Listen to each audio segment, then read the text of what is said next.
August settled without ceremony, the sky the color of paper you can write on without smudging. On Saratoga Trail, lights clicked on early and retired late, but nobody saluted them anymore. They were scenery now, like curb numbers and mail flags. Quiet proof a street could keep its own pulse without narrating it.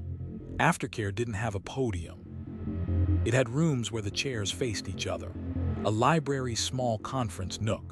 A church basement that smelled faintly of coffee and floor wax. A school counselor's office decorated with award ribbons and a tired philodendron. The work was not to solve what had been solved in court. The work was to make sure the town's habits didn't calcify into superstition. The sheriff called it maintenance of ordinary and brought a spiral notebook scarred with grocery lists and policy notes in the same hand. The librarian started with the simplest choreography, a media literacy night whose flyer avoided the words murder and exclusive. She stacked packets that read like instruction manuals for breathing around strangers, how to read a headline against a docket, how to recognize context as not optional, how to say no comment without sounding afraid. Parents arrived with folded arms and left with templates they didn't know they needed, and a list of people to call before a rumor made it to lunch. At the school, the counselor updated steady with a page titled How Not to Inherit a Story. It was 3 steps and a script. Acknowledge curiosity without feeding it. Refer questions to adults with actual access. Speak in facts about your day. Chem lab was loud. Math had a quiz. The page wasn't moral. It was practical. "We're not trying to make saints," he said to a teacher scanning the sheet. "We're trying to make students who can keep algebra in their hands when the hallway wants a saga." Records added a modest line to their replies that nobody demanded and everybody appreciated. This response is comprehensive. If your interest is broader than one address or time window, here's how to ask without injuring someone. When requests arrived shaped like curiosity with sharp edges, the clerk called anyway. "Here is what the statute allows. Here is why a photo won't go. Here is whom we notified before replying." The voice on the other end softened more often than it hardened. You could almost hear relief that someone had done the math. The detective who had taught the file to stand on its own feet spent 2 afternoons on porches, not to solve anything but to keep promises. He carried 3 things: a restitution update for one family, a business card for a neighbor who still flinched when the doorbell rang, a printout with numbers for counseling that didn't start with hold music. His notebook received small entries that deserve larger names: dog safe, garage keypad reset, kid's bike repaired, and a line he'd learned to write in the same ink as a warrant number: nothing owed, still present. In the hospital, the attending taped another page inside the med room cabinet, just below the strangulation protocols ruler and sketch: continuing care. It listed ordinary pains that don't know calendars, headaches that arrive when the house is quiet, throats that rasp uninvited, the sweat that ambushes elevators. The advocate, who measured mornings more than months, added a sentence in highlighter: "You are allowed to get new help for old things." The chart absorbed the line without protest. The residents underlined it. Dispatch ran an exercise called soft handovers: how to pass a call from one voice to another without fraying a caller's steadiness. They practiced reading back the parts that matter to memory. "You said you last saw her at, you mean the silver SUV. You'll stay by the porch light until we arrive." They recorded, played it back, changed 1 comma, played it again. When the supervisor finally said "we're good," the room relaxed as if a muscle had unclenched. Ordinary benefits from rehearsal, too. The lab's contribution to aftercare was not new, quiet correctness, but they made it visible. A junior analyst set out a display in a hallway case. No exhibits, only methods. Hash manifests with sample numbers, a diagram of chain of custody that looks like a subway map, a card that explains why consistent with is a promise, not an evasion. Visitors stopped. A few read every word. Most read enough to suspect that boredom can be moral. 2 counties over, the smaller agency that still kept their laminated checklists like talismans hosted a walk-the-block night. Patrol, records, and a couple of rookies with respectful nerves walked a neighborhood that wasn't famous and didn't want to be. They knocked doors without drama, asked if porch cameras needed time syncing, handed out a 1-pager titled "How We Knock," 2 beats, name first, request next, paper if needed. One homeowner asked why they bothered here. The sergeant shrugged. Because calm homes are the ones that help when it counts. A gym with banners from seasons no one could quite place hosted quiet questions, a forum without microphones. The district attorney, sleeves pushed to the elbow, wrote on a portable whiteboard 2 phrases that get mistaken for each other, closure and completion, and explained the difference with a dryness that felt like kindness. Completion is a case thing, he said. Closure is a people thing. We can guarantee one. We can't promise the other, but we can stop getting in its way. Victim Services turned the office's single unconditional sentence into a postcard people could keep taped inside a cabinet, beside recipes and light bulb sizes. On one side, if you need me to stand next to you while you do nothing, I will. On the other, 3 boxes you could check on a hard morning, call, stay, plan, with blanks for names and times. The cards didn't trend, they were used. Doc continued its arithmetic with the steady indifference that spares nerves. Counts, doors, passes, trays. Protective housing remained a line and a schedule, not a spectacle. When the street asked if anything changed inside after the headlines faded, a captain answered like a ledger, staffing steady, programs open, no incidents to report, and the street learned to love a sentence that ends without commas. The sheriff gathered the people who keep ordinary from unraveling and set a single rule for the month: teach the habit, not the hurt. Patrol practiced 2-knock rhythm and consent script on a mock front door. Record stapled timelines to the top of packets like reflex. Dispatch read addresses back slowly on purpose. The lab initialed margins without being asked. The counselor rehearsed how to say "not today" kindly. The advocate reset her morning alarm to the thin courage hour and wrote 2 calls, not one in a planner that holds more lives than dates. Evening put a thumb on the town and steadied it. Steam smudged kitchen glass. Graphite made gray weather on worksheet margins. A bicycle drew a chalk river that pretended not to remember last week's rain. A patrol car idled a street over from a porch where the light held on schedule and for no reason at all.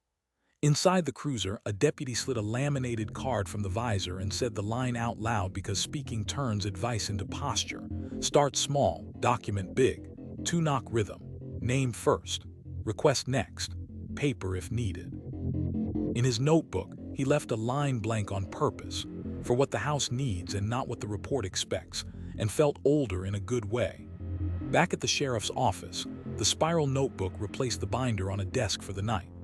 On its last page, after grocery items and a sketch of 3 boxes labeled notice/warrant/return, someone had written a sentence that didn't ask for applause and didn't need it. Aftercare is ordinary, protected on purpose. The sentence looked unremarkable. The town had been building toward it for years. This is how it keeps living where lives must, not with speeches but with the specific gravity of procedure.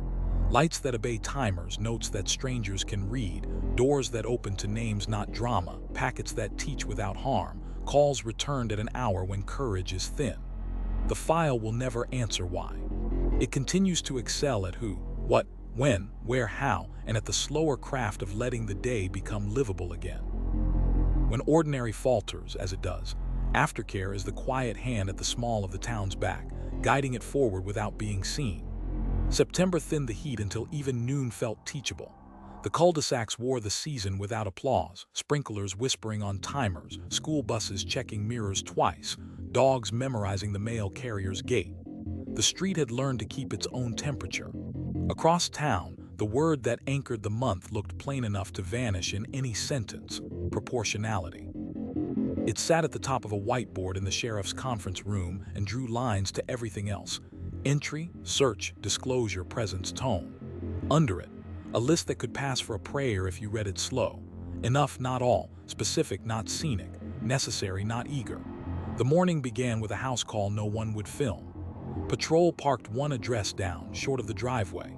The deputy who trained himself to let policy speak first knocked the 2-beat rhythm that reads as neighbor, not siege. Through glass, the living room offered nothing you'd put in a slideshow: blanket on a couch back, a plant that remembered to live, shoes waiting their turn. The resident opened the door half a foot, and the deputy adjusted his posture as if dialing down his volume. "May I speak with you?" he asked, name first, request next, a mutually understood map out loud. Proportionality was that simple, a smile that didn't ask for more space than permission allowed. Back at the sheriff's building, an instructor redrew the room everyone knew. The tidy entry, the console with a bowl, the family math pinned by life's small hardware, and wrote in block letters above it, scope the size of a keyhole. On the left side of the whiteboard, she listed what the law would bless in a threshold glance. On the right, what demanded paper. Between the columns, a narrow strip labeled plain view, shaded like a curb. This is your lane, she said. If your report reads like a tour, you went sightseeing. The house will tell on you. A detective who keeps verbs minimal opened the binder the county treats like a tool and tapped the hinge that's outlasted novelty. I observed. I requested. Consent was declined. A warrant was obtained. He didn't make the new hires memorize it. He had them recite it softly, as though checking a compass in a field that looks like every other field. Then he pulled out 2 affidavits, one written years ago, one last month, and laid them side by side. The difference wasn't grammar, it was distance. An older paragraph had admired itself. The later one pointed only where authority allowed. Proportionality is a tone that survives red ink, he said. Dispatch practiced a drill called deluxe versus enough. A neighbor reported a porch light burning past breakfast. 5 minutes later, a coworker described an empty desk and 3 unsent drafts blinking in a window. The first call taker collected anchors, name spelled, time marked, vehicle described. The second resisted the urge to expand the canvas.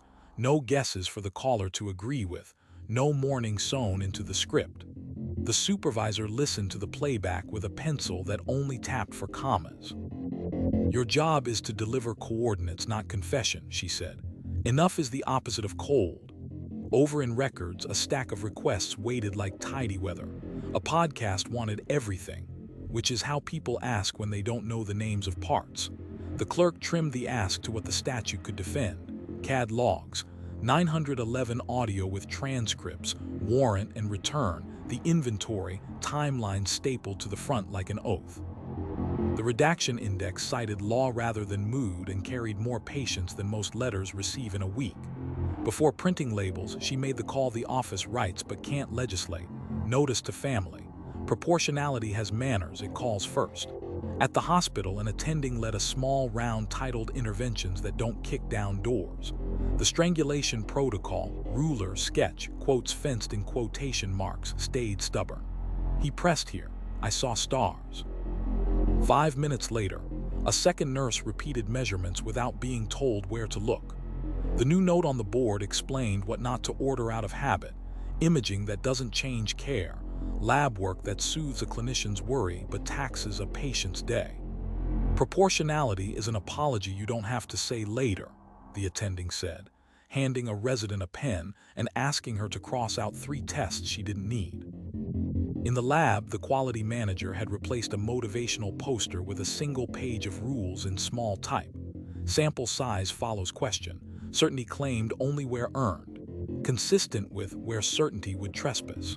A junior analyst ran confirmatories once, then again when the bench partner asked. Not because the first run lied, but because second runs prevent spectacular regret. Initials paired on the margin, the bureaucrat's duet. When asked to build a training talk for a civic group, the senior tech crafted slides that showed process without serving a spectacle, hash manifests with sample digits, chain of custody as a diagram that looks like a metro map. The point wasn't to impress, it was to underline, enough, not all. 2 counties over, the small department that had borrowed the time sync kit and learned to love laminated cards held a town night called Expectations. The handout was a single sheet, how we knock, what we ask, what we don't when we get paper, what we photograph and what we don't, where we leave a receipt when we call you first. They took questions that salt the earth if you don't harvest them. Why show only the corner of a room? Because private life isn't evidence unless the elements need it. Why arrive 2 cars deep? Because one carries the clock and the kit. Proportionality sounded like answers that didn't hide behind Latin. The district attorney, standing under a scoreboard that smelled like varnish and old sneakers, ran a clinic titled Charging Without Swagger. He wrote 3 verbs on a rolling board: consider, decline, file, and told new lawyers the oldest story in the trade. Power is not skill, restraint is. A student asked whether motive matters. He smiled in a tired way. Motive is seasoning, he said. Proportionality is the size of the plate. Victim Services revised a paragraph they've spoken for years as if it had been a birthright. We can come with you, stay outside, or listen after. They added a quiet clause, or we can do none of those and still be here later. The proportional offer for a day that doesn't need company trying to prove itself. At 6:12 a.m., the thin courage hour, the phone vibrated. If you need me to stand next to you while you do nothing, the advocate said, the sentence that functions like oxygen, I will. The person said maybe later. The advocate wrote later on a card and didn't call it a loss. Doc continued its arithmetic in the language of proportionality. Counts at intervals that ignore news cycles. Doors that open and close because it is time, not because someone wants to watch them do it. Protective housing remained a line in a file, not a theater. If there is anything to learn from that building, it is that schedule is a kindness you can automate. The school counselor slipped a page into Steady called How to Decline with Grace. It contained 2 sentences students could memorize without feeling rehearsed. I'm not discussing that, and the sheriff has a page that explains it better than I can. It also contained a pause sign, literally, a red square on the sheet to point at when a friend forgets to stop. The kids laughed and folded the page into algebra. They'd use it more often outside math. Evening dialed the town down to a good volume. Steam printed soft stamps on kitchen glass. Graphite wrote half-moons on worksheet corners. A bicycle traced a chalk river and refused to rename it after rain. A cruiser idled a street over, patient as a parked thought. Inside, a deputy slid the laminated card from the visor and said the line aloud because practice likes hearing itself. Start small, document big. 2-knock rhythm. Name first. Request next. Paper if needed. His notes ended with the kind of sentence that passes unnoticed until it saves a weekend. Contact concluded at door. Resources offered. No further action at this time. Back in the conference room where the word of the month had been boxed and underlined, the sheriff capped her marker and left the board alone. Enough had been said. The town has learned that keeping proportion doesn't shrink care, it right-sizes it. This is how the case keeps living where lives must.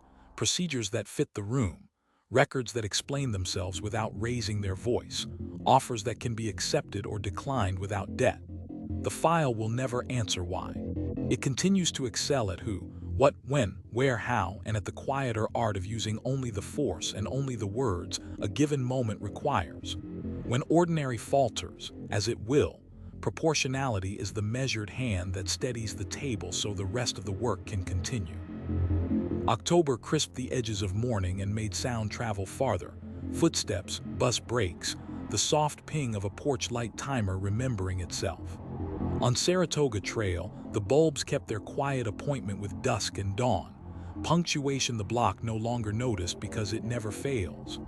Across town, the word on the sheriff's whiteboard was not dramatic and changed everything it touched: access. Under it, a list that looked like infrastructure.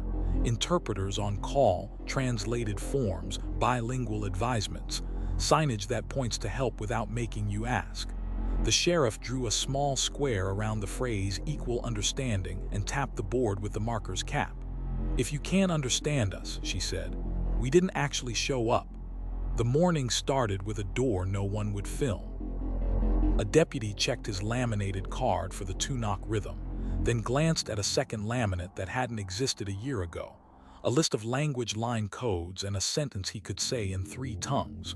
Through the glass, a living room that gave nothing away, lilies in a vase, a blanket folded like habit, shoes waiting their turn near a mat. The door opened a hand's width. The resident's eyebrows lifted with the question the town finally learned to expect. Can we do this in my language? The deputy nodded, held up his phone like a bridge and tapped the code. A voice arrived that belonged to neither of them and made the threshold a table instead of a test. Down the hall at the sheriff's building, training turned access into choreography. The instructor sketched the familiar foyer: purse, keys, prenatal vitamins, car seats, and wrote "say it so it travels" above the drawing. On one side of the whiteboard, plain view, consent, warrant, return, receipt left. On the other, those same nouns in a second language, printed phonetically for people whose mouths were brave but new at the sounds.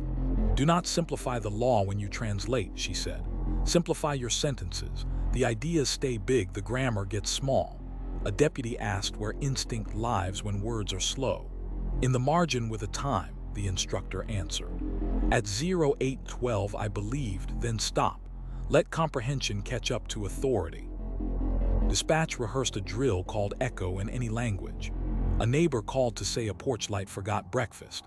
5 minutes later, a coworker described an empty chair and 3 unread messages.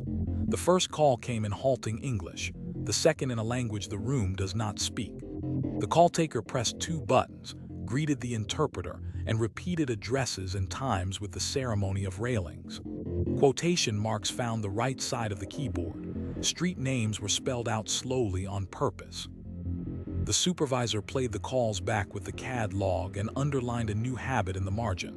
Language noted. Interpreter ID logged. UTC offset written. Accuracy travels better with passports. Records replaced a sign taped near the counter with one that looked like it belonged there. It said "Open Records" in 6 languages and pointed with arrows that understood shy.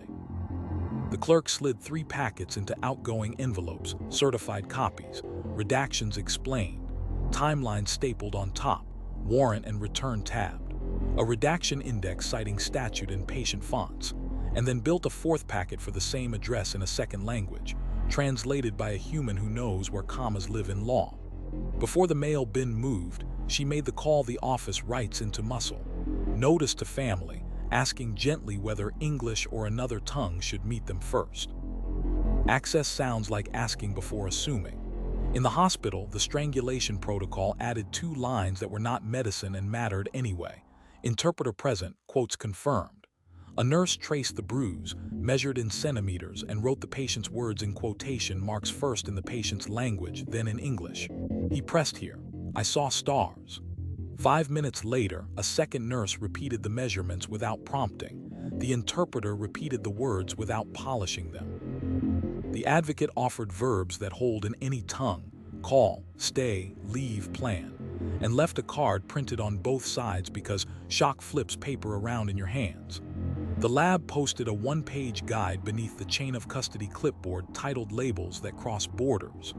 Samples were tagged with pictograms as well as codes. Accession forms carried a second line for names written in alphabets Americans forget weren't designed for our scanners. A junior analyst practiced the phrase that doesn't care which dictionary you use, consistent with, until it sounded like assurance instead of apology. Her bench partner initialed the margin because verification is mercy to your future self under oath, a sentence whose meaning doesn't change when translated twice. 2 counties over, the small department that borrowed the time sync kit invited a community liaison group into their briefing room. They set out tea and a stack of How We Knock pamphlets now printed in 3 languages. Lead unit knocks the 2-beat rhythm, name first, request next, paper if needed, photos from thresholds, drawers left shut, receipt left, return filed. A woman raised her hand and asked what happens if you sign a form you can't read because your kid is translating and scared. The sergeant shook his head. We don't do that, he said. We wait for an adult, yours or ours, who can interpret properly. Your kid gets to stay a kid. The district attorney ran a night session in a gym that wears Last Winter on its banners. Title, Rights with subtitles. He wrote across a portable whiteboard Miranda in one column and waiver in another, then read advisements in 2 languages, slow enough for the room to learn the cadence. We don't test vocabulary, he said. We test understanding. Ask them to explain the right back to you. Record it. If the echo wobbles, we try again with help. A teenager asked whether motive sounds different in another language. The DA smiled without warmth. Motive is noise in any language, he said. Elements are the music. Victim services reprinted their postcard. the one that lives inside cabinet doors next to recipes and light bulb sizes, and put the sentence on both sides now. If you need me to stand next to you while you do nothing, I will. The checkboxes, call, stay, plan, were labeled twice because mornings ask for fewer puzzles. At 6:11 a.m., the Think Courage hour, the phone vibrated. The advocate answered in English and switched with the grace of someone who keeps two maps in her head. When the caller said not today, the advocate wrote tomorrow in both languages on the desk blotter and did not call it a failure. Doc kept its arithmetic without caring which calendar you carried in your childhood. Counts, doors, passes, trays. Protective housing a line that reads the same in any tongue. Inside, time is the only language that never needs an interpreter. At the high school, the counselor added a page to steady titled Say No Kindly twice. It offered scripts in English and Spanish. I'm not discussing that. The sheriff's website explains, and no hablo de eso. En la página del sheriff hay información. Students laughed at their accents, practiced anyway, and took the sheet home to parents who attend more surely when the invitation arrives in their own words. A church hall with folding chairs that have heard every version of grief hosted the late question once more. How do we help without making it worse? The sheriff wrote the litany in block letters visible from the back. Notice sooner, write better, ask for consent. If consent ends, get a warrant. Photograph before moving, stop at drawers, staple context to content, call before you post. She added a line and underlined it, make the help understandable. A hand went up. Why all this trouble for words? Because the truth isn't true until both sides of the door can carry it, she said. Evening set its palm on the cul-de-sac and took a little weight. Steam fogged kitchen glass. Graphite made weather on worksheet corners. A bicycle traced a chalk river not ready to be a border. A cruiser idled a street over, patient as a bench. Inside, a deputy slid the laminated card from the visor and said the sentence aloud because saying it turns guidance into posture. Start small, document big. Two-knock rhythm. Name first. Request next. Paper if needed. Beneath the notes 1905 observed from threshold. Foyer, keys in dish, purse on console. 1906 requested. 1907 consent granted. He added a line that looks like courtesy and functions like proof. Interpreter used, ID hash log, rights explained back accurately. Back at the whiteboard, the sheriff capped her marker and left access up for the night shift. The town had learned that lights help only if they reach the ground. This is how the case keeps living where lives must. Not with speeches, but with bridges, porch bulbs on timers, notebooks strangers can read, warrants in particular nouns, science loyal to verification, packets that teach without harm, calls returned in the language courage arrives in. The file will never answer why. It will go on excelling at who, what, when, where, how, and at the necessary work of making those answers available to everyone at the door. When ordinary falters, as it will, access is the quiet ramp that keeps the measured truth moving forward, one careful word at a time. November pressed the air thin and exact, the kind that makes distant sounds come honest, garbage lids, bus doors, the faint metallic chirp of a lamp timer accepting dusk. On Saratoga Trail, the bulbs answered on schedule, no speech attached, the way good fences answer without making a scene. Across town, the month's word was written small and underlined twice on a whiteboard. Boundaries, not the chalk lines folks draw when they're young, the grown-up kind, legal, procedural, humane. The sheriff tapped the board with a capped marker. We aren't here to be everywhere, she said. We're here to be where the law and the people need us, and to stop at the line. The first call of the week delivered a map no camera would care to film, a protective order to be served without turning a doorway into a theater. 2 units parked a house down, enough presence, not spectacle. The deputy practiced the 2-beat knock in the cruiser, then walked the short stretch of sidewalk like a person approaching a neighbor, not a plot. Through the pane, a living room that kept its privacy to itself, blanket on the arm of a couch, a child's paper crown folded into a bowl. He announced his name, read the order in a voice that carried only as far as it needed to, and handed over paper that drew a radius where contact could not go. You are served, he he said. If you need to ask questions, we'll answer them out here. Boundary honored twice, by the order and by the porch. Training turned lines into muscle. The instructor sketched the familiar entryway, keys in a dish, purse on a console, prenatal vitamins in their stubborn place, and wrote above it in block letters, "Where we end." Left column, threshold view, consent scope, warrant scope. Right column, rooms unrelated to elements, devices beyond lock screen, private drawers not named on paper. Between them, a narrow strip shaded like a curb, plain view. If your report reads like a tour, she said, you didn't respect the house's borders. A deputy asked where instinct lives when the silence in a room seems to point. Put it in the margin with a time, she said. 0814. Concern increased. Then stop. Let authority, not appetite, decide the next step. In dispatch, boundaries meant triage you can defend. A neighbor called because a porch light had burned past breakfast. 5 minutes later, a coworker called about an empty chair and 3 unread messages blinking on a screen. The first call earned a welfare check. The second tipped the balance to a knock now, not later. The call taker read back what mattered, set a perimeter with commas, time last seen, vehicles on the property, known routes, and logged the phrase their supervisor insists on because it survives scrutiny. No speculative notes. The job wasn't to decide why. It was to keep the lane clear so responders could reach where without dodging a room full of guesses. Records drew their line with ink and statute numbers, not feelings. A podcast sent the clumsy request people use when they don't yet know the names of parts, everything. The clerk trimmed it to what the law permits and people deserve. CAD logs, 911 audio with transcript, the warrant and return, the inventory, timeline stapled to the front like a promise, a redaction index that cites law instead of mood. Before anything left the counter, she made the call that has become policy and also decency: advance notice to family. When a producer asked for photos from rooms unrelated to elements, the answer was a sentence the office has learned to speak without flinching. We protect access and dignity. Both are public interests. The line held. The lab's boundaries look like boredom and save cases. A junior analyst ran confirmatories and wrote consistent with when the numbers backed it and nothing stronger. Her bench partner initialed the margin.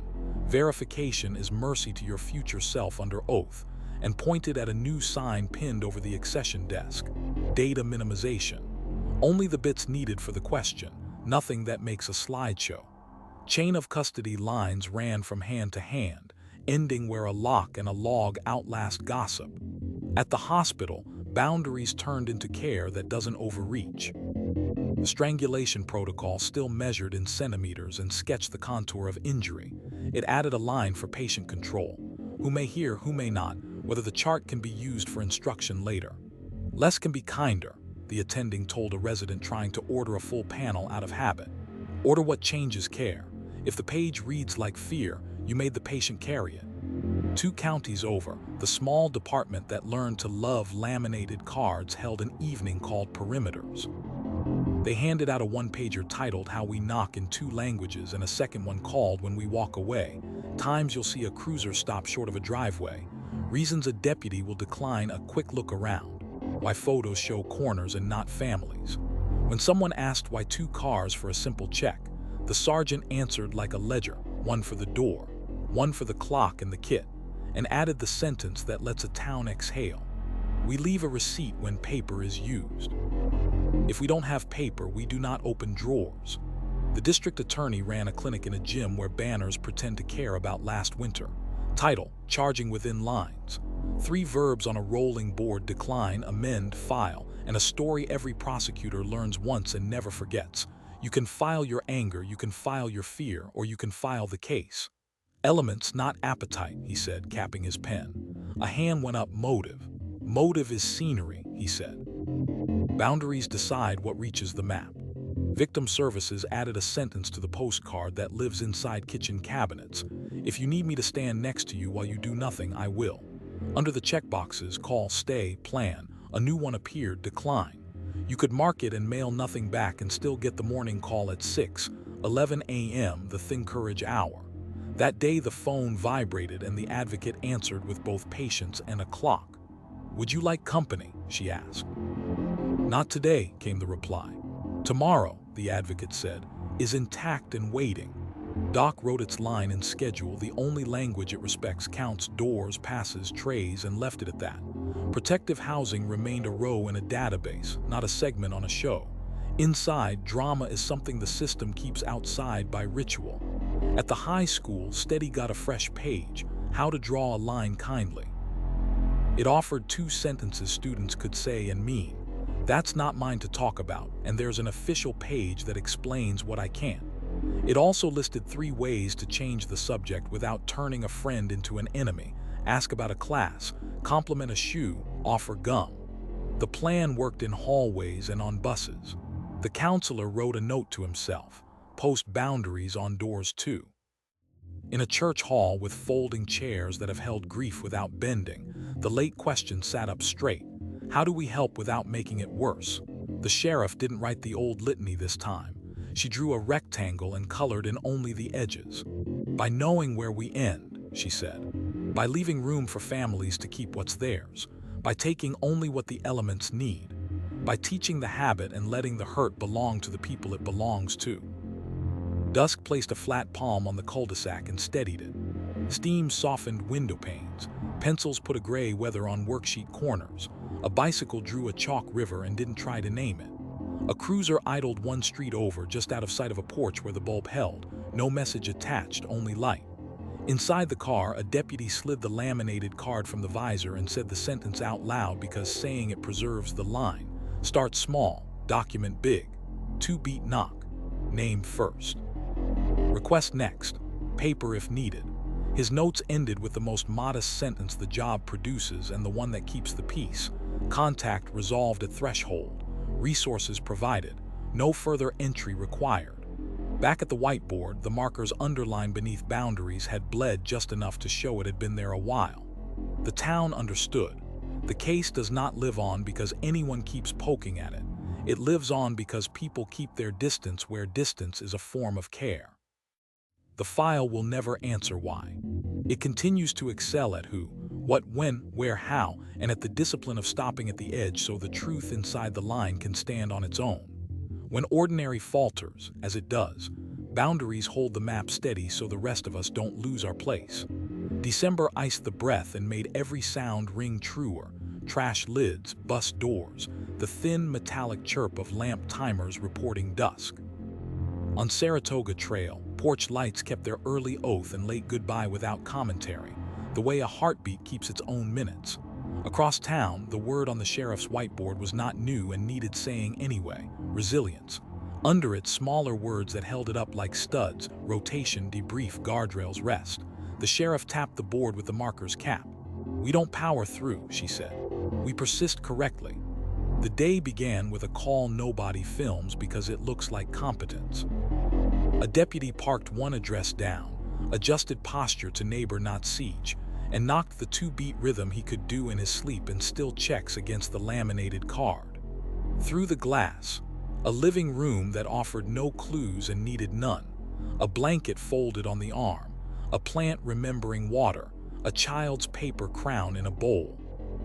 The conversation was brief, contained, written later as sentences that could stand without a narrator. 1902 observed from threshold. 1903 requested. 1904 consent granted. 1911 consent ended, warrant sought. 1941 warrant executed, receipt left, return filed. Between the lines, the thing the job asks first and forgets to honor. Nothing dramatic, correct anyway. Back at the building, training treated resilience like a drill and not a slogan. The instructor drew the tidy foyer, keys in a dish, purse on a console, prenatal vitamins like punctuation, and labeled the margins instead of the room: pre-brief, roles, time check, debrief. "You're not only writing a report," she said. "You're protecting the person who will pick up your report at 03:00 on a Thursday in February." A deputy asked where gut feeling lives when the house is quiet and the clock is loud.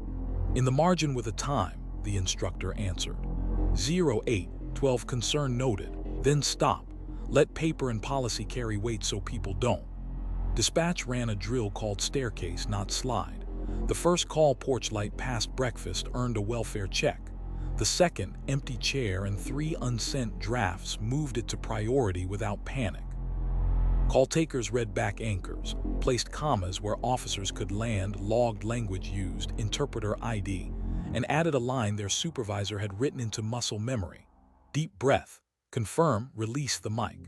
The room sounded like a metronome that respects lungs. Records practiced resilience as a 2-person craft. One clerk assembled packets, certified copies, redactions explained, timelines stapled on top, warrant and return tabbed. A redaction index that cites law instead of mood. A second clerk checked, initialed, and made the call the office believes in even on tired days, advance notice to family. When a request arrived shaped like appetite, they trimmed it to statute and sent it out with patience that didn't pretend to be infinite. The guardrail was not temperament, it was procedure. At the hospital, a new page appeared beneath the strangulation protocol's ruler and sketch, aftershift checklist. Wash hands. Chart quotes in quotation marks. He pressed here. I saw stars. Confirm second measurement by second nurse. Hydrate. Write one line to yourself that isn't about work. The advocate, who times her mornings to the thin courage hour, left a stack of cards that turn care into intervals. Call, stay, leave, plan, and a quiet sentence. You don't have to hold everything before sunrise. The lab posted SOP 00. People over the bench. No heroic fonts, just rules that keep accuracy from eroding. Second eyes on confirmatories. Consistent with unless certainty is earned. Break alarms. No unreviewed overtime benchwork. A junior analyst read each line out loud and signed beneath because names matter more than logins when winter is long. Her bench partner initialed the margin. Verification is mercy to your future self under oath, and set a timer that rang before mistakes could. 2 counties over, the smaller department that treats laminates like talismans held a night called Keeping the Habit Alive. They walked through how we knock, why we wait for paper, where we leave a receipt, then held up a schedule that protects decency. No repeat night tour without relief, paired report review, mandatory time off after certain scenes. A resident asked whether crime cares about calendars. The sergeant shrugged. The calendar cares about us, he said. We plan so the habit outlives our adrenaline. The district attorney stood under a scoreboard that remembers winters without flourishing them and wrote 3 verbs that make a career last. Decline, defer, delegate. He told rookies the oldest truth in his trade, that filing everything is not strength and filing nothing is not kindness. We file what survives elements and instructions, he said. The rest we let go without drama. On the whiteboard's edge, he wrote a line that doesn't fit in a closing argument and belongs on every desk. You're a custodian, not the fire. Victim services encoded stamina into policy where kindness had long improvised. Morning calls offered, not assumed. Accompaniment by request. Opt-out honored. Follow-up scheduled at the pace of breathing. At 6:11 a.m., the phone vibrated. If you need me to stand next to you while you do nothing, the advocate said, the sentence that functions like oxygen, I will. The answer was next week. The advocate wrote next week on a sticky and did not apologize to the calendar. Doc continued its indifference in the helpful way, counts, doors, passes, trays, protective housing, a schedule that respects bodies more than headlines. When asked at the forum whether anything had changed, the captain answered like a ledger. Staffing steady, programs open, no incidents to report. Resilience in that building is the absence of surprises. At the high school, Steady gained a page called Refill. It offered students and staff 3 small acts that stand between a morning and a night. Eat something with color, walk once around the building without your phone, hand 1 sentence to a notebook you will not grade. It isn't wellness, the counselor told a teacher. It's maintenance. A church hall with folding chairs that have learned to hold more than weight took the late question again. How do we help without making it worse? The sheriff didn't write the litany this time. She drew a rectangle and filled it with small checkboxes. 2-knock rhythm, time sync, consent script, warrant if needed, photograph before moving, stop at drawers, timeline on top, family notice, debrief done. We keep the ritual, she said. Ritual is resilience you can schedule. Evening pressed its palm on the cul-de-sac and steadied it. Steam wrote itself on kitchen glass. Graphite made light weather on worksheet corners. A bicycle drew a chalk river with no interest in borders. A cruiser idled a street over, patient as a bench. Inside, a deputy slid the laminated card from the visor and spoke the sentence aloud because practice likes hearing itself. Start small, document big, 2-beat knock. Name first, request next. Paper if needed. Beneath the neat times and nouns, he added 2 lines nobody sees on television and everybody needs. 10-minute cooldown completed. Peer check-in logged. Back at the board, the sheriff capped her marker and let resilience sit where the night shift could see it. The town has learned that the case doesn't stay upright because people clench. It stays upright because habits do. This is how it keeps living where lives must. Porch bulbs on timers, notebooks strangers can read, warrants in particular nouns, science that prefers verification to theater, packets that teach while they disclose, calls returned when courage is thin, guardrails that protect the hands doing the work. The file will never answer why. It goes on excelling at who, what, when, where, how, and at the durable craft of staying steady long after the loud story has run out of breath. January pared the town down to essentials, breath like chalk, sidewalks the color of focus, sound traveling clean, the soft thunk of mail, the analytic chirp of lamp timers admitting dusk. On Saratoga Trail, bulbs rose a moment before dark and bowed a moment after morning, not as a performance now, but as a metronome a neighborhood had agreed to share. Across town, the whiteboard carried a practical noun, calibration. Beneath it, the sheriff drew 3 small circles that touched law, habit, context, and tapped the overlap with the flat end of a marker. What we practice must still match the world, she said. If the world shifts and we don't, that's not integrity, that's drift. The morning's task looked dull and therefore important, checking clocks. Patrol synced their body-worn cameras to the dispatch server. The time-stamped bench in the evidence room blinked a steady blue. The doorbell loaner kit took its pulse from an atomic clock that doesn't care what county it lives in. A deputy spoke the alignment out loud so it would live on tape. CAD 0900 equals BWC equals kit 090000. Not poetry, geometry. Calibrated time is the difference between coincidence and sequence. Training turned the idea into muscle. On the whiteboard, the instructor resketched the familiar entryway, keys in a shallow bowl, purse on a console, prenatal vitamins with their quiet gravity, and wrote in block letters above the drawing, match input to question. Under that, 2 columns, what the element needs and what the rumor wants. She pointed with the marker like a conductor. An element needs a time, a place, a verb, she said. A rumor asks for a tour. Calibrate your sentences. No adjectives until the boxes are checked. A deputy raised a hand. Where does instinct fit when absence speaks louder than furniture?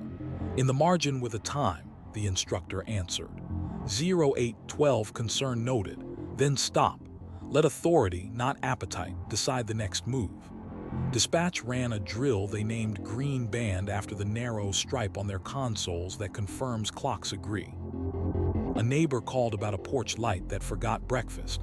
5 minutes later, a coworker reported an empty chair and 3 unsent drafts.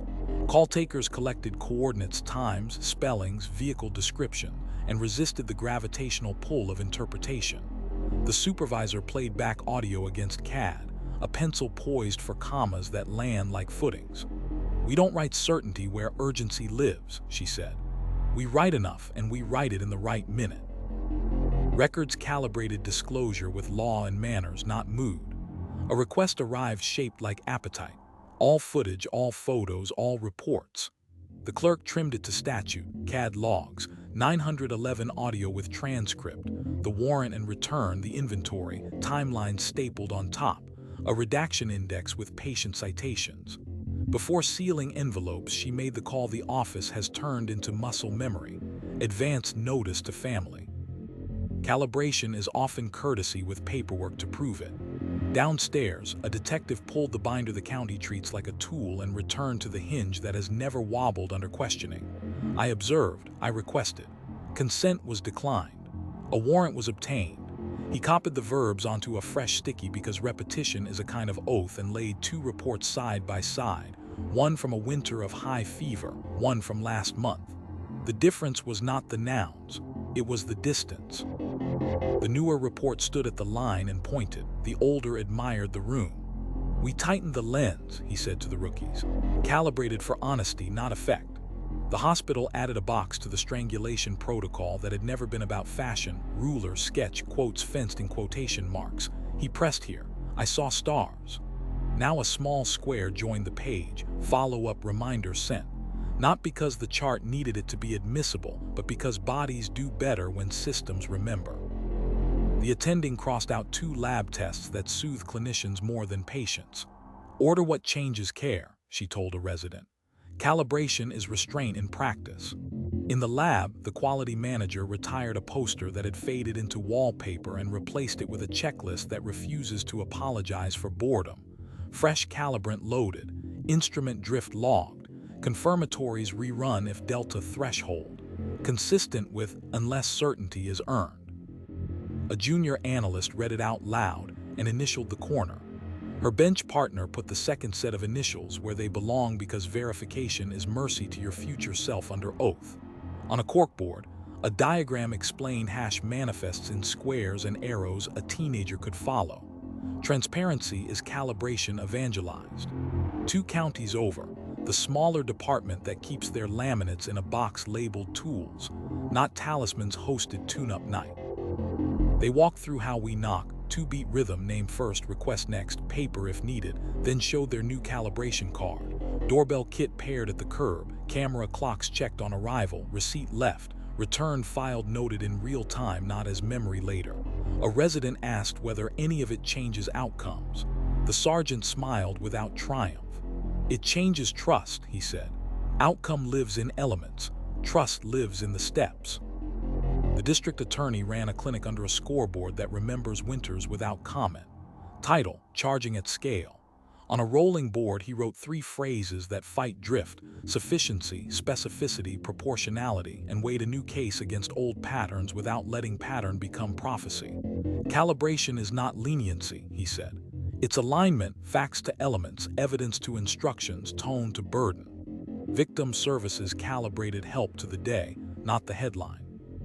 The postcard inside a dozen kitchen cabinets still offered the sentence that works in any season: "If you need me to stand next to you while you do nothing, I will," with the boxes call, stay, plan beneath. This month they added reschedule with a little arrow you could draw to next week with one pencil stroke.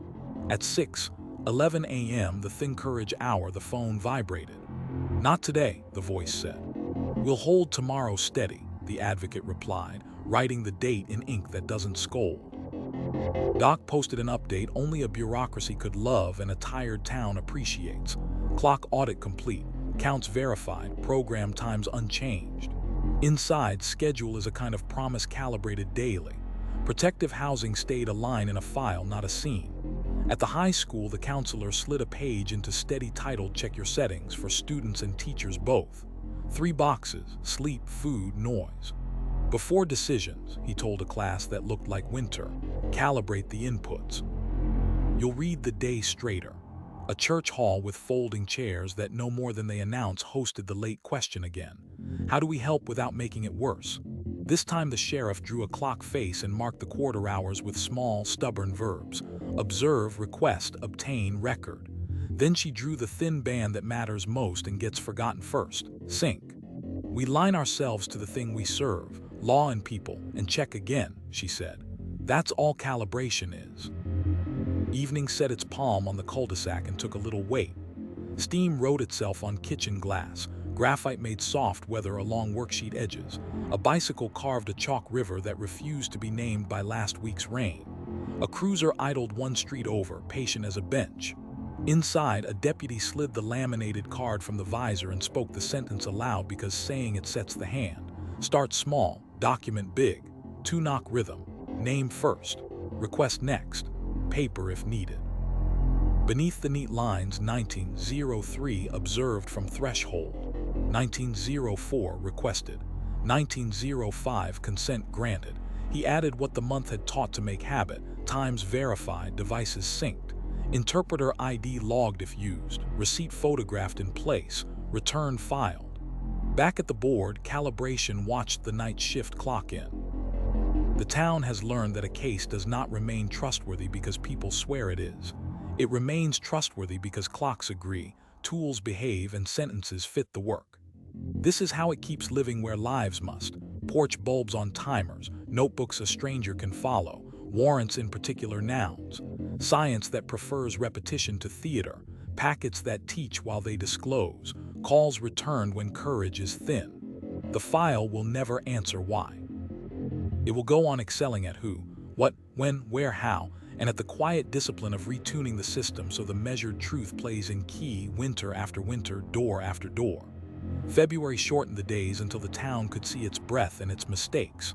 On Saratoga Trail, bulbs rose a beat before dusk and lingered past dawn, no longer a protest, simply punctuation. The street didn't perform safety now, it referenced it. Across town, a single word on the whiteboard, context. It was circled once, not for drama but for aim. The sheriff tapped the circle with a capped marker. A fact without its neighborhood, she said, is a rumor with good posture. The first call of the week looked ordinary in the log and dangerous without framing. A doorbell clip of raised voices, 32 seconds long, passed from phone to phone with captions that didn't ask permission. 2 units rolled, not lights and sirens but not lazy either, and parked short of the driveway out of habit and respect. The deputy who had built ritual into his bones knocked the 2-beat rhythm and introduced himself with the softness of someone holding a scale. Through glass, a lived-in room, not a scene, laundry failing at folding on a chair, a lamp indifferent to the clip, a pair of tiny rain boots turned toward tomorrow. He asked if they could speak on the porch. The resident nodded, not unhappy to move into air that didn't judge. "We got a call," the deputy said, "about a video with no beginning and no ending. I'd like the middle." The woman exhaled a story simple and unadorned, door jammed. A tired evening volume that meant frustration, not danger. A toddler asleep in the room everyone online assumed was volcano. A second voice from inside volunteered agreement without being asked. The deputy wrote 3 nouns 2 times and 1 phrase the district attorney loves more than adjectives. Context supplied. No arrests. No speeches. A business card and a brochure that didn't scold. Local mediation hours. A number for parenting class that doesn't test your pride. A reminder that the Thin Courage Hour has a phone. Training that afternoon turned context into choreography. The instructor drew the familiar entryway, keys in a shallow bowl, purse on a console, prenatal vitamins that had taught half the office to notice routine, and wrote before, during, / after above the sketch. "Your job is not to invent a middle," she said, marker ticking off cadence. "It's to collect a beginning and an ending that give the middle its mass." On the board went 3 columns. Left, what was seen and when. Center, what was done and why. Right, what changed. A deputy asked where intuition lives when the room's silence seems to point somewhere loud. "Margin," the instructor said. "Time-stamped. Then stop. Bring context to a judge with nouns, not to a camera with edits." Dispatch ran a drill called Clip versus Chronicle. The first caller sent a video and a caption. The second told a timeline without proof. Call takers repeated addresses, confirmed makes and color, read back times with commas sturdy enough to hold weight. The supervisor laid audio alongside CAD and underlined the line they added last fall for emergencies made of narrative. Clip received. Entire event unknown. Follow-up required. Not skepticism. Sizing. Records handled context with paper instead of volume. A media request arriving large and hungry. All footage, all photos, all anything was trimmed to statute. CAD entries, 911 audio with transcript. The warrant and return where paper existed, inventory, timeline stapled on top. A redaction index that cited law rather than taste. Before envelopes sealed with their hardworking glue, the clerk dialed the number the office calls even on tired days. Advance notice to family. Context is also courtesy. It gives people time to brace. Downstairs, a detective reopened the binder the county treats like a tool and placed 2 reports side by side. The older asked to be liked. The new are asked to be understood.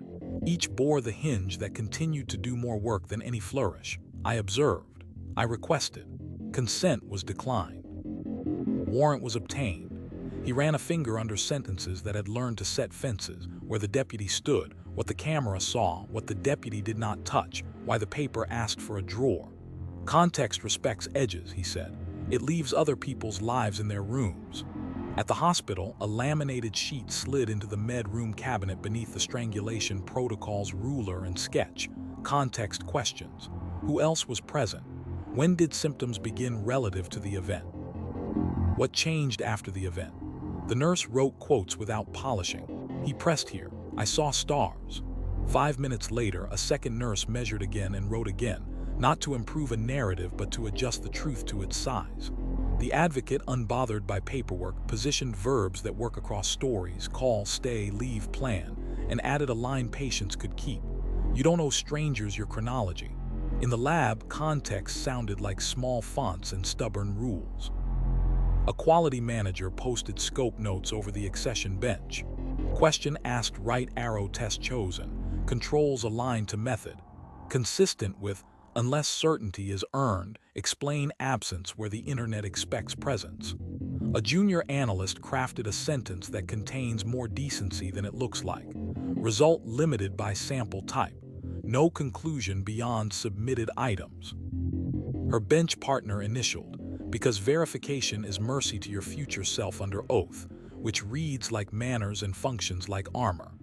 2 counties over, the small department that loves laminates without worshiping them hosted context night in a library that smelled like ink and warmed winter. Handouts were stubbornly plain. How we knock when we walk away, what we leave receipt, what we file return, and a new one called What a Clip Can't Tell You. It listed 10 questions video never answers well. Who started, what stopped, who else was present where the camera wasn't. A man raised his hand to ask if anyone listens when a town explains itself. The sergeant shrugged the way people do when they mean comfort, not surrender. We keep explaining, he said. That's the job. The district attorney, under a scoreboard that refused drama, ran a clinic titled Elements versus Edits. He wrote 2 words on a portable board, sufficiency and sequence, and walked a new case across both without changing shoes. We don't prosecute moments, he said. We prosecute acts with beginnings and endings you can swear to. A student asked about motive. Motive explains, he said. Context weighs. Victim Services added a 4th box to the postcard inside a dozen kitchen cabinets. The one with the sentence that functions like oxygen. If you need me to stand next to you while you do nothing, I will. After call, stay, plan a new square, decline without reason. At 6:11 a.m., the thin courage hour, the phone vibrated. Not today, the voice said. Understood, the advocate answered. Context, a day off. Doc kept its arithmetic, the only context it honors. Counts, doors, passes, trays. Protective housing remained a line in a file that does not rise for theories. Inside, the context for every hour is the next hour. At the high school, the counselor slid a page into steady titled How to Add Background Without Becoming a Book. It taught students to answer questions with fences and kindness. That happened last year. Adults handled it. I'm headed to bio. It gave teachers a script. Let's read the official update together. Then we'll return to the lab report you can control.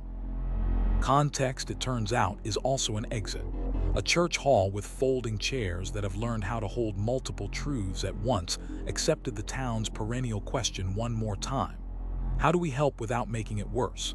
Instead of the litany, the sheriff drew a rectangle and filled only the edges. By making sure every fact travels with its neighborhood, she said. By refusing to confuse noise with narrative. By explaining until quiet feels safe again.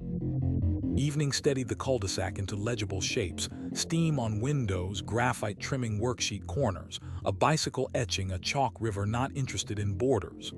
A cruiser idled a street over. Inside, a deputy slid the laminated card from the visor and said the sentence aloud because repetition is what keeps a street's pulse regular. Start small, document big, 2-beat knock, name first, request next, paper if needed. Beneath the bare nouns he wrote the line this month had asked them to remember. Clip viewed, Timeline established, parties heard, no offense, resources offered, report filed for context. Back at the whiteboard, context held the room's light without asking for it. The town had learned that truth does not arrive as a snippet, it arrives as a sequence you can carry without dropping. This is how the case keeps living where lives must. Porch bulbs on timers, notebooks a stranger can follow, warrants written in particular nouns, science loyal to verification, packets that teach while they disclose, calls returned when courage is thin. The file will never answer why.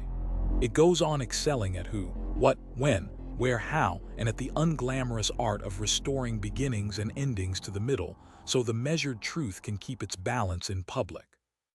March thinned the frost to a glaze you could see your face in if you wanted to. On Saratoga Trail, bulbs rose a breath before dusk and surrendered a breath after dawn. No sermon, just punctuation, the way a town tells itself where sentences start and end. Across town, the whiteboard carried a word that looked delicate and turned out to be built like a bridge: dignity. The sheriff underlined it once, not for flourish but for weight. "It isn't a courtesy," she said. "It's part of the work." The first rule lived in paper before it lived in mouths. Language guidance. A card small enough to fit behind a badge had verbs on the front and absences on the back. Front: found, identified, returned, notified, protected, served. Back: phrases to bury, family drama, just domestic, mutual. A deputy palmed the card before walking a short stretch of sidewalk to a door he would knock the two-beat rhythm he could do in his sleep. Through glass, a living room that insisted on being just a living room, blanket folded not as symbol but habit, a plant remembering water, a glitter crown in a bowl. He introduced himself, name first, request next, the way the policy asks. "May we speak here?" he asked. "Or would you like a private room?" Dignity begins with offering a door you can close. Training turned the word into choreography. The instructor drew the familiar entryway, keys in a dish, purse on a console, prenatal vitamins with their quiet gravity, and wrote above it in block letters, person first, event second. She split the board in 2 columns. Left, say her name, say their ages. It is okay to say mother, child, neighbor. Right, avoid reducing a life to a noun that fits a headline. A deputy asked where instinct belongs when silence feels like invitation. "In the margin with a time," the instructor said. 08:11 concern noted, then stop. Dignity doesn't rush. Records practice dignity with staples and statute. A request arrives shaped like appetite, everything you have. The clerk trimmed it to law, CAD logs, 911 audio with transcript, the warrant and return, the inventory, timeline stapled on top, a redaction index with patient citations. Photos from private rooms unrelated to elements, withheld with reasons that point to paragraphs and not feelings. Before envelope sealed, she made the call the office has turned into muscle, advance notice to family. At the counter, she kept a bowl of earplugs no one had asked for and everyone used during audio reviews. "If you need a break," she said, "we timestamp your place." Dignity is also an intermission. Downstairs, the detective who treats the binder like a wrench opened to the hinge that never creaks when questioned. "I observed. I requested. Consent was declined. A warrant was obtained." He slid a new checklist into the pocket behind the cover. Property return, photograph before sealing, offer a private room, schedule a time that doesn't demand courage at noon on a workday, make space for the decision not to take everything back at once. The receipt line had a new box: decline today, keep in secure storage. Dignity understands later. At the hospital, the strangulation protocol kept its stubborn grace. Ruler, sketch, quotes fenced in quotation marks. He pressed here. "I saw stars." 5 minutes later, a second nurse measured again. A laminated sheet appeared beside the cabinet. Noise management, ask before rolling the trash bin, dim lights where possible, provide a robe that buttons in front so people don't have to be gymnasts to be believed. The advocate placed 2 cards on the bedside table, one with verbs you can carry, call, stay, leave, plan, and another with a sentence that belongs in every era. You can decide who hears your chart read out loud. Dignity lets a body be a participant, not an exhibit. The lab framed dignity as precision with modesty. A junior analyst practiced the phrase the lab prefers and juries respect, consistent with, until assurance replaced apology. Her bench partner initialed the margin because verification is mercy to your future self under oath, a sentence that reads like manners and works like armor. On a corkboard, a small sign replaced a glossy poster. No images in presentations without consent and necessity. The quality manager added a quiet line to accession, name spoken once, then coded. Dignity is how you keep a person in the room without pinning them to a slide. Dispatch wrote dignity into cadence. A neighbor called about a porch light that forgot breakfast. 5 minutes later, a coworker described an empty chair and 3 unread messages. Call takers read back anchors, spelled names, placed commas where officers can land. At the end of the first call, the line they'd added after too many hard months, "We hear you. You did the right thing calling." The supervisor circled it on the playback sheet. "Information and relief," she said. "Both are public services." 2 counties over, the small department that treats laminates as tools, not talismans, hosted memorials and noise in a library that smelled like glue in winter. Handouts were plain: how we knock when we walk away, where we leave a receipt and a new one, how to hold a vigil without inviting harm. It listed steps that look like common sense and act like armor. Choose light over sound, keep cameras to the back, post a code of conduct, assign someone whose only job is to walk grieving people to their cars. A mother asked whether sirens at the end were required. "We use escorts," the sergeant said. "We leave the sound off. Dignity isn't loud." The district attorney took over a gym and wrote 3 nouns on a rolling board with a dryness that squared the room. Names, seats, time. He explained courtroom dignity like triage. Names: say them without the case attached. Seats: family first, rows reserved, exits easy, tissues where hands can reach without asking. Time: scheduled testimony early in the day so people don't spend afternoons pacing hallways that smell like old coffee and varnish. "The public has a right to attend," he said. "The family has a right to belong." Doc stayed faithful to its arithmetic: counts, doors, passes, trays, and added a line to a memo that no show will ever quote: "No incidental commentary during protective housing movement. Securities don't perform, they guide. If there is dignity inside, it's called routine." At the high school, Steady gained a page called "The Words We Choose." 3 columns: accurate, kind, avoid. Accurate: victim, survivor, witness. Kind: I'm glad you told me. I don't need details. I can help you find an adult.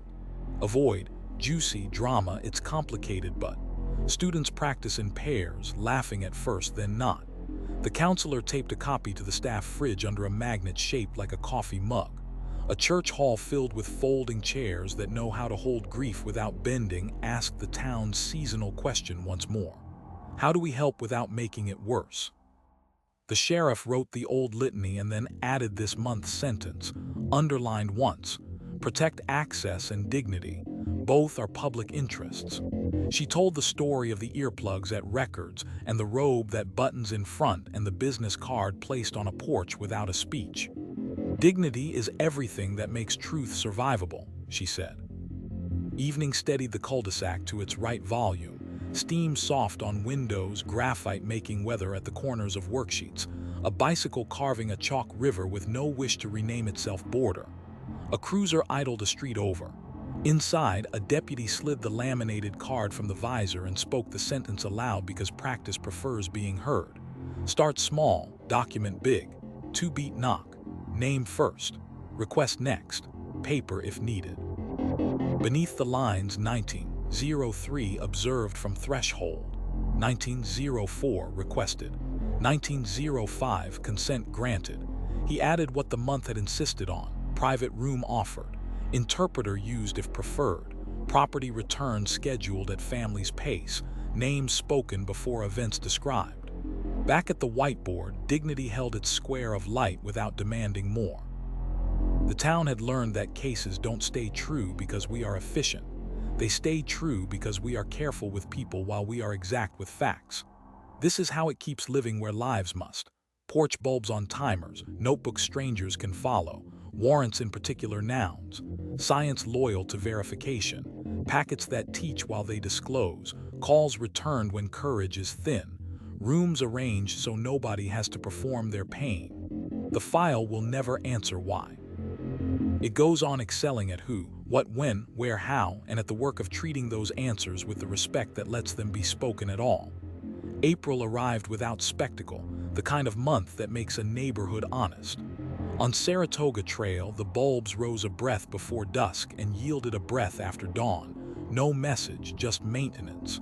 The street didn't congratulate itself for keeping time. It simply did. Across town, the whiteboard wore a word that didn't sparkle and therefore mattered: stewardship. The sheriff underlined it once and let the room read it in the silence that follows a decision. "We don't own the story," she said. "We hold it. We mind its edges. We return it better than we found it." The day's first task looked like housekeeping and functioned like oath. A detective removed a sealed envelope from the property locker, return of photographs, and checked the chain of custody line with the fingertip he uses to feel for drift. The packet held copies of images that had once been evidence and were now memories someone was entitled to manage on their own terms. He wrote the appointment on a small card instead of leaving it to voicemail. Stewardship keeps pace with a calendar, not a feed. At the house, 2 units parked a driveway shy, the ritual posture for care that isn't theater, present enough to help, far enough to let dignity breathe. The deputy knocked the 2-beat rhythm that reads as neighbor, not notice, and asked the only question stewardship never gets tired of repeating. "Would you prefer the porch or a private room?" The answer was the kitchen table, the one with onion skin on a cutting board and a jar that collects screws and coins and tiny batteries that will someday resume their lives. Paper slid across wood. Signatures did what signatures do best: measured consent 1 pen stroke at a time. A receipt stayed. A thank you did not need to be invented. Training turned the word into muscle. The instructor sketched the familiar entryway, keys in a bowl shallow enough to admit habit, purse on a console, prenatal vitamins in the position of quiet gravity, and wrote hold/use/return across the board like knots in a rope. Under hold, document, secure, restrict gossip. Under use, fit to element, stop at drawers, photograph before moving. Under return, schedule, offer privacy, explain choices, keep, copy, decline. "Stewardship is the arithmetic of respect," she said. "What you took must equal what you explain must equal what you give back." A deputy asked where instinct lives when the room's silence leans. "Margin with a time," the instructor answered. 0814 concern noted. "Then stop. Let paper, not appetite, decide." Records practice stewardship with staples instead of speeches. A request arrived wide and hungry, everything, and left the building trimmed to statute. CAD log, 911 audio with transcript, the warrant and return, the inventory, timeline stapled on top, a redaction index citing law rather than taste. Before envelopes traveled, the clerk made the call. The office has turned into muscle. Advance notice to family. She kept a second set of packets labeled teaching copy, names gone, lessons intact, because stewardship includes what you won't put in circulation and what you will put in class. Dispatch ran a drill called Finish the Handoff. A neighbor reported a porch light past breakfast. 5 minutes later, a coworker described an empty chair and 3 unsent drafts. The call taker read back anchors, spelled names, placed commas where officers could land. At the end came a sentence the supervisor insists on: resources provided, caller invited to update, case number read aloud. Stewardship returns information to the people who risk their quiet to give it. Downstairs, the binder the county treats like a tool open to the hinge that keeps memory from improvising. I observed. I requested. Consent was declined. A warrant was obtained. A new insert lived behind the hinge. Stewardship notes, who was notified before a release, who received a property return, which items were offered a copy instead of the original, which images will never be published, and why statute, not mood. The detective wrote the sentence that bored everyone until they needed it. Context stapled where it belongs. At the hospital, stewardship sounded like light dimmed and paper arranged. The strangulation protocol did its old work: ruler, sketch, quotes fenced in quotation marks. He pressed here. I saw stars. 5 minutes later, a second nurse measured again without being told where to look. At discharge, the advocate set 3 cards on the tray table: verbs that travel, call, stay, leave, plan. A plain explanation of who can read a chart and who cannot. A small map to the office where a copy of a photograph can be obtained or declined without a discussion that turns a person into education. Stewardship respects later. The lab lifted the idea into method. A junior analyst practiced the phrase the bench prefers, consistent with "until assurance replaced apology." Her partner initialed the margin because verification is mercy to your future self under oath. On a corkboard, a one-pager hung stubbornly. When the case ends, mirror drive sealed. Hash manifests printed. Access narrowed. Presentation scrubbed of human detail that does not carry an element. A lab slides into vanity as easily as any department, the quality manager said. Stewardship is the part that declines applause. 2 counties over, the small department that keeps their laminated cards in a shoebox labeled tools hosted a night called What We Keep, What We Give Back in a library that smells like glue and winter. Handouts were plain.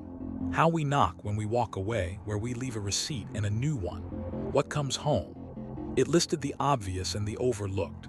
Phones after imaging, photos after closing, copies of statements with a guide to corrections if memory improves. We don't make you beg the building that took from your worst day, the sergeant said. We put it on a schedule. The district attorney set up under a scoreboard that refuses to amplify grief. Title: Stewardship at Charging and After. 3 headings: decline, amend, notify, and a story as old as competence. Not everything that can be filed ought to be. Not everything filed must stay the same. Not every change should arrive in a headline. We do our work as if we'll need to live here next week, he said, because we will. Victim services turned stewardship into a calendar you can refuse. The postcard inside kitchen cabinets still read, if you need me to stand next to you while you do nothing, I will, with boxes for call, stay, plan, decline. This month they added remind later with a blank you could fill with a day that belongs to you. At 6:11 a.m., the thin courage hour, the phone vibrated. Not today, the voice said. May I write Thursday? The advocate asked. Please, stewardship asks. It does not hover. Doc contributed with its single dialect schedule. Counts, doors, passes, trays, protective housing, a line in a file tuned to repeatables. The memo no one will film and everyone benefits from. Property audits complete, receipts reconciled, chain of custody intact. Stewardship here is the absence of surprise. At the high school, Steady gained a page called Borrowed Stories. It taught students how to handle what isn't theirs to share and what they can't stop hearing anyway. Acknowledge, redirect, place the weight on paper that can carry it. A script for lockers and buses. That's not mine to explain. There's an official page with the facts. Want to walk to class with me? A small line at the bottom meant for adults with hall passes. We are custodians. Return what you carry. A church hall with folding chairs that have learned how to hold absence took the late question one more time. How do we help without making it worse? The sheriff didn't write the long litany. She drew a small box and wrote 3 verbs inside it: mind, mend, return. Mind what you take, she said. Mend what you touch. Return what you can. That's stewardship. Evening settled the cul-de-sac to its right volume. Steam on windows, graphite shading worksheet corners, a bicycle tracing a chalk river not interested in borders. A cruiser idled a street over. Inside, a deputy slid the laminated card from the visor and spoke the sentence aloud because practice prefers being heard. Start small, document big. 2-beat knock. Name first. Request next. Paper if needed. Beneath the plain nouns, 1903 observed from threshold. 1904 requested. 1905 consent granted. 1912 consent ended, warrant sought. 1941 warrant executed, receipt left, return filed. He added what the month had taught to make habit. Property return date scheduled. Teaching copy created, identifiers removed. Family notified before release. Back at the whiteboard, Stewardship held its square of light while the night shift clocked in. The town has learned the case does not endure because anyone clutches it. It endures because people hold it carefully and let it go correctly. This is how it keeps living where lives must. Porch bulbs on timers, notebooks a stranger can follow, warrants in particular nouns, science that prefers verification to theater, packets that teach while they disclose, calls returned when courage is thin, things taken only as long as they must be and then brought home. The file will never answer why.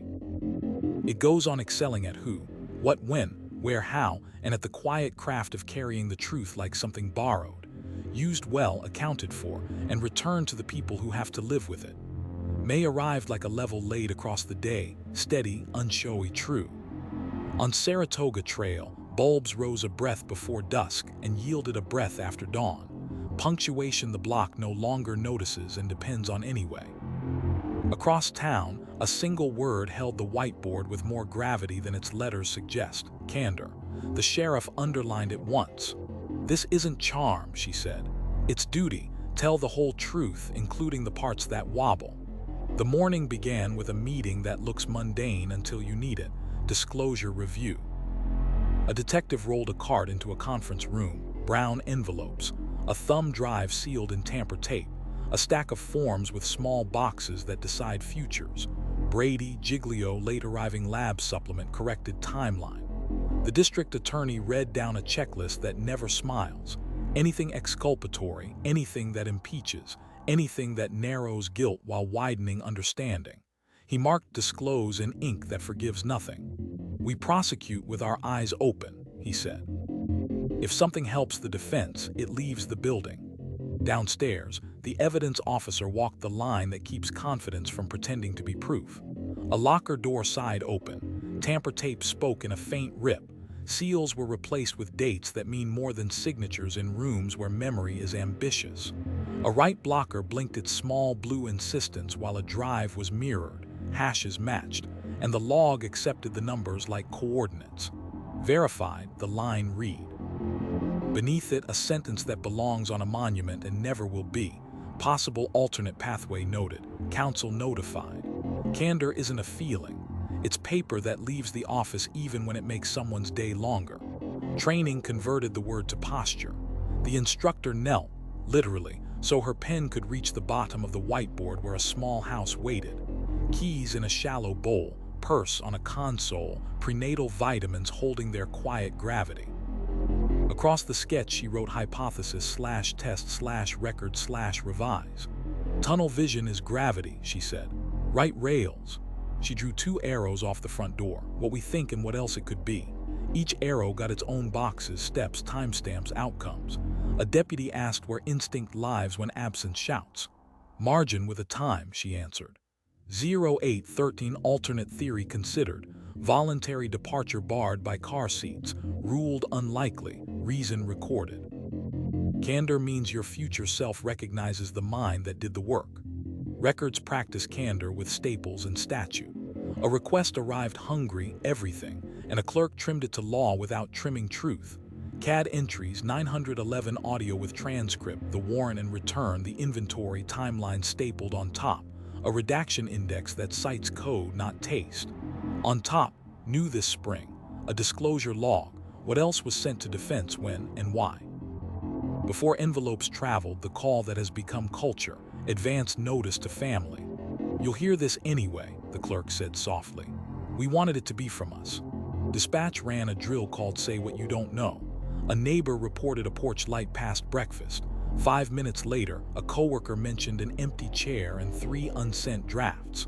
The call taker collected anchors and then added the line their supervisor underlined 3 times. No sounds of distress reported. Not to minimize, to calibrate. On playback, the supervisor tapped 2 places where silence had been labeled. "Name it," she said. "Silence is a fact too." At the hospital, the strangulation protocol kept its old stubbornness, ruler, sketch, quotes fenced in quotation marks. "He pressed here, I saw stars." 5 minutes later, a second nurse measured again. The attending added a box that changes more than charts. Alternative etiologies considered: asthma, reflux, infection, and ruled out by. It wasn't doubt in a patient. It was faith in method. The advocate placed cards on the tray: call, stay, leave, plan, and a new sentence that belongs in medicine as much as in law. You may request that your doctor explain what else this could have been and why it was. In the lab, Candor wore small fonts and double initials. A junior analyst practiced the phrase the bench prefers when certainty would trespass, consistent with, and was coached to add the sentence defense attorneys respect. Alternate sources possible, not excluded by current submission. Her partner initialed the margin because verification is mercy to your future self under oath. On a corkboard, a one-pager titled Brady for bench text listed 3 duties: flag gaps, document reruns, email counsel when a control hiccups even if the second pass sings. 2 counties over, the department that keeps laminates in a shoebox labeled tools hosted Candor night in a library that smells like glue and after school. Handouts were direct: how we knock, what we photograph and why, where we leave a receipt and a new one, what we tell the defense when it helps them. A hand went up. Doesn't that make the job harder? The sergeant nodded. It makes the verdict worth keeping, she said. The district attorney stood under a scoreboard that refuses to echo pain and wrote 3 headings on a portable board: Brady, Giglio, open file, then pointed at a box titled if you forgot. It contained 2 verbs and a deadline: supplement immediately. Candor after mistake, he said, is still candor. Courts forgive error when it travels with a clock and a spine. Victim Services tuned the month's word into a phone call at 6:11 a.m., the thin courage hour. I won't lie to you, the advocate said, the sentence that shares a roof with kindness. Today might be loud mail requests, people with questions. If you need me to stand next to you while you do nothing, I will. The person on the line breathed out a thank you that sounded like a truce. Doc contributed in the only dialect it speaks, schedule, with a memo no one will frame and everyone relies on. Disciplinary notices delivered. Appeal rights explained. No public comment beyond policy. Candor in that building is a door that closes without commentary and a log that outlives rumor. At the high school, Steady gained a page called Admitting Gaps. It taught kids how to answer without improv. I don't know, here, S where you can. It gave teachers a script. The official update changed. Let's read it together. It made room for a sentence teenagers respect. I said that wrong yesterday. Here's the correction. In a hallway that remembers last year, Candor began to sound like relief. A church hall filled with folding chairs that have learned to balance grief and pragmatism took the late question again. How do we help without making it worse? The sheriff didn't write the long list. She wrote a short one: tell the truth early, keep telling it, correct yourself out loud. She pointed to the earplugs at records, the disclosure log on top of packets, the lab note that admits what it can't exclude. Candor isn't confession, she said. It's the shape of trust. Evening lowered its hand onto the cul-de-sac and steadied it. Steam softened window glass, graphite made weather along worksheet edges, a bicycle etched a chalk river that refused borders. A cruiser idled 1 street over. Inside, a deputy slid the laminated card from the visor and spoke the sentence aloud because practice prefers the sound of itself. Start small, document big. 2-beat knock. Name first. Request next. Paper if needed. Beneath the neat nouns, he added the line that keeps verdicts breathing. Limitations noted. Alternate explanations recorded. Defense notified of late lab addendum. Receipt left. Return filed. Back at the whiteboard, Candor sat under its single underline, uncomplicated and exact. The town had learned the case didn't remain trustworthy because anyone insisted. It remained trustworthy because the people inside it kept telling the whole thing, especially the quiet parts that didn't flatter them. This is how it keeps living where lives must. Porch bulbs on timers, notebooks a stranger can follow, warrants in particular nouns, science that prefers verification to theater, packets that teach while they disclose, phone calls that don't promise ease but do promise honesty. The file will never answer why.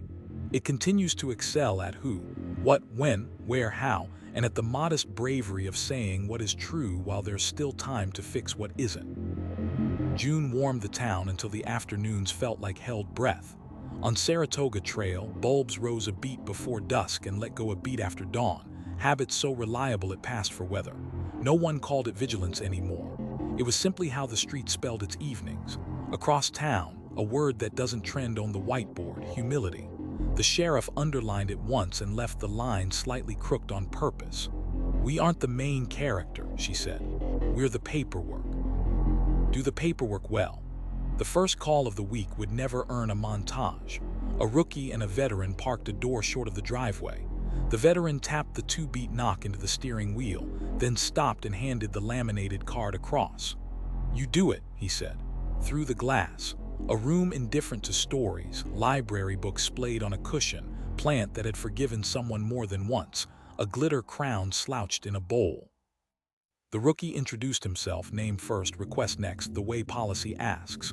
When his tongue chased a flourish, he caught it and returned to nouns. "May we speak here, or would you prefer another room?" Humility sounds like offering a choice you can honor. Downstairs, the detective who treats the binder like a wrench open to the hinge that refuses vanity. I observed. I requested. Consent was declined. A warrant was obtained. He slid a thin insert beneath it, corrections. A half-page form for fixing what pride would rather forget. Wrong digit on a plate, comma that made a time look like a guess, photograph mislabeled by one room. The form asked for 3 things only: what was wrong, what is right, who you told. He initialed the corner and wrote the sentence that bores until it saves.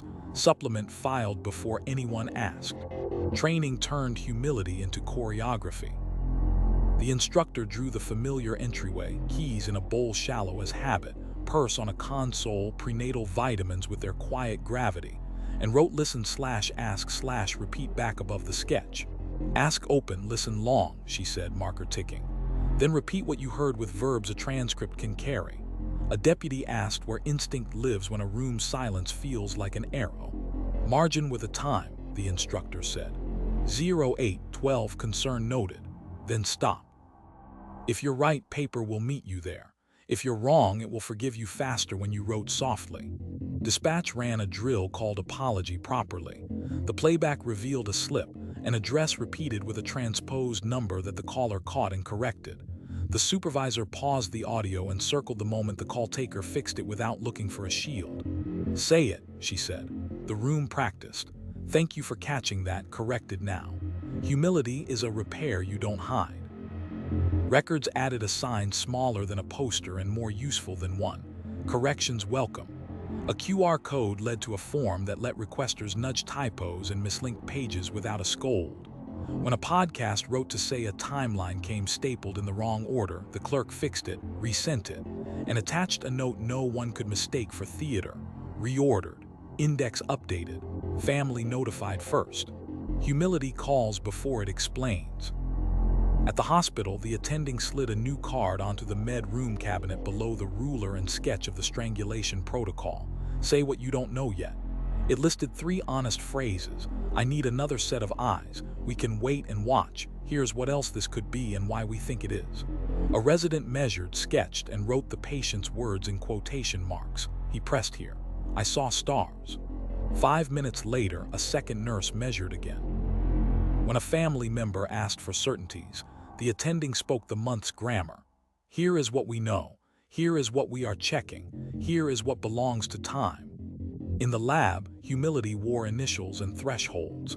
A junior analyst practiced consistent with until the phrase stopped sounding defensive and started sounding accurate.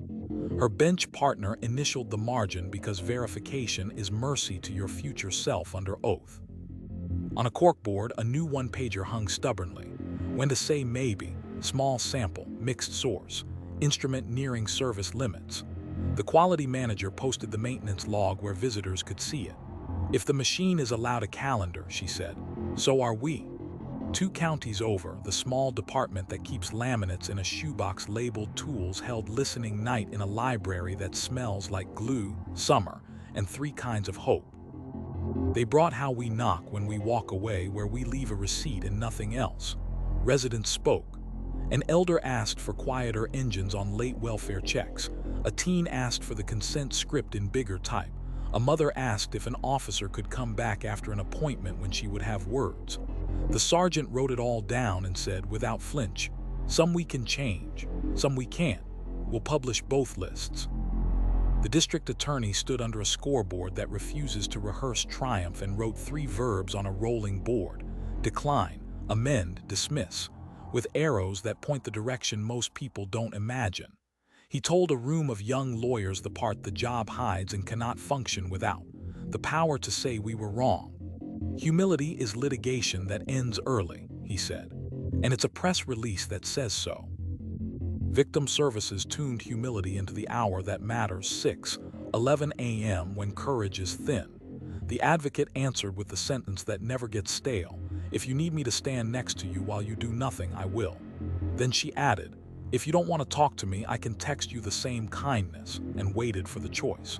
It came as a single emoji. Humility knows when to be quiet and stay anyway. Doc contributed in the dialect of schedule. A memo crossed a desk: post-incident review. One policy revised, staff reminded of silent escort, public statement limited to changes, not chest. Inside, humility looks like routine that doesn't audition. At the high school, Steady got a page called The Better Answer. It coached kids and staff to replace performances with procedure. "I don't know," here, S who does. "That's not mine to tell," here, S the official page. "I said that wrong yesterday, here's the fix." The counselor taped a copy to the trophy case. The trophies did not object. In a church hall with folding chairs that have learned the shape of absence, the late question arrived as always, quiet and bristling. "How do we help without making it worse?" The sheriff drew a small circle and wrote "we" inside it with lowercase humility. Around the edge, she printed verbs that don't trend and hold the roof up anyway: ask, listen, correct, return, rest. Humility is not lower expectations, she said. It's lower posture so the work can be seen. Evening set its palm on the cul-de-sac and took a little weight. Steam softened window glass, graphite weathered worksheet corners, a bicycle etched a chalk river that refused to learn borders. A cruiser idled one street over. Inside, the rookie slid the laminated card from the visor, said the sentence aloud because saying it lines your hands up. Start small, document big, 2-beat knock. Name first, request next, paper if needed. Beneath the neat nouns he added what the month asked for, spoke softly, asked twice, admitted limits, corrected note before submission, receipt left, return filed. Back at the whiteboard, humility kept its crooked underline. The town had learned the case does not remain trustworthy because anyone sounds certain. It remains trustworthy because people write softly, fix quickly, and let the right things be bigger than they are. This is how it keeps living where lives must. Porch bulbs on timers, notebooks a stranger can follow, warrants in particular nouns, science that prefers verification to theater, packets that teach while they disclose, calls returned at the hour bravery is thin, and a posture that makes space for truth to stand taller than the people who carry it. The file will never answer why. It goes on excelling at who, what, when, where, how, and at the everyday discipline of staying small so the measured truth can stay large. July pressed warm air into the seams of the day until everything slowed to its true pace. Mail trucks pausing at each lid, bicycles staking gentle claims on cul-de-sac arcs, the faint, punctual click of porch timers admitting dusk. On Saratoga Trail, the bulbs rose and retired without commentary. The street had long since traded theater for rhythm. Across town, the whiteboard carried a word that feels old-fashioned and turns out to be equipment: temperance. The sheriff underlined it once and let the marker squeak, a small reminder that restraint makes a sound if you're listening. Measured choices, she said. Not less care, less heat. The week's first call could have tilted either way. A neighbor sent a doorbell clip, voices climbing, a shadow crossing frame, captioned conclusions already hitching rides across phones. 2 units rolled without sirens and parked shy of the driveway by a distance that reads as respect to people who keep a practiced eye on thresholds. The deputy, shoulders set to neighbor, not siege, knocked the 2-beat rhythm and waited one full breath longer than habit. Through the glass, nothing a camera could have sold: reused grocery bags, a plant stretching toward afternoon, a child's felt crown tipped in a fruit bowl like a joke only the house got. "May we speak where you're comfortable?" He asked, name first, request next, the artless cadence that policy protects. The resident chose the stoop. The The deputy kept his hands where English could see them and his voice where a recorder wouldn't have to bend.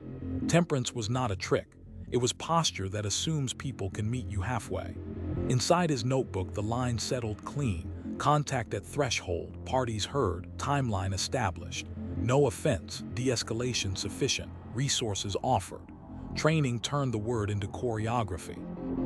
The instructor sketched the familiar entryway, keys in a shallow bowl, purse on a console, prenatal vitamins holding their quiet gravity, and wrote across the page, scale to the room. Left column, checks that cost little and spare nerves, names repeated, address read back, interpreter offered, a glass of water accepted if offered. Right column, steps that require paper and patience. Search beyond plain view, devices past the lock screen, drawers closed by law unless named. In the middle, a thin band shaded like a curb, plain view. Keep to your lane unless the law widens it, she said. A deputy asked where instinct belongs when the silence in a room points like a compass needle. In the margin with a time, the instructor said. 0814 concern noted, then stop. Temperance trusts the warrant to say yes or no. Dispatch ran a drill called Lower the Flame. First call, a porch light that forgot breakfast. Second, a coworker finding 3 unsent emails blinking at noon. The call taker took coordinates, not ownership, times, spellings, vehicles, doors, then repeated back the anchors like a steady hand on a shoulder. At the end of each call, a sentence they'd added in ink, not mood. Thank you for calling. We'll update if anything changes. The supervisor played the audio against CAD and tapped once when a comma landed like a railing. Urgency isn't volume, she said. It's accuracy on schedule. Records practiced temperance with staples and statute. A request arrived wide and hungry, all footage, all photos, all reports, and left the building trimmed to what law owes and people deserve. CAD entries, 911 audio with transcript, the warrant and return, the inventory, timeline stapled on top, a redaction index that cites code instead of appetite. On top, a small card no one asked for and everyone ends up needing. Earplugs available. Timestamp your place. Before envelopes traveled, the clerk made the call the office insists on even on tired afternoons. Advance notice to family. Temperance calls first. Downstairs, a detective opened the binder the county treats like a tool and touched the hinge that keeps sentences from sprinting ahead of themselves. I observed. I requested. Consent was declined. A warrant was obtained. He slid in a fresh insert titled Noise Discipline. Notes for scenes that want to be louder than the elements. Don't narrate while filming. Don't admire a room. Photograph before moving. Say why when you move. Stop at drawers unless paper speaks. He wrote the sentence that reads like boredom and functions like fidelity. Receipt left. Return filed. Context stapled where it belongs. In the lab, temperance looked like thresholds and initials. A junior analyst ran confirmatories, then ran them again when the first pass flirted with a limit. Her bench partner initialed the margin because verification is mercy to your future self under oath, a courtesy that doubles as armor. On a corkboard, a one-pager hung in small, stubborn type, certainty only where earned. Consistent with where certainty would trespass, alternate sources noted. It wasn't humility, it was calibration disguised as restraint. At the hospital, the strangulation protocol did its old work, ruler, sketch, quotes fenced in quotation marks. He pressed here. I saw stars. 5 minutes later, a second nurse measured again without a hint for where to look. The attending crossed out 2 tests that soothed clinicians more than patients and wrote a note in the margin that sounded like advice and functioned like policy. Order what changes care. Dim lights when possible. Ask before rolling carts that make noise. Temperance feels like quiet when you need it. 2 counties over, the small department that keeps their laminated cards in a shoebox labeled tools hosted right-sized response in a library that smells like glue in summer. Handouts were plain. How we knock when we walk away, where we leave a receipt and a new one, what we don't take pictures of. A hand went up, why not flood the zone? The sergeant shrugged the way competent people do. Because the law asks for enough, not everything. Enough stands up better later. The district attorney ran charging without heat beneath a scoreboard that forgets to be heroic. 3 headings on a rolling board: sufficiency, specificity, proportionality, with arrows that point away from drama. If an edit makes your case stronger, throw away the edit, he said. If a fact makes it thinner, keep it and adjust the charge. Temperance isn't softness, it's aim. Victim Services taught temperance at 6:11 a.m., the Thin Courage Hour. The advocate answered with the sentence that has earned its place on cabinets and fridges: "If you need me to stand next to you while you do nothing, I will." Then softer: "If you need silence more, I can be quiet near your phone." The reply came as a single period stop, and the advocate wrote "check tomorrow" in a planner that respects commas as much as feelings. Doc contributed in its only dialect: schedule. A memo announced escort routes adjusted for quiet hours, no siren tests before 9, protective housing movement without commentary. Temperance there looks like routine that absorbs attention instead of inviting it. At the high school, Steady gained a page labeled "Lowering Volume, Keeping Facts." It taught students and staff how to answer curiosity without feeding spectacle. That was last year. Here, the official page: "I'm headed to science." Teachers practiced reading an update in a monotone that isn't cold, it's stable, and then reopening notebooks to the assignments that save days. A church hall with folding chairs that have learned to cradle grief without bruising it took the town's perennial question again. How do we help without making it worse? The sheriff didn't write the long list. She drew a rectangle and shaded only its edges. "By using only the force this moment needs," she said. "By keeping words to what the elements require. By leaving the rest quiet enough for people to hear themselves." Evening settled on the cul-de-sac at the right volume, steam on kitchen glass, soft graphite along worksheet margins, a bicycle drawing a chalk river that refused to audition for a boarder. A cruiser idled one street over. Inside, a deputy slid the laminated card from the visor and said the line aloud because speaking it steadies the hand. "Start small, document big. 2-beat knock. Name first. Request next. Paper if needed." Beneath the nouns he added what the month had made muscle: voice low, options offered, clip contextualized, no entry beyond plain view, receipt left, return filed, follow-up scheduled, not urgent. Back at the whiteboard, Temperance kept its single underline and its square of light. The town had learned the case endures not because anyone makes it loud, but because people keep it exact at a volume decent rooms can stand. This is how it keeps living where lives must. Porch bulbs on timers, notebooks a stranger can follow, warrants in particular nouns, science that prefers repetition to bravado, packets that teach while they disclose, calls returned at the hour courage is thin. The file will never answer why. It continues to excel at who, what, when, where, how, and at the measured art of doing just enough exactly right, long after the headlines go still. August laid a slow hand on the afternoons and made everything honest: mail lids, bicycle bells, the soft, punctual tick of porch timers admitting dusk. On Saratoga Trail, the bulbs did what they've done long enough to be believed. Rose a breath before dark, bowed a breath after dawn, rhythm without applause. Across town, the whiteboard carried a word the room read like family history: lineage. The sheriff underlined it once and let the squeak stay. "We didn't invent this," she said. "We inherited it. We'll leave it better." The morning belonged to the field training unit, a rookie with neat handwriting, an FTO whose notebook looks like a carpenter's square. They parked one door short of the driveway. The FTO tapped the steering wheel twice, habit not nerves, and slid the laminated card across.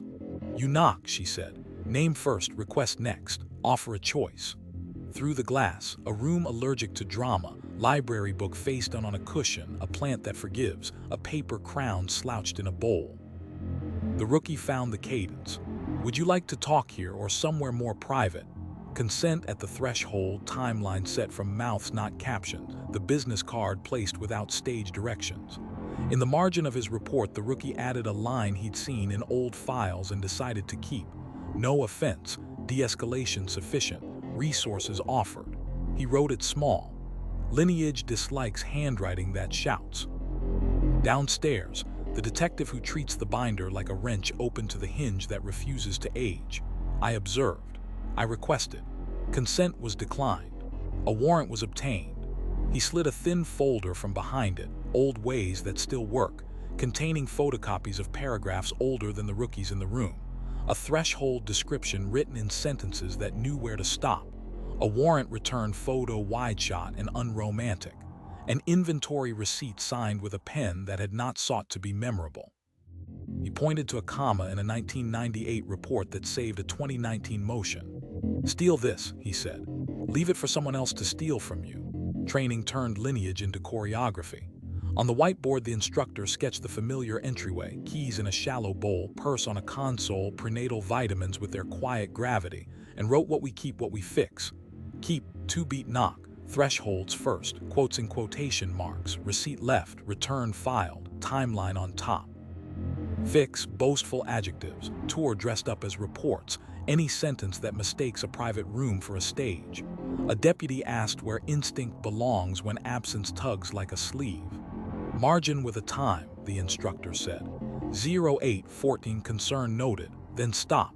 If you're right, paper will meet you there. If you're wrong, lineage survives you.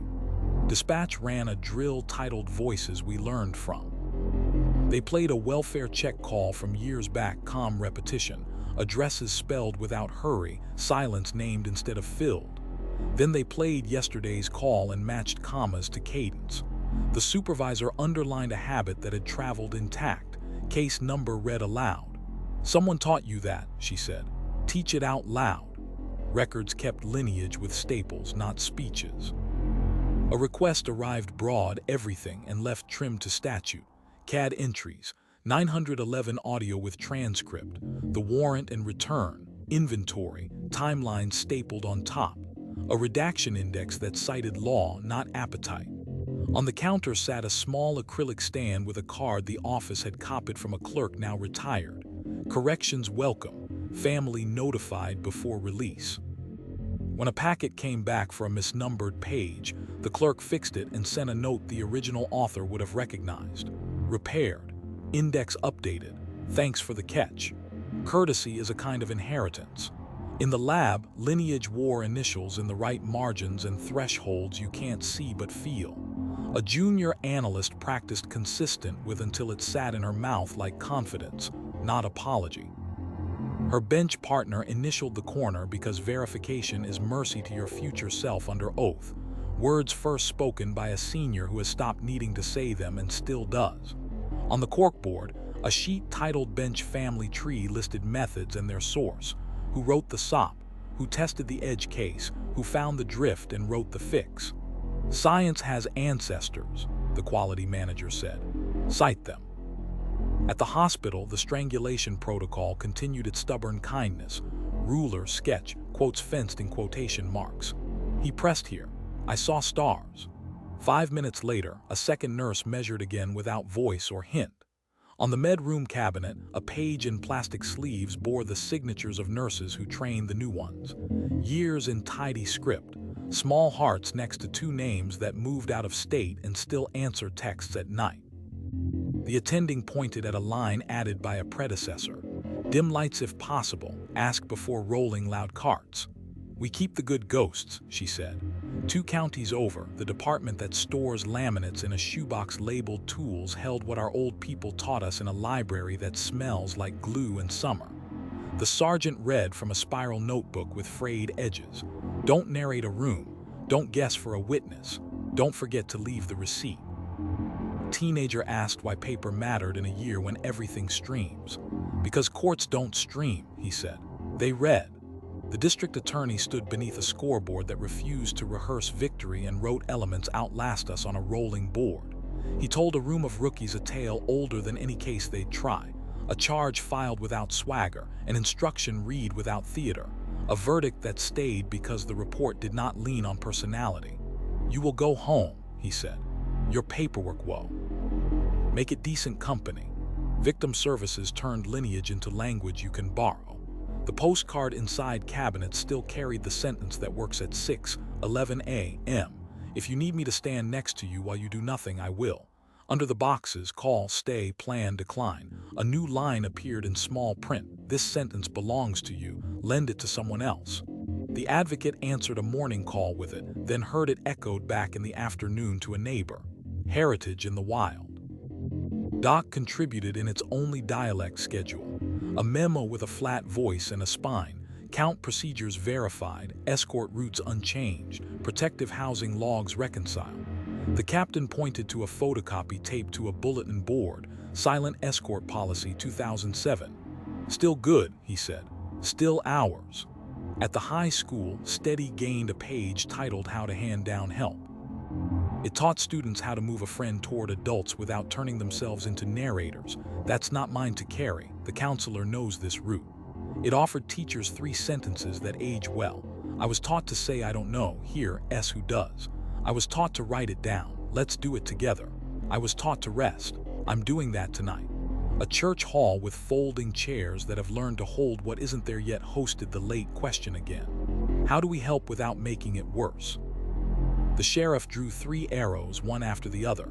Received, right arrow, refined, returned. Take what we were given, she said. Sand off the splinters. Hand it back to the next pair of hands without blood on it. Evening steadied the cul-de-sac into legible shapes. Steam on windows. Graphite weather at notebook corners. A bicycle drawing a chalk river that refuses to be a border. A cruiser idled 1 street over, patient as a bench. Inside, the rookie slid the laminated card from the visor and said the sentence aloud because saying it sets the bones. Start small, document big. 2-beat knock. Name first. Request next. Paper if needed. Beneath the nouns he added a line he promised himself to write every time. Times verified. Interpreter offered. Receipt left. Return filed. Note written for whoever reads this after me. Back at the whiteboard, Lineage held its square of light while the night shift clocked in. The town had learned the case didn't endure by accident. It endured because people cared for the craft they found and left it straighter than they met it. This is how it keeps living where lives must. Porch bulbs on timers. Notebooks a stranger can follow. Warrants in particular nouns. Science faithful to verification. Packets that teach while they disclose. Calls returned when courage is thin. Hands that learn from older hands and make room for younger ones. The file will never answer why. It goes on excelling at who, what, when, where, how, and at the ordinary inheritance of doing things right again.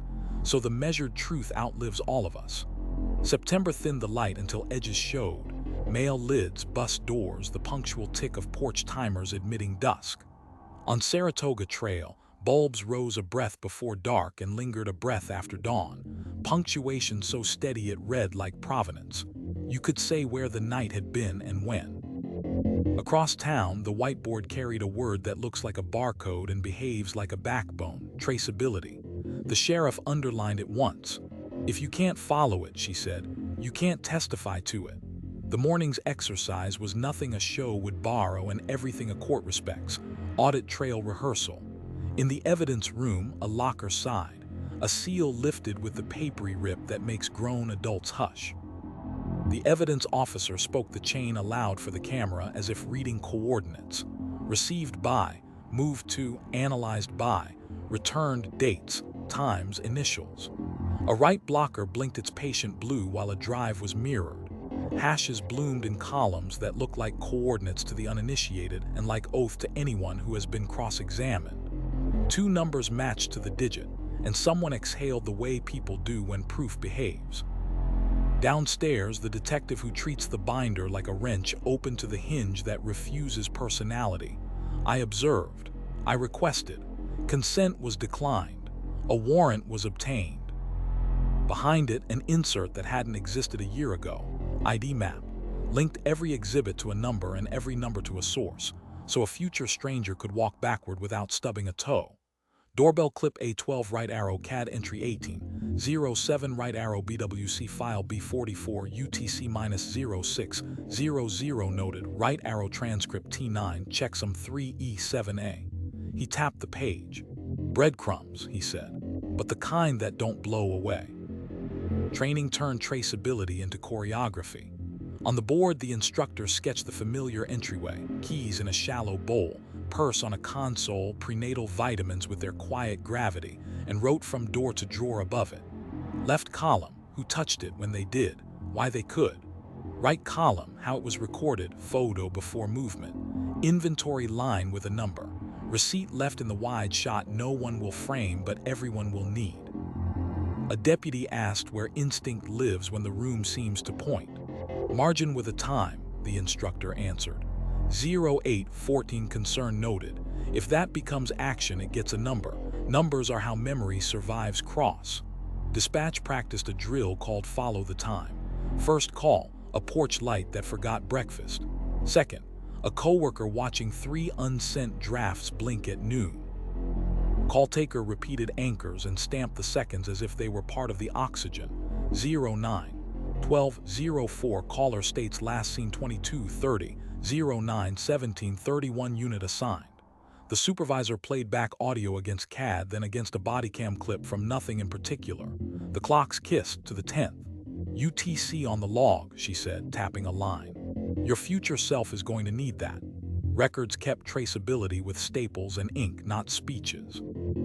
A wide request arrived, the kind that confuses appetite for access.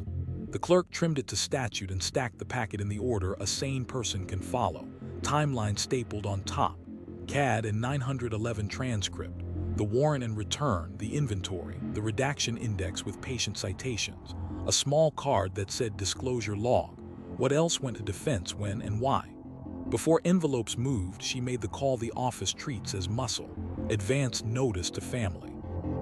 She wrote the case number and the subject line of the email, because people shouldn't have to invent a story just to file paperwork. At the hospital, the strangulation protocol continued its stubborn clarity. Ruler, sketch, quotes fenced in quotation marks. He pressed here. I saw stars. 5 minutes later, a second nurse measured again and signed beneath, not because anyone doubted the first hand, but because 2 hands make a path. A laminated card appeared in the med room cabinet. Chart provenance, who wrote, who added, who read aloud, who consented. The advocate placed 2 cards on the tray, verbs that travel, call, stay, leave, plan, and a small explanation of how to request records without learning Latin. Keep your copy, she said. Make us chase ours. In the lab, traceability wore small fonts and stubborn initials. A junior analyst practiced reading a chain of custody aloud from marker to marker until each handoff sounded like a metronome. Collected, sealed, transported, logged, extracted, returned. Her bench partner initialed the margin because verification is mercy to your future self under oath. On the corkboard, a 1-pager explained hash manifests in squares and arrows any 9th grader could follow. The quality manager pinned a new sign near the camera they use only for methods. No images of people. No exhibits without numbers. Captions must contain source. Traceability refuses anecdote. 2 counties over, the small department that keeps laminates in a shoebox labeled tools hosted follow the line in a library that smells like glue and late summer. The sergeant walked a room of retirees and teenagers from how we knock to where we leave a receipt to a poster titled What Return Filed Looks Like. A scanned page, an index number, a signature that belongs to a person you can call. A hand went up. Why not just trust? The sergeant smiled. Because trust needs a receipt, she said. The district attorney stood under a scoreboard that refuses to applaud grief and wrote 3 phrases that carry cases across years. Origin, handling, destination. He pointed to a box titled gaps and wrote the only acceptable verbs beside it. Explain or repair. Juries forgive what is accounted for, he said. They are right to doubt what wanders. Victim services made traceability kind. The postcard inside a dozen kitchen cabinets still bore the sentence that works at 6:11 a.m. If you need me to stand next to you while you do nothing, I will, with boxes for call, stay, plan, decline. This month, a smaller line appeared, who I told optional with 3 blanks. Sometimes people need to see their own support chain in ink. The advocate logged outreach without flourish because support also deserves provenance. Doc spoke in schedule. A memo no one frames and everyone needs. Property audits complete. Receipt numbers reconcile with ledger. Movement logs legible. Protective housing entries timestamped in UTC. Inside, traceability is the difference between order and rumor. At the high school, Steady gained a page called Show Your Work, not for equations, for days. It offered students and staff 3 small habits that make curiosity survivable. Write the date on anything you might need later. Screenshot with time showing. File emails by case number, not subject line. You're building a map for your future self, the counselor said. Make the street names big. A church hall with folding chairs that have learned to hold weight without bending took the town's perennial question once more. How do we help without making it worse? The sheriff drew 3 arrows across a flip chart. Where it came from, right arrow, who carried it, where it lives now. If we can't answer those, she said, we aren't helping, we're guessing. Evening settled the cul-de-sac to its proper volume.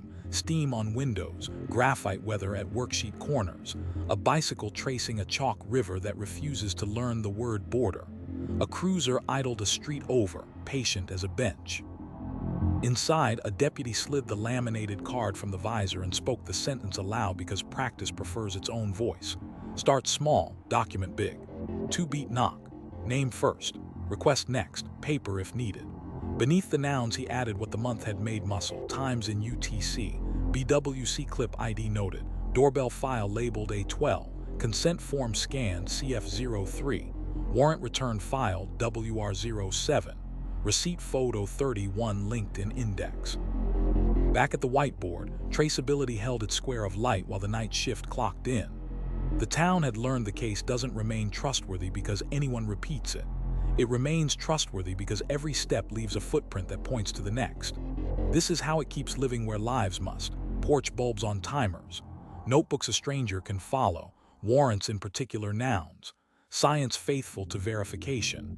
Packets that teach while they disclose. Calls returned when courage is thin. The file will never answer why. It goes on excelling at who, what, when, where, how, and at the durable craft of leaving a trail the truth can walk again tomorrow without getting lost.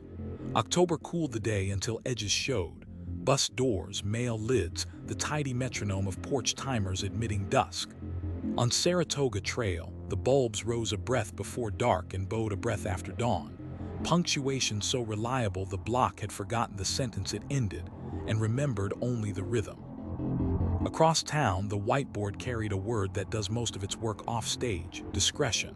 The sheriff underlined it once. We have authority, she said. We choose when to use it and more often when not to. The morning call could have become a performance and didn't. A neighbor forwarded a doorbell clip, raised voices, a shadow stepping in and out of frame, a caption already doing more work than the video.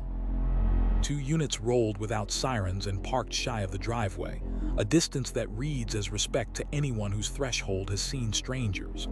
The deputy knocked the 2-beat rhythm and let a full breath pass before speaking.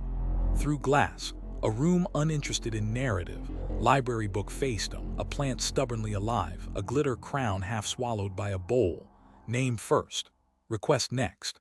Would you like to talk here or somewhere more private? The resident chose the stoop. Timeline established by mouths, not captions. No offense. De-escalation sufficient. A business card and a brochure that doesn't scold, mediation hours, a number for parenting class that doesn't test your pride. In the notebook, the sentence the office tries to earn. Contact resolved at threshold. Resources offered. No further state action necessary. Downstairs, the detective who treats the binder like a wrench open to the hinge that refuses drama. I observed. I requested. Consent was declined. A warrant was obtained. Behind it, an insert labeled alternatives, diversion referrals, civil standby scheduling, property return appointments, community advocates on call. He traced a finger under a line that has saved more afternoons than speeches do. Authority available not equal to authority required.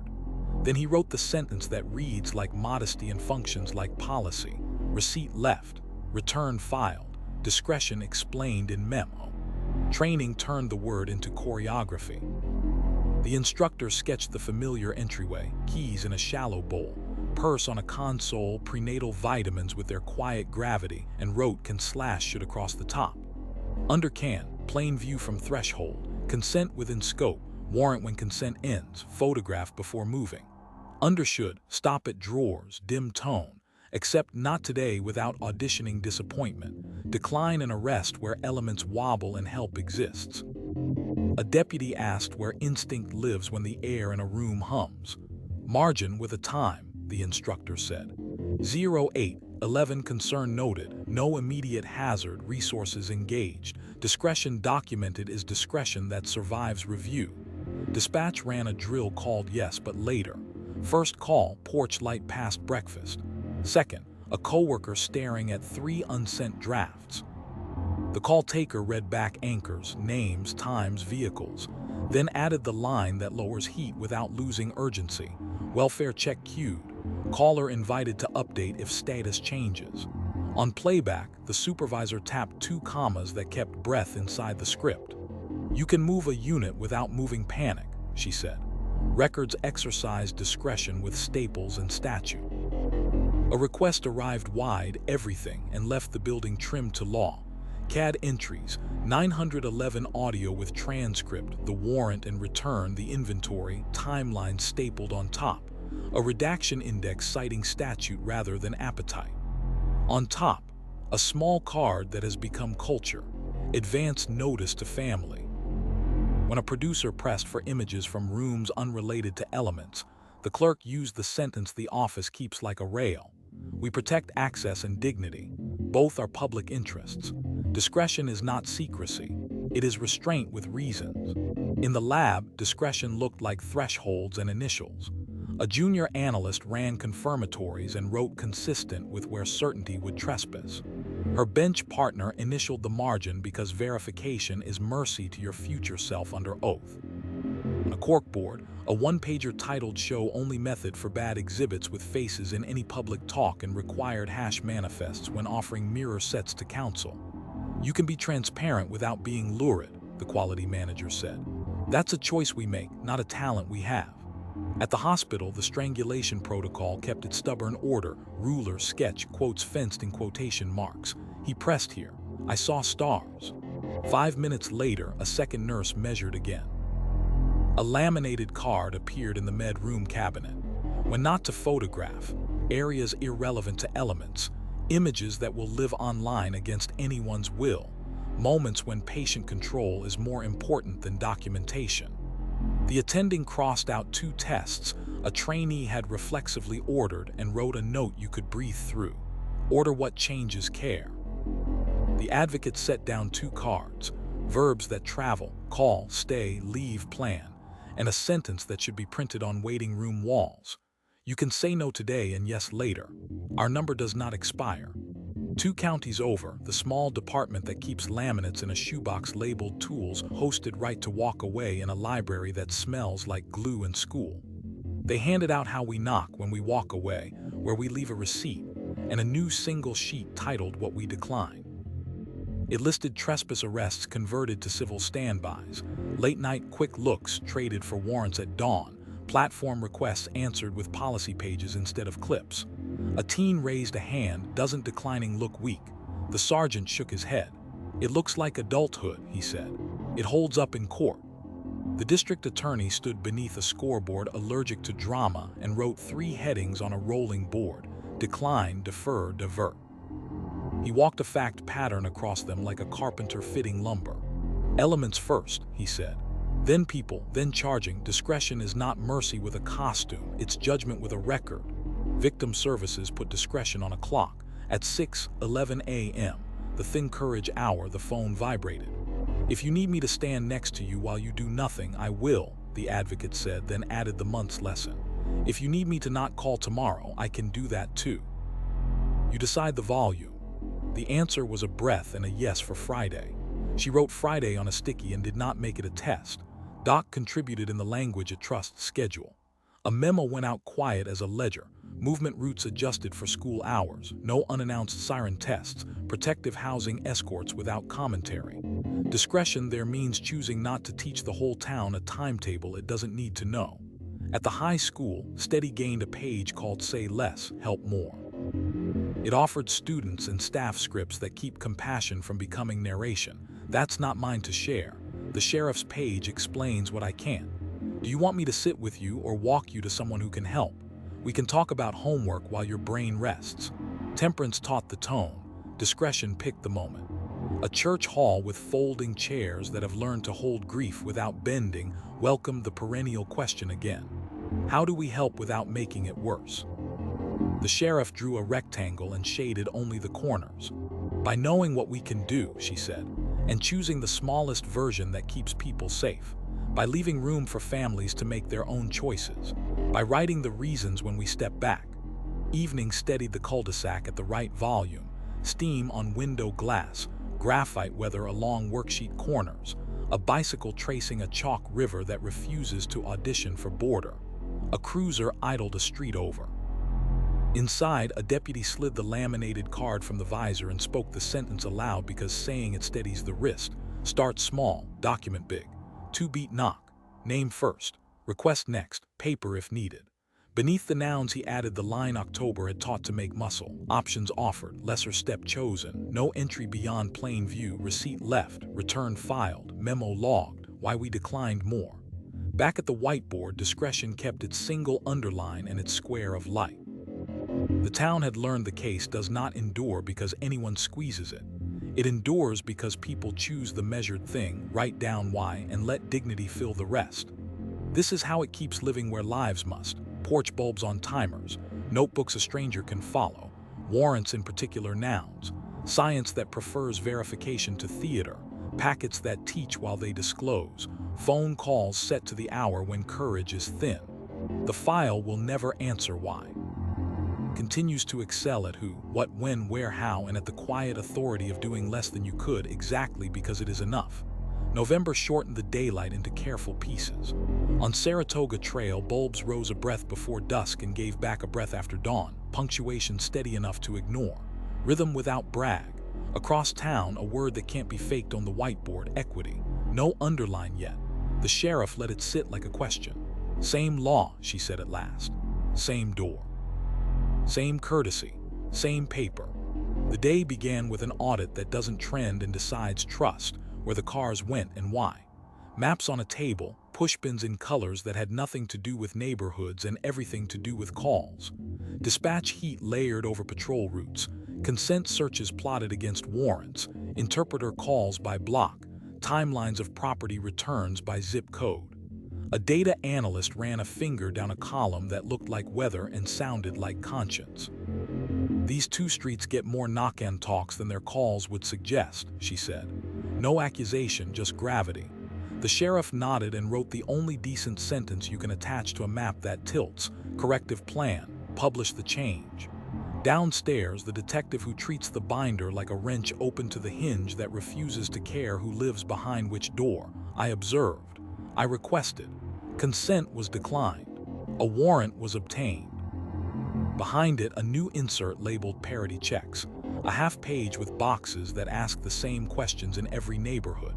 Interpreter offered, consent script read verbatim, scope explained with the same nouns, receipt left, return filed photographed in wide shot, notice to family made before any public release.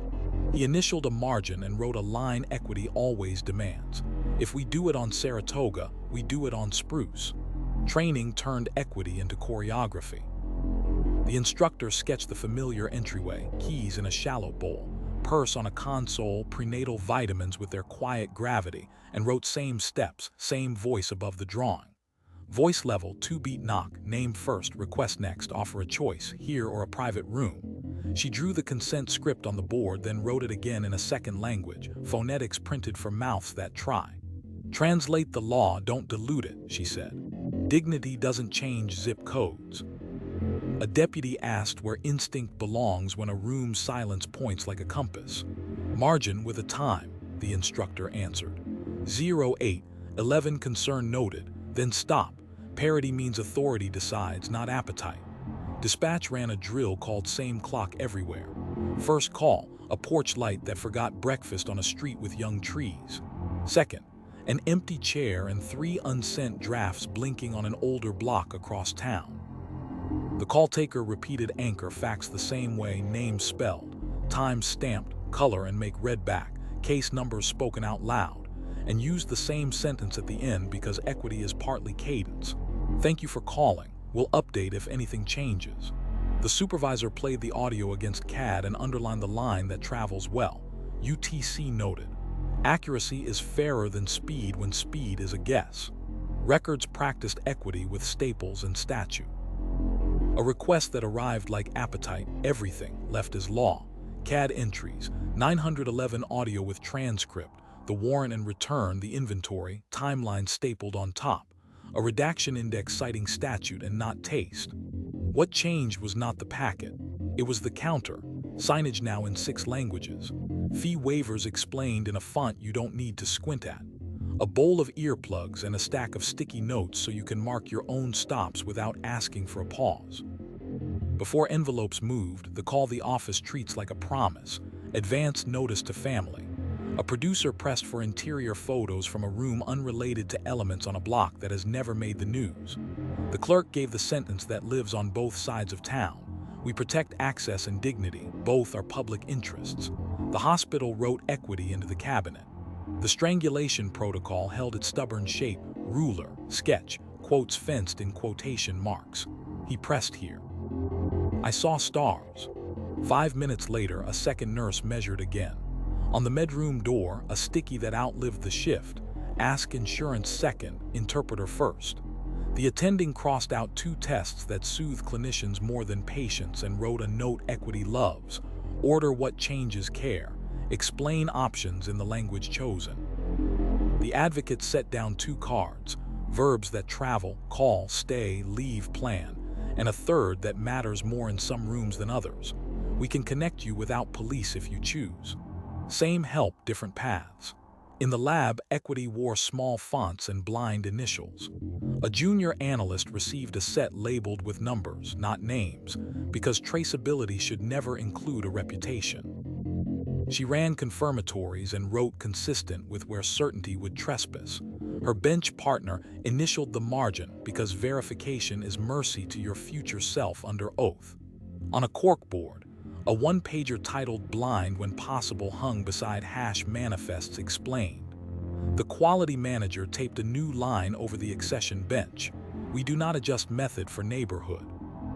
2 counties over, the small department that keeps laminates in a shoebox labeled tools hosted same knock everywhere in a library that smells like glue and early dark.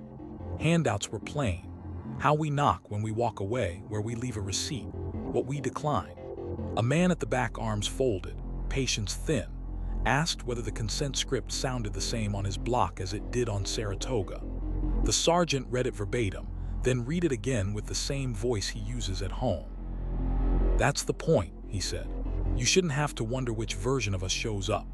The district attorney stood under a scoreboard that refuses to rehearse triumph and wrote 3 columns, elements, people, pattern. He walked a fact set across all 3 and stopped at pattern.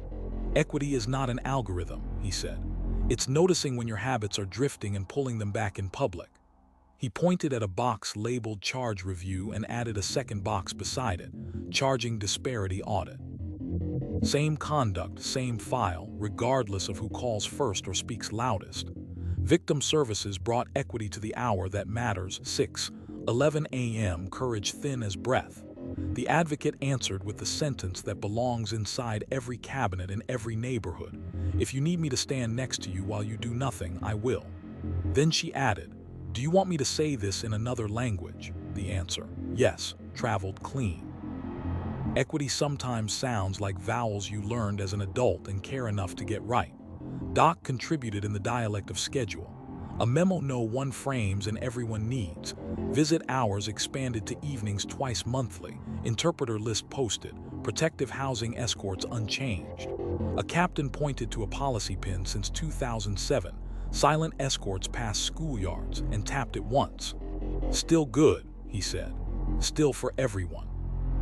At the high school, Steady gained a page labeled Fair Help. It taught students to direct curiosity and care the same way for different kids. That's not mine to share. The official page has facts. Want to walk to class together.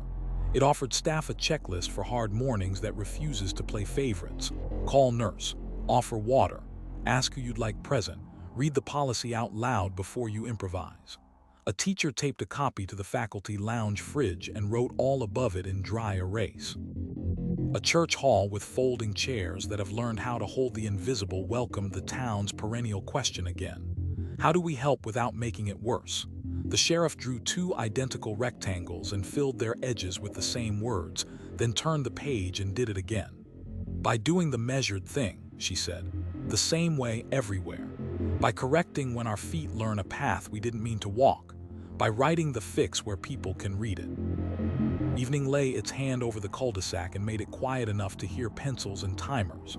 Steam-smudged window glass, graphite-trimmed worksheet corners, a bicycle sketched a chalk river that refused to become a border. A cruiser idled a street over, patient as a bench. Inside, a deputy slid the laminated card from the visor and spoke the sentence aloud because saying it keeps it square in your hands. Start small, document big. 2-beat knock. Name first. Request next. Paper if needed. Beneath the nouns he added what the month had turned into muscle. Script read verbatim. Interpreter offered. Times in UTC. Consent scope identical to policy. Receipt left. Return filed. Parody memo attached. Back at the whiteboard, Equity finally got its underlines straight, not loud. The town had learned the case does not stay trustworthy because anyone cares more on one street than another. It stays trustworthy because the steps don't change with the view. This is how it keeps living where lives must. Porch bulbs on timers, notebooks a stranger can follow, warrants in particular nouns, science faithful to verification, packets that teach while they disclose, calls returned when courage is thin. The file will never answer why. It goes on excelling at who, what, when, where, how, and at the practiced fairness of doing the same careful thing in every doorway under every light. December pressed early dark onto the roofs and made sound travel farther. Bus doors, mailbox clatter, the soft, inevitable tick of porch timers admitting night. On Saratoga Trail, the bulbs rose a breath before dusk and bowed a breath after dawn, not bragging, just a system with a backup. Across town, the whiteboard wore a word that looks like extra and behaves like insurance: redundancy. The sheriff capped the marker and let silence do the underline. One failure, she said, should never be able to break the truth. The morning drill began like weather, power loss scenario. Lights blinked out, generators caught. Dispatch consoles slipped to battery. The room kept speaking in time-stamped sentences. A call taker slid to a paper CAD, the clipboard version with boxes you fill like a steadying breath, names spelled, times in the margin, vehicles by make and color. When the servers woke again, paper married digital with no fuss and 2 signatures, the way good marriages do. The supervisor pinned a sticky to the console, paper log scanned, UTC preserved. Redundancy isn't paranoia, it's courtesy to your future self. Downstairs, the detective who treats the binder like a wrench open to the hinge that doesn't flicker when the room does. I observed. I requested. Consent was declined. A warrant was obtained. He tucked behind it a slim insert labeled failover, the analog route when screens sulk. Doorbell kit time synced to a radio clock. Bodycam time read aloud at the top of the clip. A 1-page ID map printed and sealed, so a stranger can walk your evidence room without guessing. He wrote a line in tidy ink. Receipt left, return filed, photograph on both devices. If one dies, the other still tells the story. Training turned redundancy into choreography. On the board, the instructor drew the familiar entry, keys in a shallow bowl, purse on a console, prenatal vitamins with their quiet gravity, and wrote parallel paths across the top. Left column, photographs before movement, notes on paper, audio rolling. Right column, inventory with numbers, timeline stapled on top, case index updated. Say it on tape, she said. Write it in ink. Photograph it wide. 2 paths to the same truth. A deputy asked where instinct belongs when silence points like a compass. Margin, the instructor answered, with the time. 0812 concern noted. If instinct becomes action, it gets a number and a second set of eyes. The week's call arrived ordinary and therefore qualified. A neighbor forwarded a doorbell clip of voices rising, a caption already behaving like a verdict. 2 units rolled without sirens and parked 1 door short of the driveway. Deputy knocked the 2-beat rhythm and waited 1 full breath. Through glass, a room allergic to narrative, library book faced him, a plant refusing drama, a glitter crown slipped into a fruit bowl. Name first, request next. Here or someplace private, the resident chose the stoop. The conversation landed in 2 notebooks, mine and yours, checked back against each other before we parted. If I misheard, fix me. the deputy said, offering the card. Redundancy with manners, 2 memories, 1 report. Records practiced redundancy with staples, not speeches.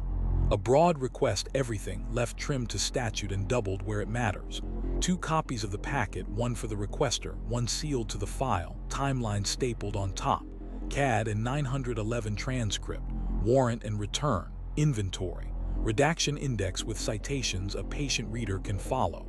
On the counter, a small sign, digital link plus paper upon request. Before anything traveled, the call that has become habit and ethic, advance notice to family. In the back room, a scanner hummed. A clerk initialed the corner of a PDF in the flap of an envelope. Some truths prefer 2 containers. At the hospital, the cabinet with the strangulation protocol, ruler, sketch, quotes fenced in quotation marks. He pressed here. I saw stars. Wore a fresh page, second set. 2 nurses measure, 2 signatures. A photograph of the ruler's start point taped to the page so the future knows where 0 lived.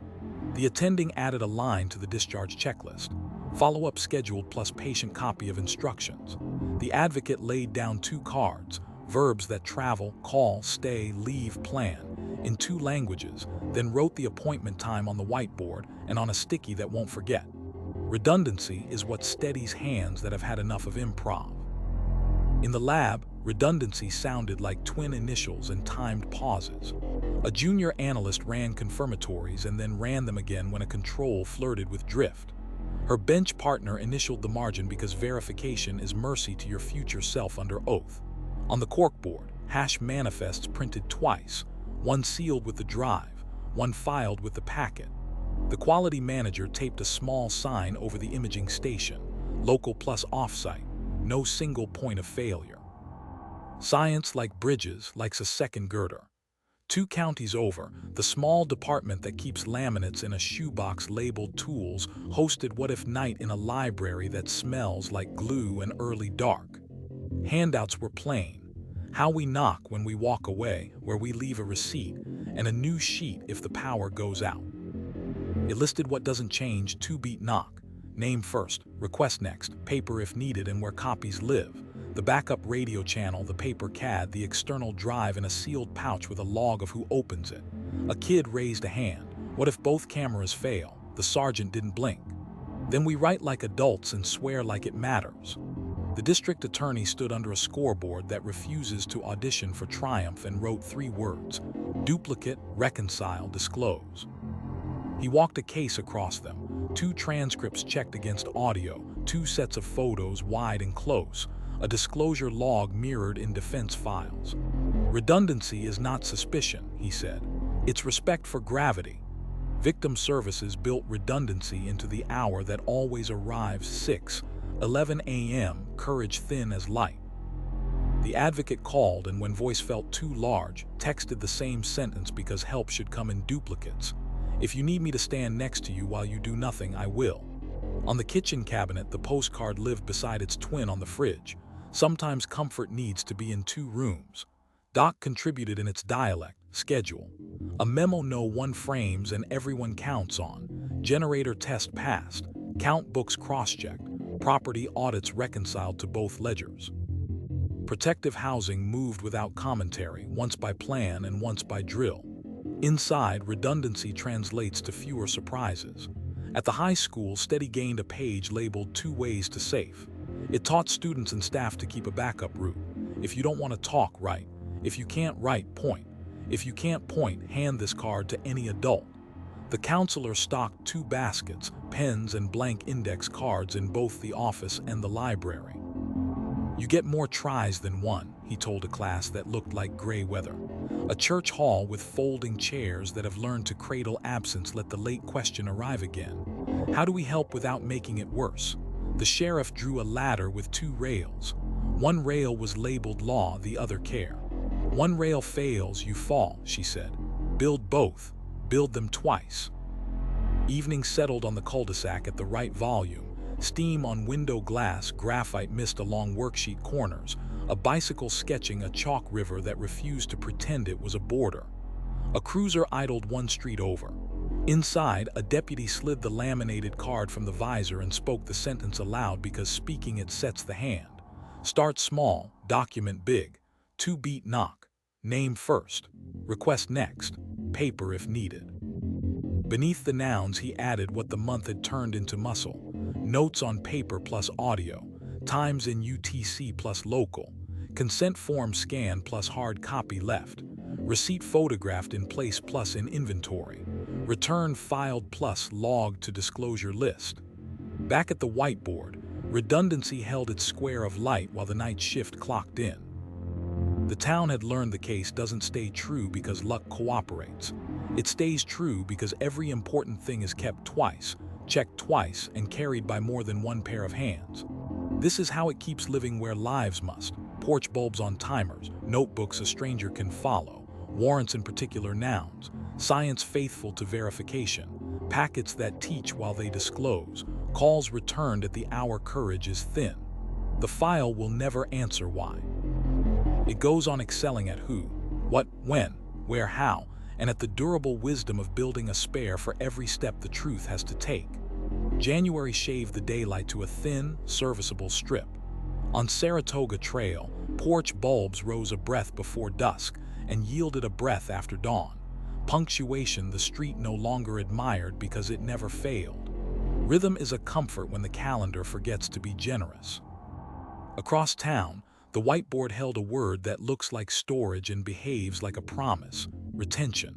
The sheriff capped the marker and tapped the board with the quiet of someone knocking once on a door already open. How long we keep, how we keep, how we let go, she said. All three are policy. All three are respect. The morning began with a meeting that would never trend and decides whether trust outlives hardware, the Sunset Review. Records laid out schedules like tide charts, 911 audio, X years, body-worn clips, Y and less flagged, warrants and returns, permanent, training copies, expunge on date certain, legal hold overrides all. A data analyst read lines the way a carpenter reads grain, looking for the points where tools will slip if you aren't patient. The clerk lifted a red folder labeled holds and the room stilled. Inside, the cases that stopped the clock. These remain, she said. Paper didn't argue. It never does. Downstairs, the detective who treats the binder like a wrench opened to the hinge that doesn't age out. I observed. I requested. Consent was declined. A warrant was obtained. Behind it sat a new tab, life cycle, with boxes that turned memory into arithmetic. Qualified for archive, teaching copy shredded, property return scheduled, notice to family sent, certificate of destruction logged, disclosure ledger mirrored.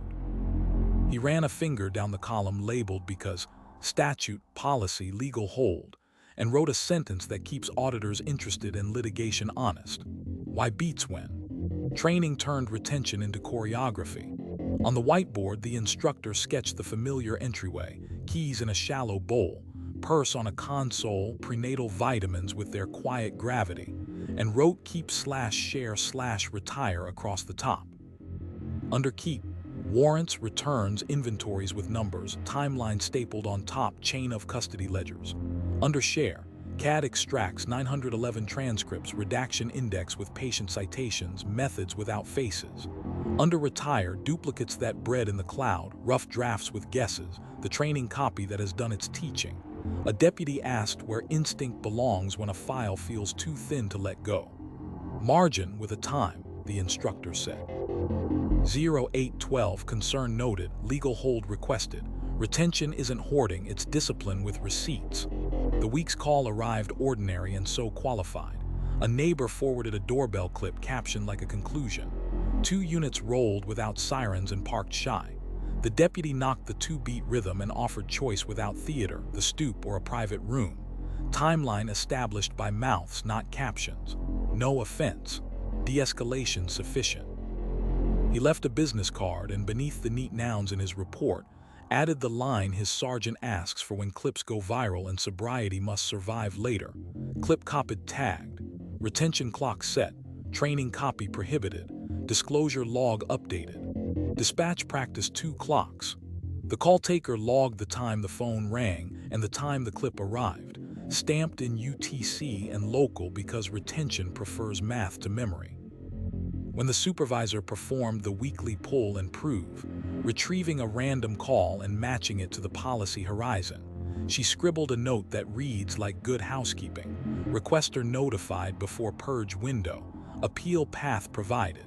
Retention that surprises people is just erasure wearing law. Records turned policy into muscle. A request arrived wide, everything, and left trimmed to statute, stacked in an order a stranger can follow. Timeline on top, CAD and transcript, warrant and return, inventory, redaction index, and a small gray sheet titled retention and sunset. Dates, exceptions, how to ask for a legal hold. On the counter sat earplugs and a bowl of sticky flags so someone could mark a pause without confessing a limit. Before the envelopes travel, the call the office treats like oath. Advance notice to family. A producer asked whether the oldest body cam clips would be kept for historical value. The clerk used the sentence the office keeps for such appetites. We protect access and dignity. Both are public interests. History is not an exception to consent. In the lab, retention sounded like redundancy's quiet sibling. A junior analyst printed 2 hash manifests, sealed one with the drive and filed the other in the packet. Her bench partner initialed the margin because verification is mercy to your future self under oath. The quality manager posted a small sign above the imaging station: method slides kept, exhibits with faces not retained unless court orders, off-site mirror pruned on schedule. The point wasn't to forget. It was to refuse to keep more than the truth requires. At the hospital, the cabinet with the strangulation protocol, ruler, sketch, quotes fenced in quotation marks. He pressed here, I saw stars. Gained a thin sheet titled Who May See How Long We Keep. Entries were patient first. Patient, always designated support with consent, training, only anonymized, police, with proper request, retention, clinical schedule, exceptions, legal hold. The attending crossed out a reflex photograph and wrote the month's quiet noun next to the order set. Minimum necessary. The advocate placed 2 cards, verbs that travel, call, stay, leave, plan, and a third for later. Ask us before you throw any envelopes away. We can keep them for you until you want them back. 2 counties over, the small department that keeps laminates in a shoebox labeled tools ran sunset night in a library that smells like glue and early dark. Handouts were plain: how we knock when we walk away, where we leave a receipt, and a new one, how we let go. It listed what retires, what never does, and who gets told before the clock runs out. A teenager asked if deleting is just hiding. The sergeant shook his head. Deleting is part of honesty, he said. We keep what the law says and what decency demands. We write both down. The district attorney stood beneath a scoreboard that won't rehearse triumph and wrote 3 boxes on a rolling board: preserve, produce, purge. He walked a case across them without lifting his pen, landing at a rectangle titled notice. Defense gets what helps them, he said. Families get warning. The public gets a schedule it can criticize. That's retention. Doc contributed in the dialect of schedule. A memo that no one frames and everyone relies on. Property room reconciled. Duplicate videos eliminated. Audit report posted. Protective housing logs archived per schedule. The captain tapped a laminated sheet taped since 2012. Silent escorts past schools. Some things we keep forever, he said. They're not files. At the high school, Steady gained a page called Keep/Toss/Handoff. It taught students and staff what to retain when a day gets loud. Write the date, keep the official email, toss the screenshots if they're just pain, hand off anything that looks like evidence to adults who keep ledgers. A teacher taped the page inside a cabinet door and wrote "Don't build museums of hurt" below it in dry erase. A church hall with folding chairs that have learned to hold the invisible let the late question take its seat. How do we help without making it worse? The sheriff drew a calendar and colored 3 squares: hold, share, release. We keep enough for accountability, she said. We share what the law and decency allow. We let go so lives can be more than archives. Evening laid its hand over the cul-de-sac and steadied it. Steam blurred kitchen glass, graphite-trimmed worksheet corners. A bicycle sketched a chalk river with no interest in borders. A cruiser idled a street over, patient as a bench. Inside, a deputy slid the laminated card from the visor and spoke the sentence aloud because saying it turns habit into posture. Start small, document big. 2-beat knock. Name first. Request next. Paper if needed. Beneath the neat nouns he added what the month made muscle, clip tagged, retention timer set, legal hold checked, consent form scanned, receipt left, return filed, destruction date noted, family notice queued. Back at the board, retention held its square of light while the night shift clocked in. The town had learned the case does not remain trustworthy because anyone clings. It remains trustworthy because the keeping is principled, the sharing is lawful, and the letting go is written down. This is how it keeps living where lives must. Porch bulbs on timers, notebooks a stranger can follow, warrants in particular nouns, science that prefers verification to theater, packets that teach while they disclose, calls returned when courage is thin. The file will never answer why. It goes on excelling at who, what, when, where, how, and at the disciplined mercy of keeping what serves the truth and releasing what only feeds the echo. February pared the air down to glass and made small sounds honest, bus doors sighing shut, a mailbox's hinge, the soft, punctual tick of porch timers admitting dusk. On Saratoga Trail, bulbs rose a breath before dark and yielded a breath after dawn. Not ceremony, compatibility. The street's devices agreed on time. Across town, the whiteboard wore a word that belongs to engineers and tonight to everyone: interoperability. The sheriff tapped the letters with a capped marker as if checking studs. Same facts, she said. Different systems, they have to fit. The morning began with a table that looked like a switchboard, dispatch consoles, laptops from 3 agencies, a hospital chart open to the strangulation protocol, a lab kiosk with a training login, a projector showing the clerk's records portal. The data analyst clicked once and turned the town into verbs: export, import, verify, reconcile. CAD entries flowed to patrol logs with UTC intact, body-worn file names paired to dispatch incident numbers, warrant and return PDFs linked to inventory lines. Redaction index fields carried their statutes like luggage that won't get lost in customs.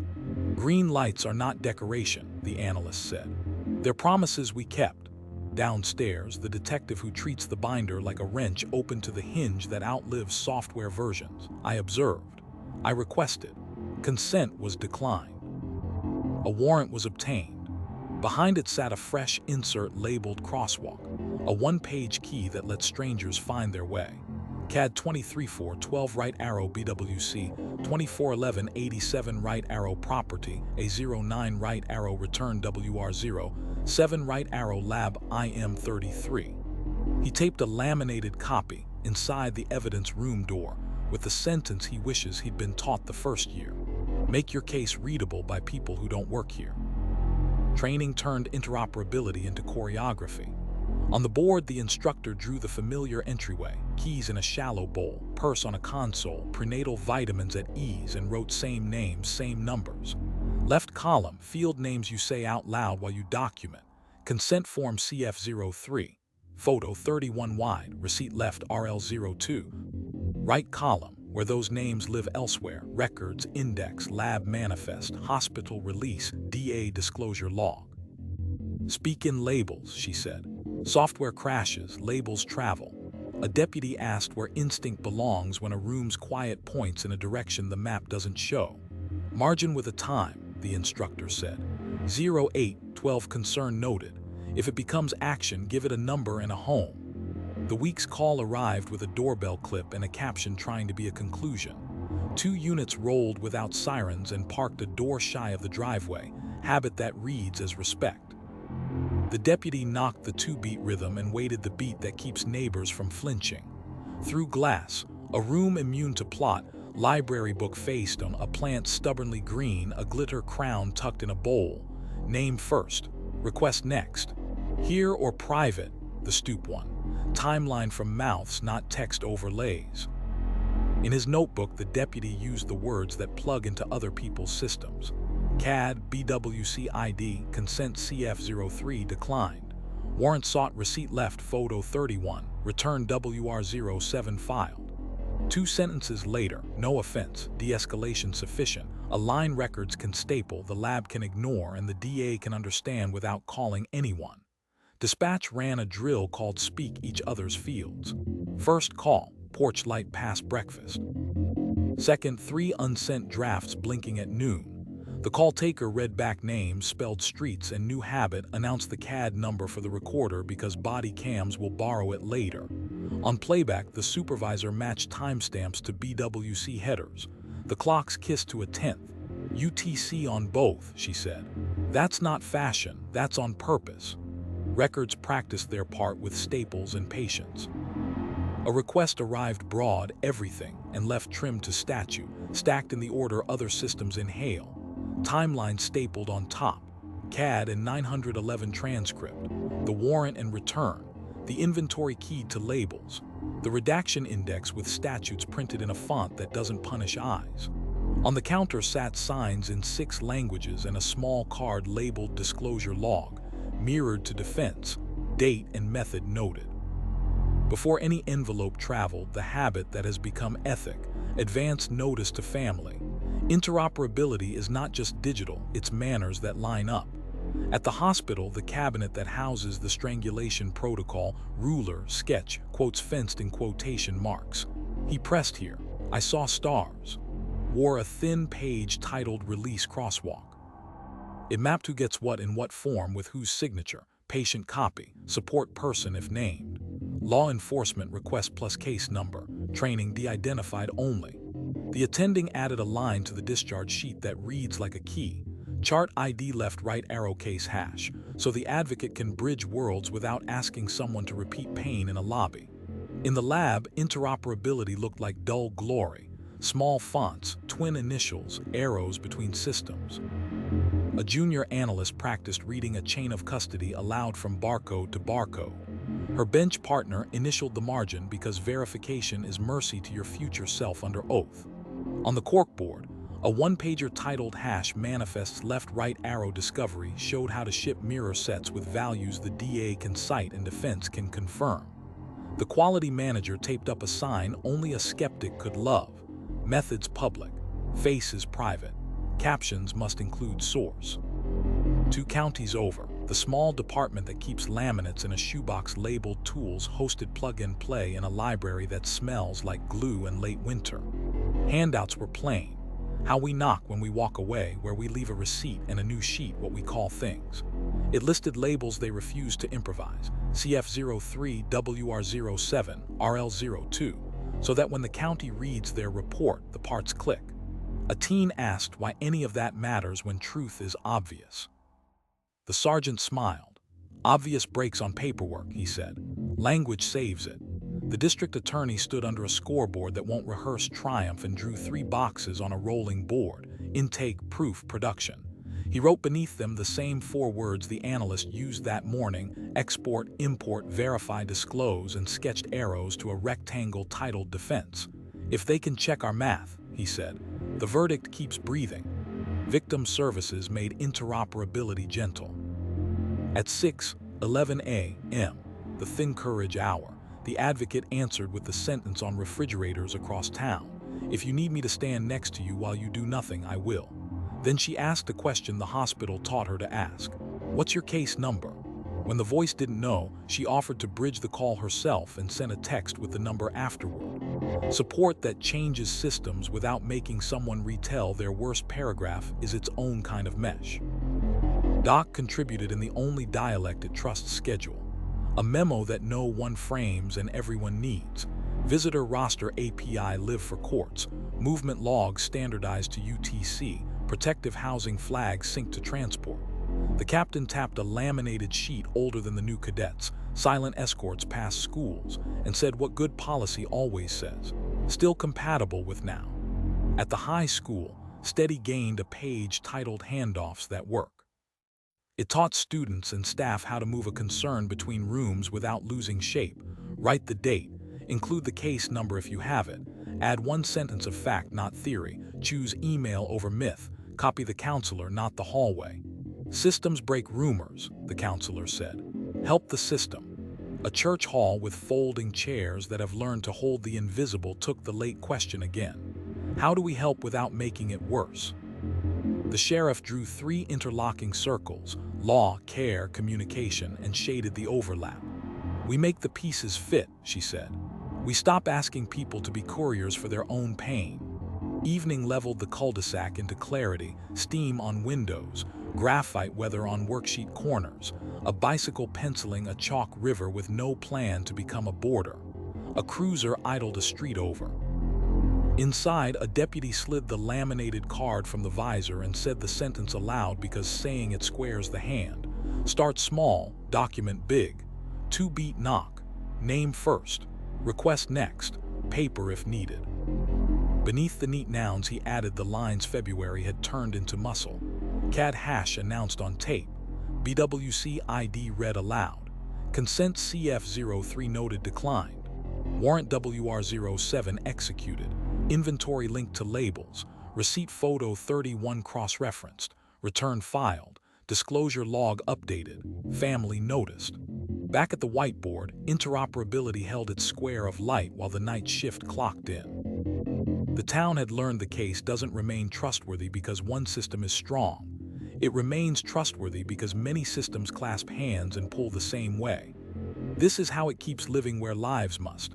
Porch bulbs on timers, notebooks a stranger can follow, warrants in particular nouns, science faithful to verification, packets that teach while they disclose, calls returned when courage is thin.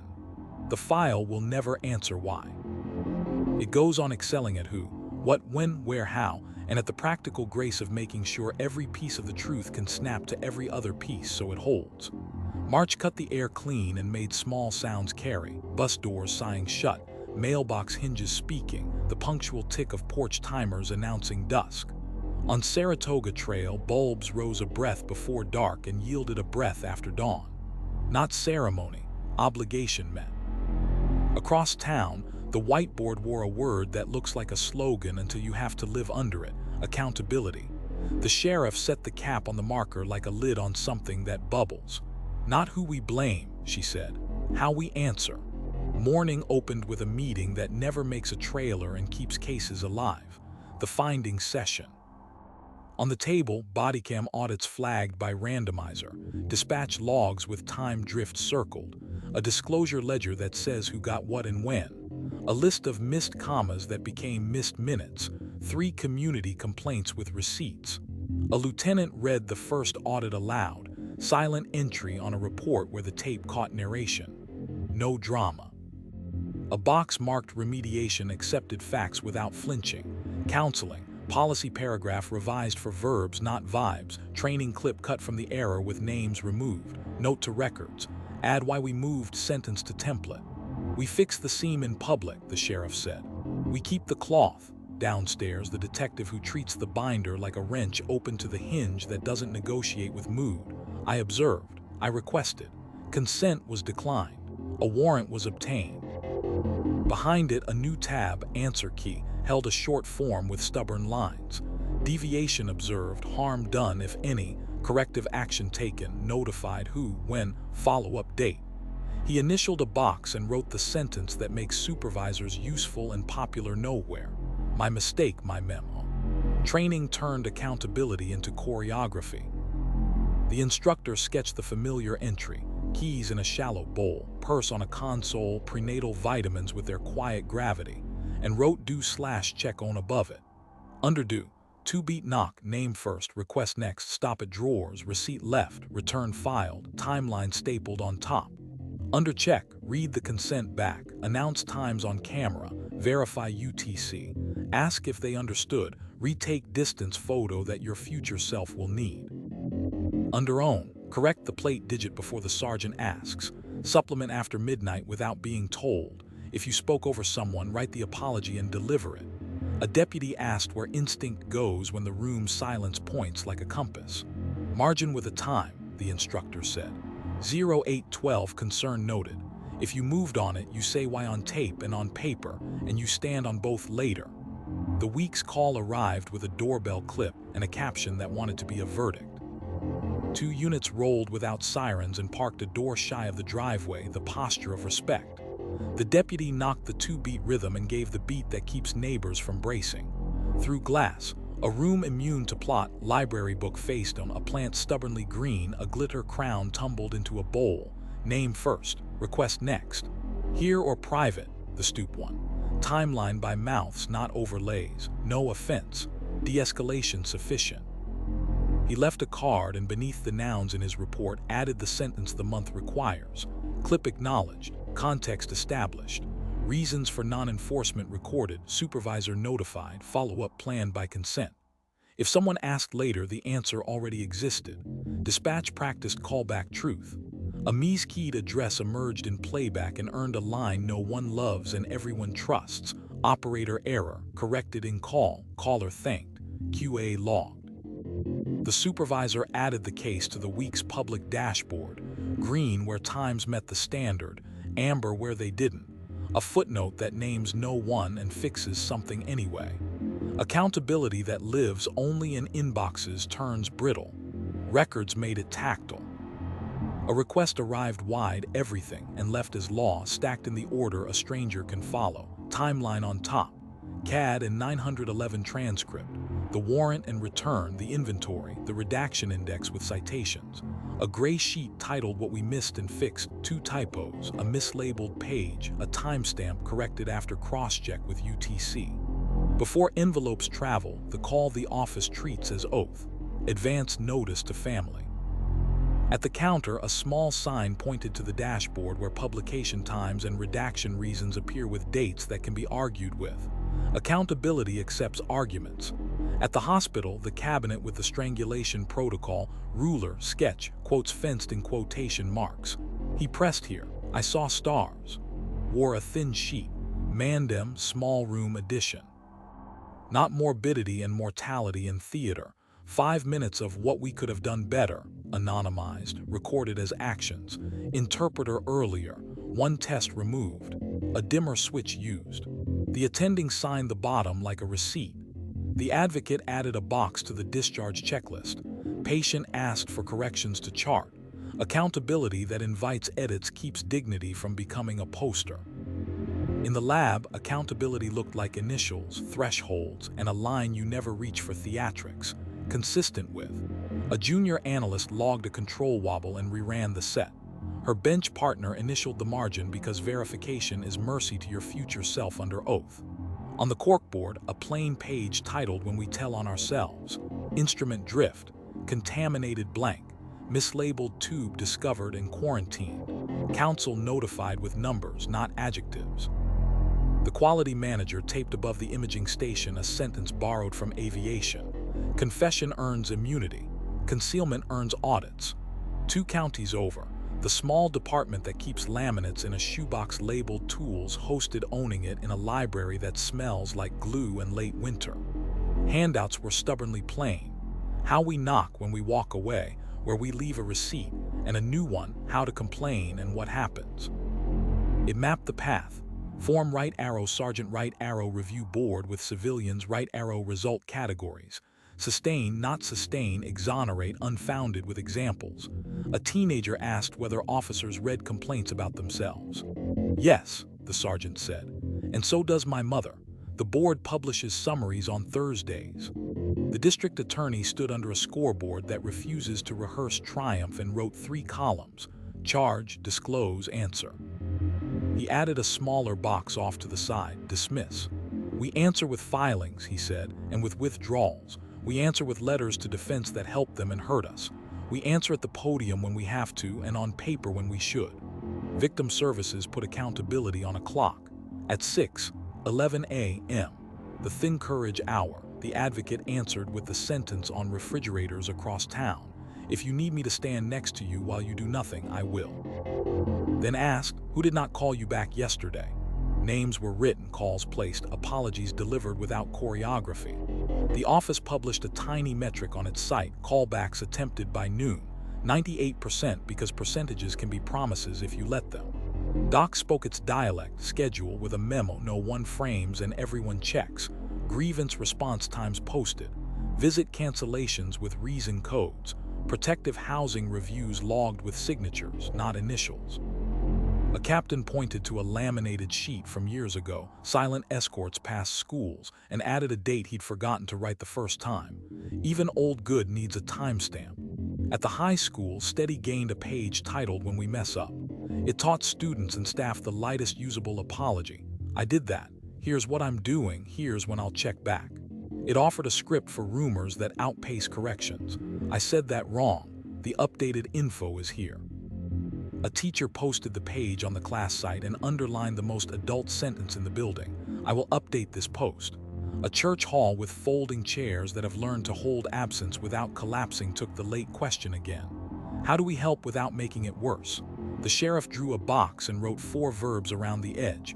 Notice, name, fix, publish. We don't get credit for meaning well, she said. We get measured by what we repair and whether people can see it. Evening steadied the cul-de-sac into legible shapes, steam on windows, graphite weather at worksheet corners, a bicycle drawing a chalk river that refuses to be a border. A cruiser idled a street over. Inside, a deputy slid the laminated card from the visor and spoke the sentence aloud because saying it keeps the wrist square. Start small, document big. 2-beat knock. Name first. Request next. Paper if needed. Beneath the nouns he added what March had made muscle. Decision to not enforce. Reason stated, clip referenced. Supervisor notified, dashboard ticked. Family notice queued, receipt left. Return filed. Follow-up date written. Back at the whiteboard, accountability held its square of light while the night shift clocked in. The town had learned the case does not remain trustworthy because anyone sounds righteous. It remains trustworthy because errors are caught. Repairs are logged, and answers arrive with stamps instead of slogans. This is how it keeps living where lives must. Porch bulbs on timers, notebooks a stranger can follow, warrants in particular nouns, science loyal to verification, packets that teach while they disclose, calls returned when courage is thin. The file will never answer why. It continues to excel at who, what, when, where, how, and at the plain courage of standing up in daylight and saying what happened next. April arrived modest and exact, like a new page you don't tear from the pad. On Saratoga Trail, the porch bulbs kept their quiet pact, up a breath before dusk, down a breath after dawn. No one saluted. Rhythm isn't remarkable when it holds. Across town, the whiteboard wore a word that rarely gets credited and never gets to rest: continuity. The sheriff set the marker down as if finishing a hinge. Good work survives a shift change, she said. So does bad. Choose. The morning started with handoff, the plain ceremony that decides whether a town remembers itself. Roll call, then the bridge brief. A laminated strip with 3 columns, open tasks, waiting on others, watch these. Each line carried a case number in large, friendly type you could read from the doorway and a sentence that didn't ask to be clever. Friday, property return, family requested afternoon, lab addendum posted, defense notified, doorbell clip mislabeled, fixed, note to records. Post-its hopped between pockets without drama. 9 minutes later, a street had a memory. The first call of the week was the kind that fails if you start over. A neighbor forwarded a doorbell clip captioned like a verdict. 2 units rolled without sirens and parked a door shy, the posture that reads as respect on any block. The deputy knocked the 2-beat rhythm and let 1 breath pass, through the glass. A room that had no time for storytelling, library book faced on, plant auditioning for spring, a glitter crown slouched into a bowl. Name first, request next. Here or private, the stoop one. Timeline from mouths, not overlays. No offense. De-escalation sufficient. He left a business card and on the bridge brief added a line for the night shift. Check back Thursday by consent. Resources accepted if schedule allows. Continuity is a promise written where strangers can find it. Downstairs, the detective who treats the binder like a wrench open to the hinge that outlives personnel. I observed. I requested. Consent was declined. A warrant was obtained. Behind it waited a tab that didn't exist last spring, succession notes. It asked for what vanity forgets and future selves bless, where to look first, who answers on the second ring, what the house prefers: stoop, kitchen, interpreter. He initialed a corner and copied the sentence a retiring sergeant had penciled in years ago. Work you can hand to a stranger is the only kind that lasts. Training turned continuity into choreography. On the board, the instructor sketched the familiar entryway, keys in a shallow bowl, purse on a console, prenatal vitamins with their quiet gravity, and wrote start/carry/land across the page. Start, 2-beat knock, name first, request next, consent script read verbatim. Carry, quotes in quotation marks, times announced on audio, timeline stapled on top. Land, receipt left, return filed, notice to family, bridge brief updated. A deputy asked where instinct lives when a room's quiet points hard at a drawer. Margin with a time, the instructor said. 08:12 concern noted. If it becomes action, say why on tape, so the next shift isn't guessing. Dispatch practiced relief brief at the console. The outgoing call taker recorded a 30-second summary in the CAD, facts only, commas sturdy, then read the incident number out loud so bodycam clocks could kiss it later. The incoming operator played it, compared timestamps, and wrote a line continuity loves. UTC noted, no gap. When a Mies key emerged on playback, the correction went in the bridge brief with the sentence that keeps breath in the room. Caller thanked. Address fixed in call. Records kept continuity with staples instead of speeches. A request came wide, everything, and left as law. CAD and 911 transcript, the warrant and return, inventory, redaction index, timeline on top, plus a gray slip labeled where this goes next. DA disclosure log updated. Lab addendum mirrored to defense. Property return scheduled Friday PM before any envelope traveled. The habit that has become a value. Advance notice to family. If a clerk was out, the next clerk's name already lived on the slip. Continuity spares the public from learning who's on vacation. At the hospital, the cabinet holding the strangulation protocol, ruler, sketch, quotes fenced in quotation marks. He pressed here. I saw stars. Gained a thin page titled warm handoff. It required the outgoing nurse to speak to the incoming nurse in the room, not at a station, with the patient centered. Injuries described, safety plan offered, follow-up scheduled in the calendar you can see from a lobby chair. The advocate added 2 cards, verbs that travel, call, stay, leave, plan, and wrote the appointment twice, on the discharge sheet and on a sticker that doesn't fall off a fridge in July. Continuity is when the day after exists before the day ends. In the lab, continuity wore initials and a book no one photographs, the instrument passport. Each device carried a log, service dates, drift notes, runs rechecked after maintenance, so a bench tech could inherit a machine the way a pilot inherits an aircraft, with trust and a checklist. A junior analyst ran confirmatories, and her bench partner initialed the margin because verification is mercy to your future self under oath. On the corkboard, a one-pager titled When You Go Home listed 3 acts that protect the next set of hands. Close the case index, pin the addendum, leave the method in the folder named for the statute, not your desktop. 2 counties over, the small department that keeps laminates in a shoebox labeled tools hosted mutual aid. No drama in a library that smells like glue and thawing winter. Handouts were plain. How we knock when we walk away, where we leave a receipt and a new one. What we call things so they fit elsewhere. It mapped their labels to the counties, CF03 for consent, WR07 for return, RL02 for the receipt photo.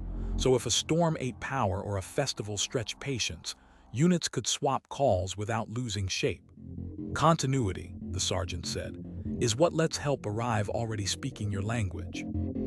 The district attorney stood beneath a scoreboard that refuses to rehearse victories and wrote 2 words on a rolling board, continuance and continuity. He drew a neat line between them. Continuance delays duty, he said. Continuity carries it. Then he pointed to the disclosure ledger and tapped the column labeled supplemental sent. Who, when? If I get hit by a bus, he said, this ledger testifies for me. Victim Services laid continuity on the clock that always comes, 6:11 a.m., courage thin as breath. The advocate answered with the sentence on refrigerators across town. If you need me to stand next to you while you do nothing, I will. Then she asked a permission she has learned to ask. If I'm off tomorrow, may my colleague check on you? The yes went on a card. The card went in a slot. The call went out at the right minute in the right voice with the right history. Continuity sounds like being remembered by someone you've never met. Doc translated continuity into schedule, its native tongue. A memo no one frames and everyone trusts. Grievance clocks met. Visit rosters synced with courts. Protective housing reviews logged by both shifts. A captain tapped a laminated strip as old as 3 warden terms. Silent escorts past schools. And added the date of the last audit with a pen that insists. Still followed, both shifts. At the high school, Steady gained a page called Pass the Baton. It taught students to hand worries to adults without rehearsing pain twice. Write the date, a single fact, the case number if you have one. Circle call, email, or in person, sign or don't. Staff practiced a 20-second handoff between classes. I have the student, here's the need. Here's the plan, you're up at 2:10. The counselor wrote the sentence that makes departments not heroes. Someone else can finish this.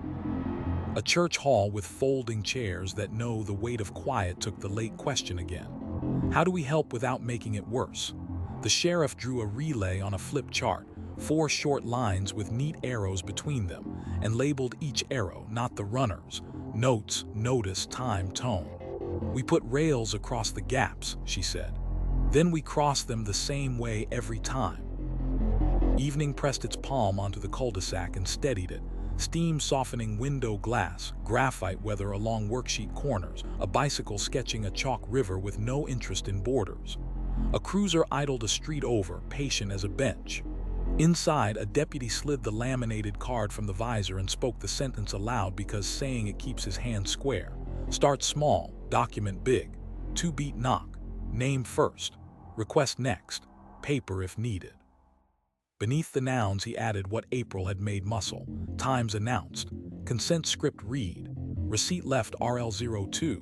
Return filed WR07. Disclosure ledger ticked. Bridge brief updated for nights. Family notice scheduled. Back at the board, continuity held its square of light while the night shift clocked in. The town had learned the case doesn't remain trustworthy because any one person is tireless. It remains trustworthy because the steps survive the person who takes them. This is how it keeps living where lives must. Porch bulbs on timers, notebooks a stranger can follow, warrants in particular nouns, science loyal to verification, packets that teach while they disclose, calls returned when courage is thin. The file will never answer why. It continues to excel at who, what, when, where, how, and at the modest craft of making sure tomorrow knows what today already learned. May pair the day to clean edges, bus doors sealing with a polite hush, mail lids clicking like punctuation, porch timers admitting dusk on the dot. On Saratoga Trail, the bulbs rose a breath before dark and yielded a breath after dawn. Not style, readability. The street said exactly what it meant. Across town, the whiteboard carried a word that gets mistaken for simplicity because it refuses costume, clarity. The sheriff let the marker rest in her palm. Say the thing, she said. So the next person can carry it and the sober person can believe it. Morning opened with the least cinematic tool in the building, the template. Reports wore headings like rails, where I stood, what I saw, what I asked, what I did next, why. Timestamps lived in the left margin in numerals big enough to keep a future lawyer from squinting. The district attorney slid a sample across the table, red ink limited to commas, and one sentence replaced with the verb it meant. Approached the residence became walked to the door. Subject became agitated, became voice volume increased, hands clenched, stepped back 2 feet. Clarity prefers measurements to moods. The first call of the week arrived in the format that breeds speculation. 30 seconds of a doorbell clip with a caption determined to be a thesis. 2 units rolled without sirens and parked a door short of the driveway, the posture that reads as respect in any neighborhood. The deputy knocked the 2-beat rhythm and allowed a breath to pass. Through glass, a room unwilling to perform, library book faced on a plant rehearsing spring, a glitter crown surrendered to a fruit bowl. Name first, request next. Would you like to talk here or somewhere private? The stoop one. He used nouns, not mood, and made timelines from mouths instead of overlays. In his notes, observed from threshold, foyer, shoes, keys, no sounds of distress. At the end, no offense, de-escalation sufficient, resources offered. He left a card and avoided the flourish the report template had outlawed. Clarity does its work and walks away. Training turned clarity into choreography. On the board, the instructor sketched the familiar entryway, keys in a shallow bowl, purse on a console, prenatal vitamins with their quiet gravity, and wrote 3 lines across the drawing: fact/source/purpose. Fact: front door ajar 2 inches.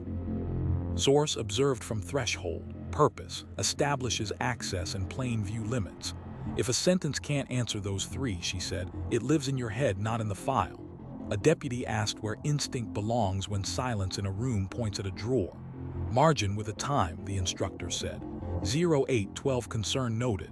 If you open anything, the Y field earns a verb. Dispatch ran a drill called Say It So It Travels. First call, porch light past breakfast. Second, an empty chair with 3 unsent drafts blinking at noon.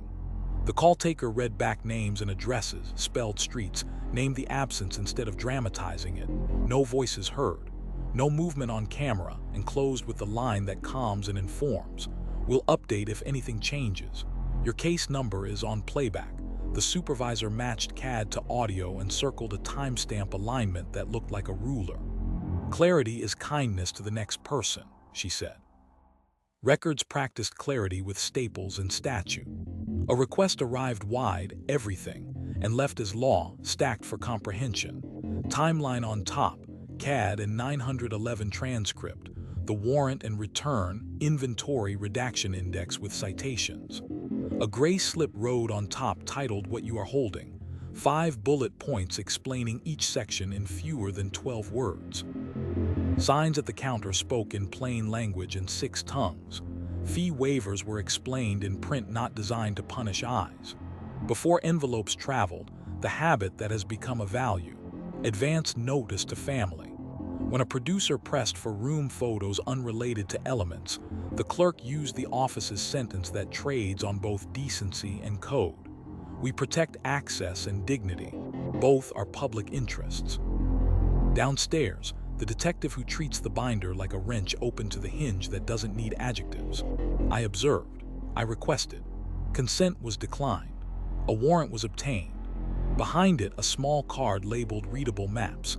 CAD 24319, left right arrow BWC 251142, left right arrow photo 31 wide, left right arrow receipt RL02, left right arrow return WR07, because clarity survives by cross-reference.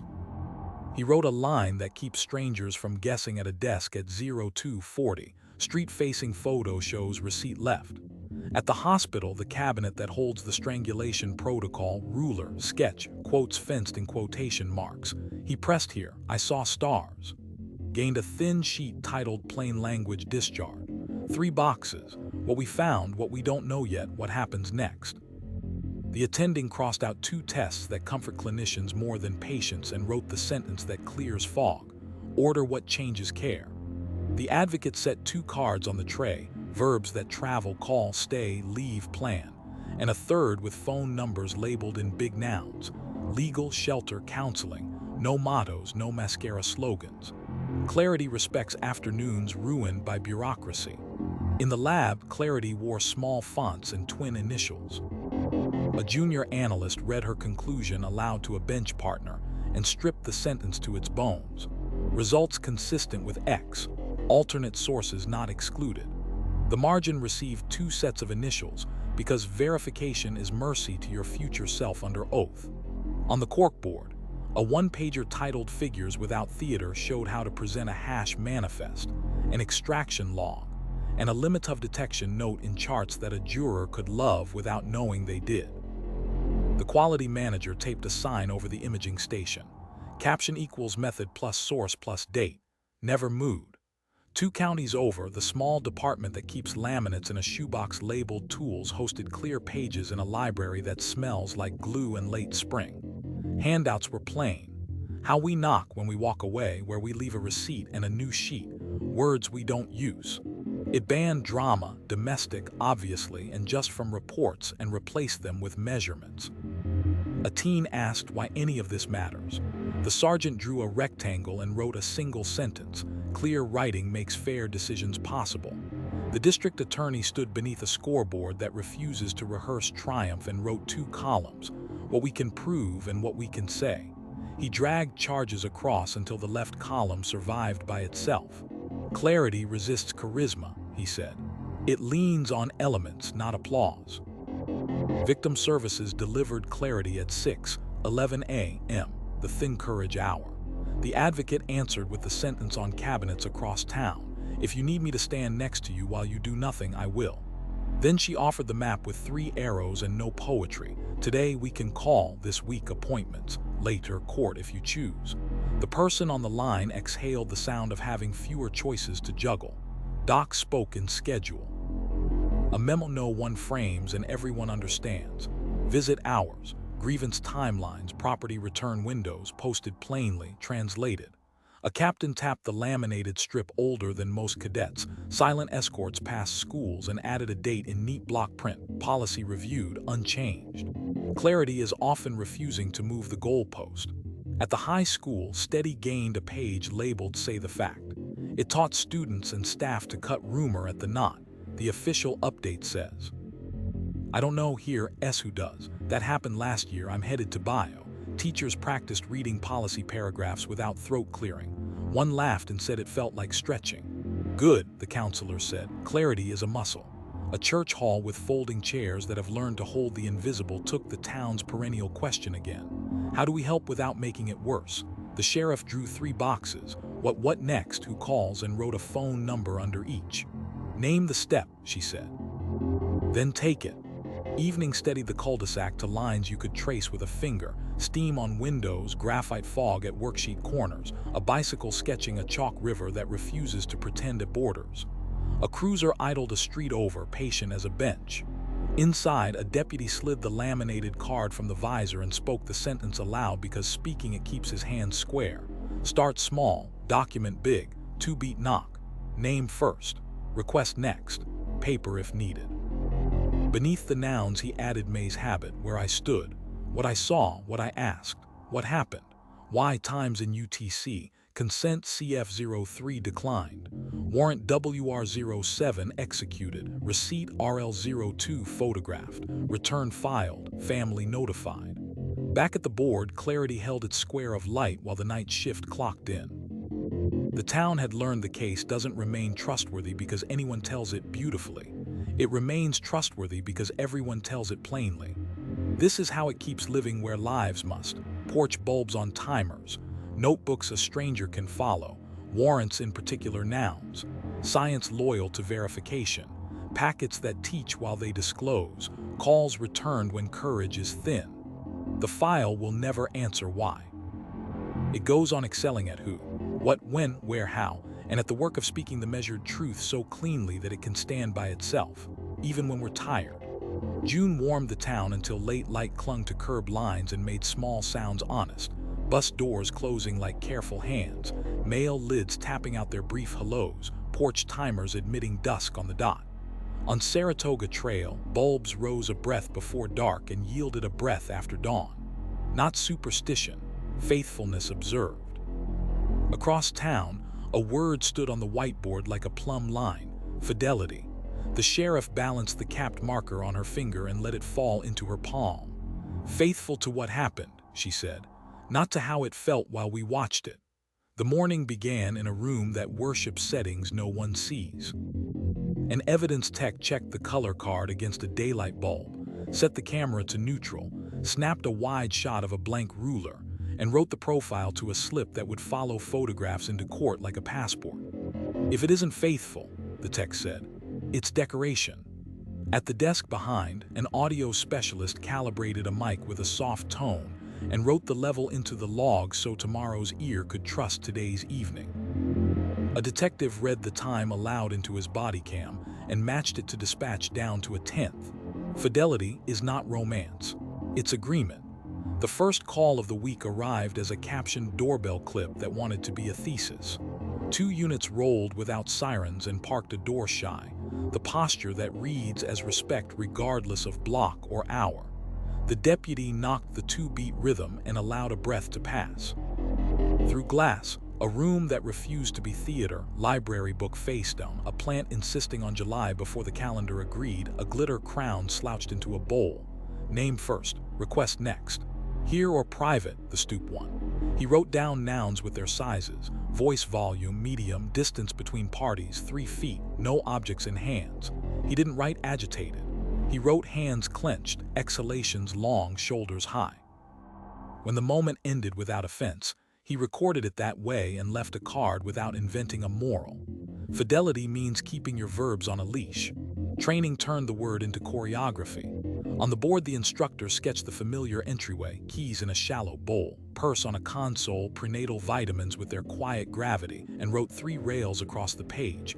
Capture, confirm, carry. Capture, photograph before moving, audio on before knocking, quotes fenced in quotation marks.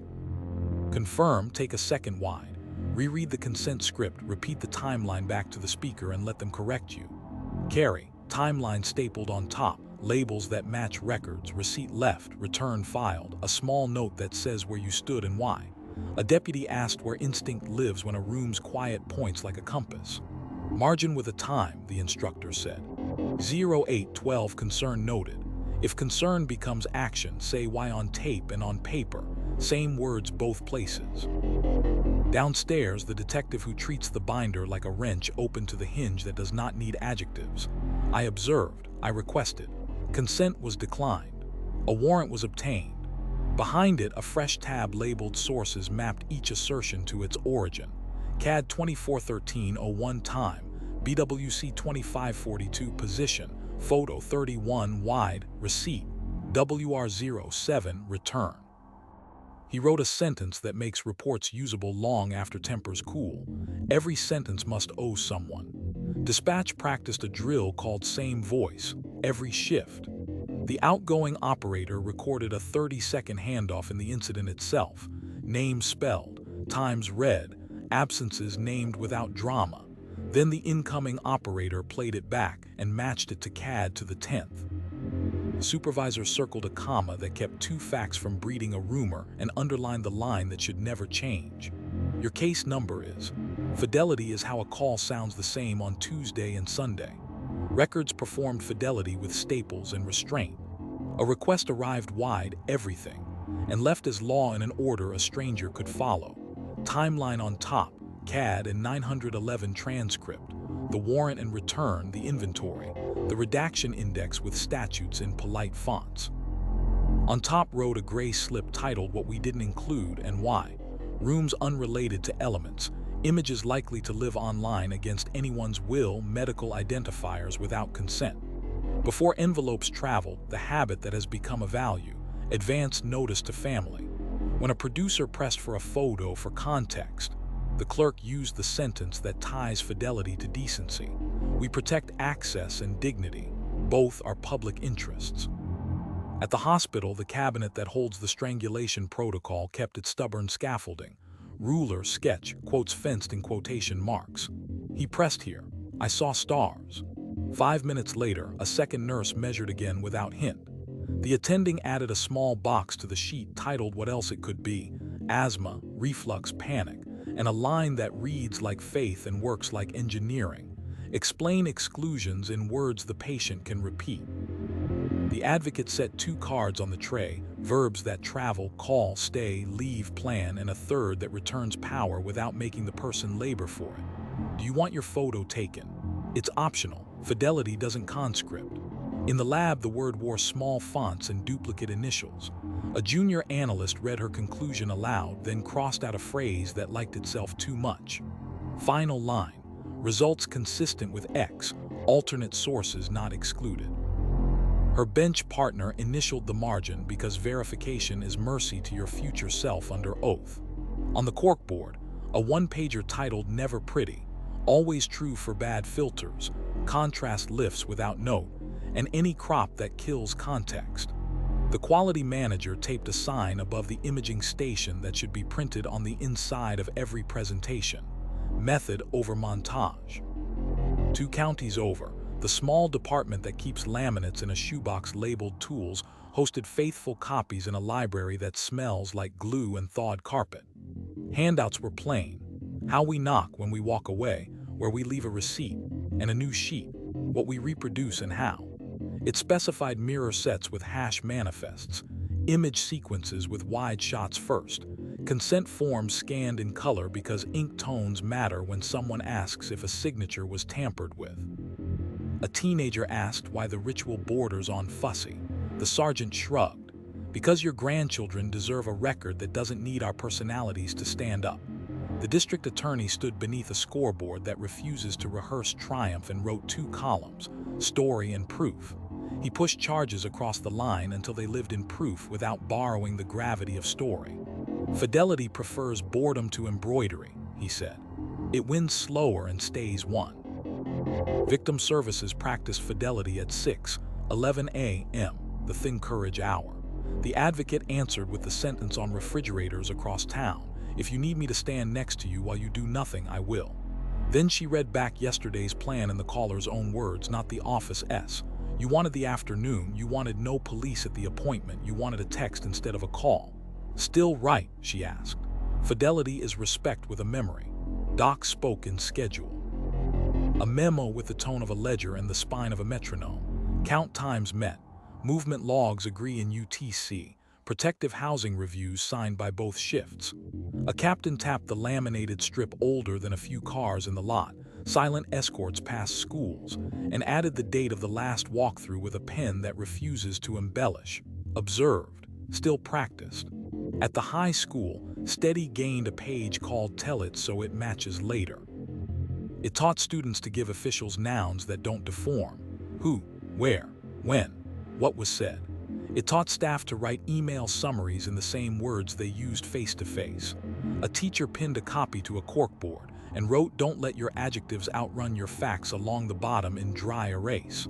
A church hall with folding chairs that have learned to hold the invisible took the town's perennial question again. How do we help without making it worse?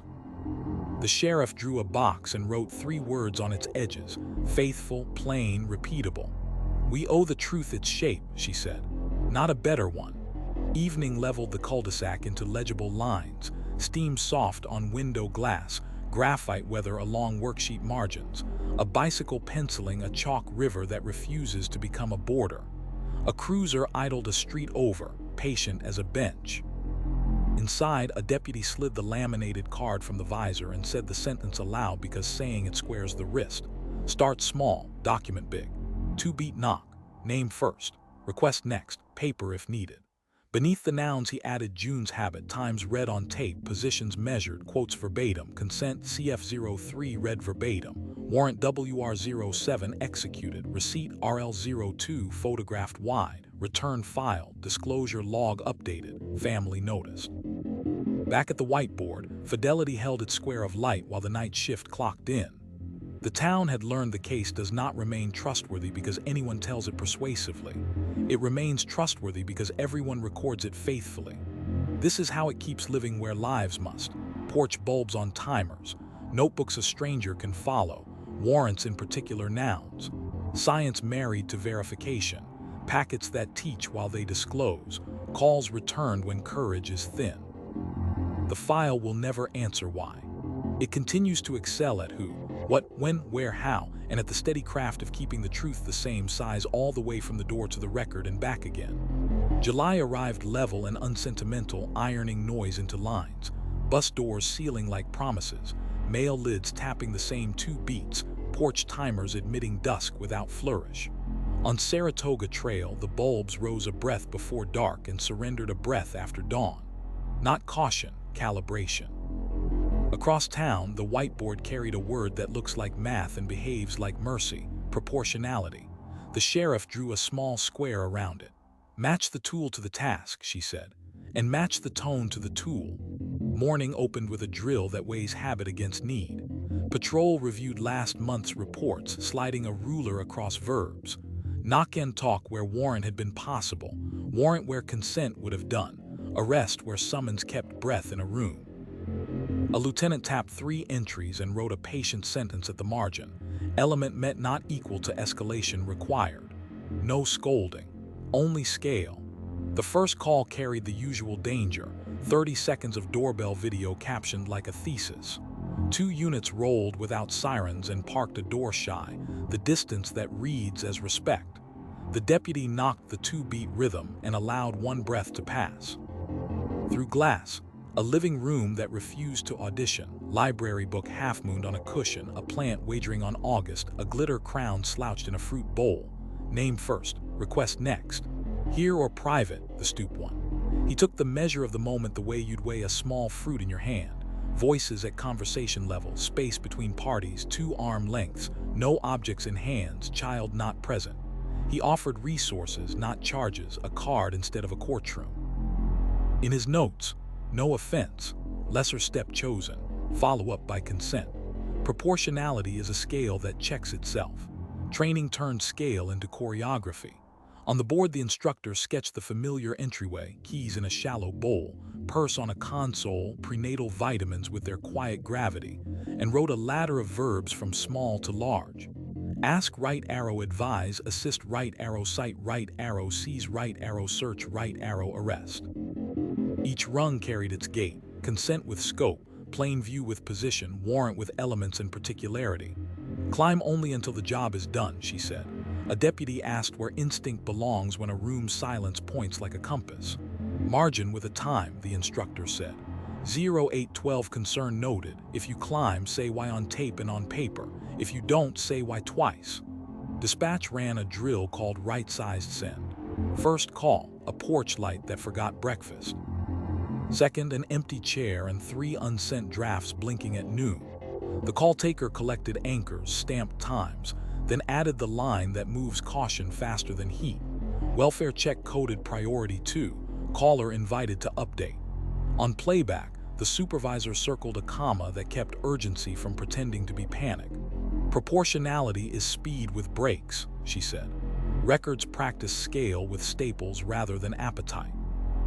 A request arrived broad, everything, and left as law, stacked for comprehension. Timeline on top, CAD and 911 transcript, the warrant and return, inventory, redaction index with statutes, and a gray slip titled what we declined and why. Interior photos unrelated to elements, identifiers without consent. Before envelopes moved, the habit the office treats like oath, advance notice to family. Proportionality is not secrecy, it is reasons with citations. Downstairs, the detective who treats the binder like a wrench opened to the hinge that ignores adrenaline. I observed, I requested. Consent was declined. A warrant was obtained. Behind it, a new tab labeled least intrusive sufficient, a checklist that pushes back when hands reach too far. Photograph before moving, stop at drawers, request scope in writing. Note why a summons will do.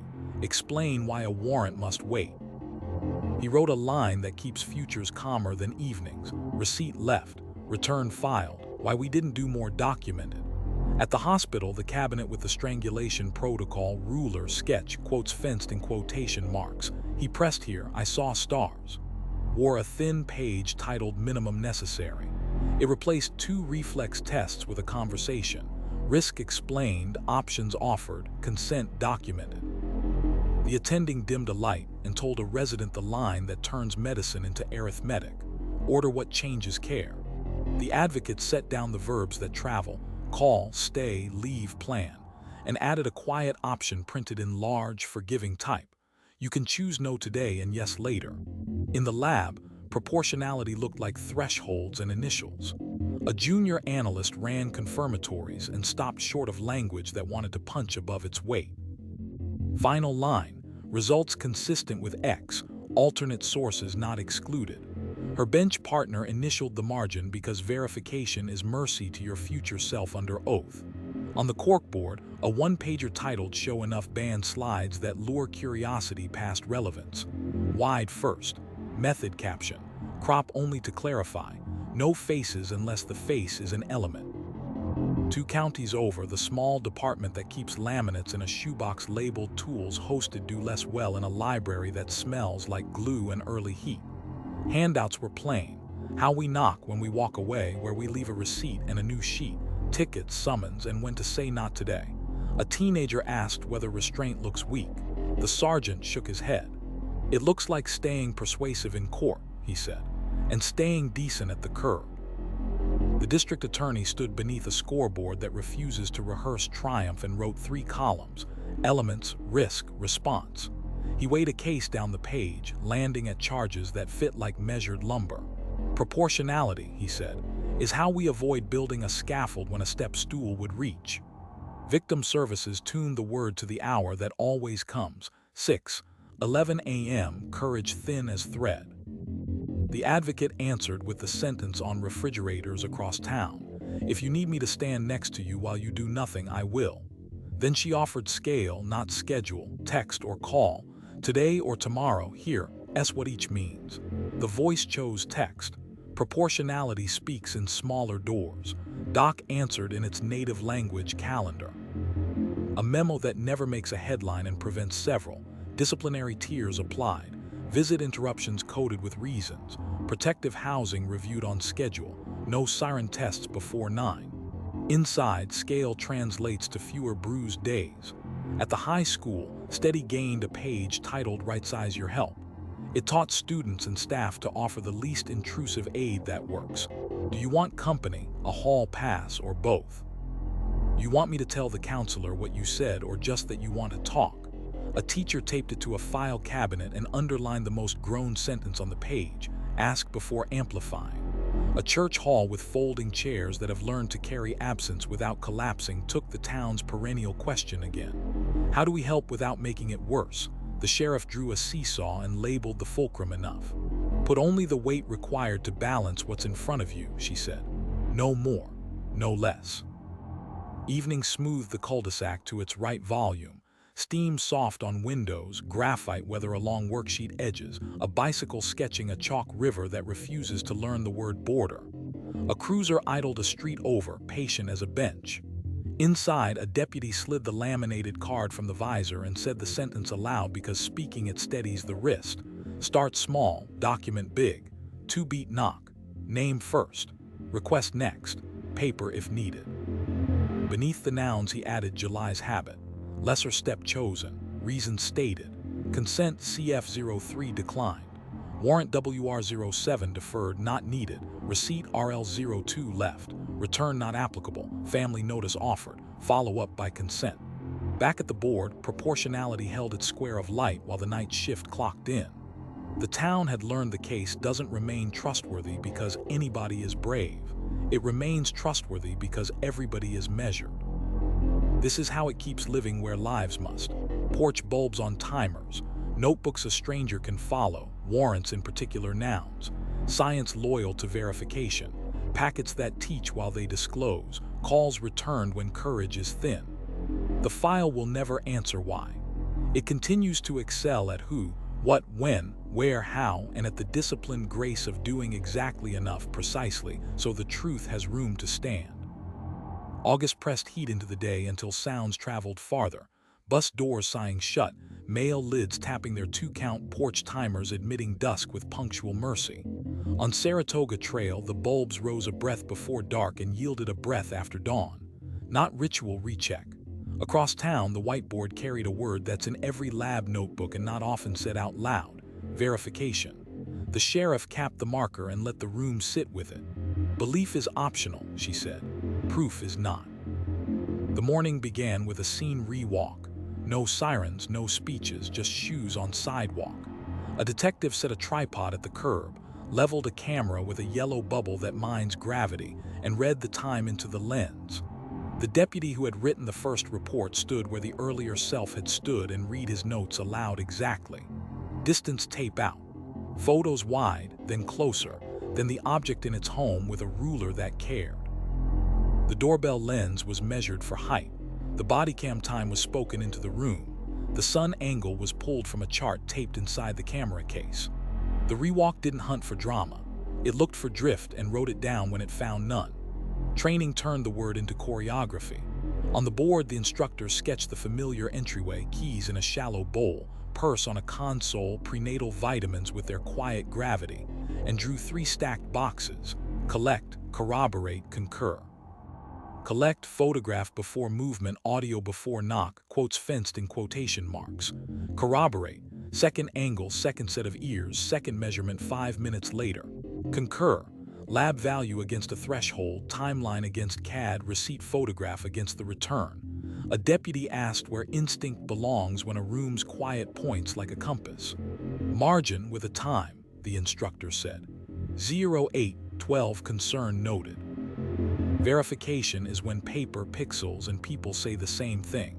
The week's call brought the familiar 30 seconds of doorbell video captioned like a thesis. 2 units rolled without sirens and parked a door shy, the posture that reads as respect. The 2-beat knock, 1 breath's worth of patience. Through the glass, a room that wouldn't perform, library book faced on plant guessing September correctly, a glitter crown exiled to a fruit bowl. Name first, request next. Here or private, the stoop one. The deputy wrote what the tape could check. Voices at average volume verified on BWC meter. Distance 2 arm lengths, no objects in hands, no visible injury. He read the timeline back. The resident corrected 1 minute. He changed the number on paper and on tape.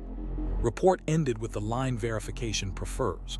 No offense, de-escalation sufficient, resources offered, return by consent scheduled. Dispatch ran to watch their weekly discipline pose. The outgoing operator recorded a 30-second summary into the call. Name spelled, address confirmed. What was not heard announced in plain language. Then the incoming operator played it back and matched it to CAD to the 10th. The supervisor drew a small check beside UTC on both and circled a comma that kept urgency from impersonating panic. In a side room, QA pulled a random clip and compared it to the template, marking a neat heavy check mark where the phrases that travel, case number is. No voices heard, caller invited to update had landed. Records verified with staples and sequence. A request arrived wide everything and left as law, stacked the way verification likes to walk. Timeline stapled on top. CAD and 911 transcript. The warrant and return. The inventory keyed to photos. A redaction index with statutes in fonts that respect eyes. On top, a gray slip titled cross-checks completed, times reconciled to UTC, page numbers confirmed, mislabel corrected and logged. Before envelopes traveled, the office performed its insistence. Advance notice to family. The clerk placed earplugs on the counter and a set of sticky flags so anyone could mark a pause without asking for permission. Verification is also kindness to nerves. Downstairs, the detective who treats the binder like a wrench opened to the hinge that doesn't do flourish. I observed. I requested. Consent was declined. A warrant was obtained. Behind it, a thin tab labeled Second Eyes listed the names and dates of every report reviewed by someone not in the room the first time. He initialed a margin under a sentence he had once resented and now trusted. My account matches the tape. Where it doesn't, the tape wins.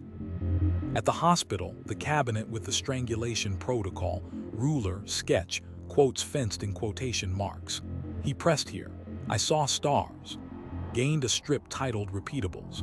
2 nurses measured 5 minutes apart and signed without whispering where to look. The attending asked a resident to read back the patient's account and invited correction. The resident erased a flourish and wrote the words exactly.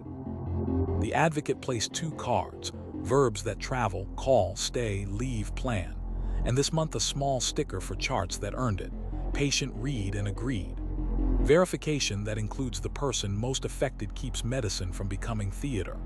In the lab, the word wore tiny fonts and twin initials. A junior analyst ran confirmatories, documented a control wobble, reran, and wrote consistent with where certainty would trespass.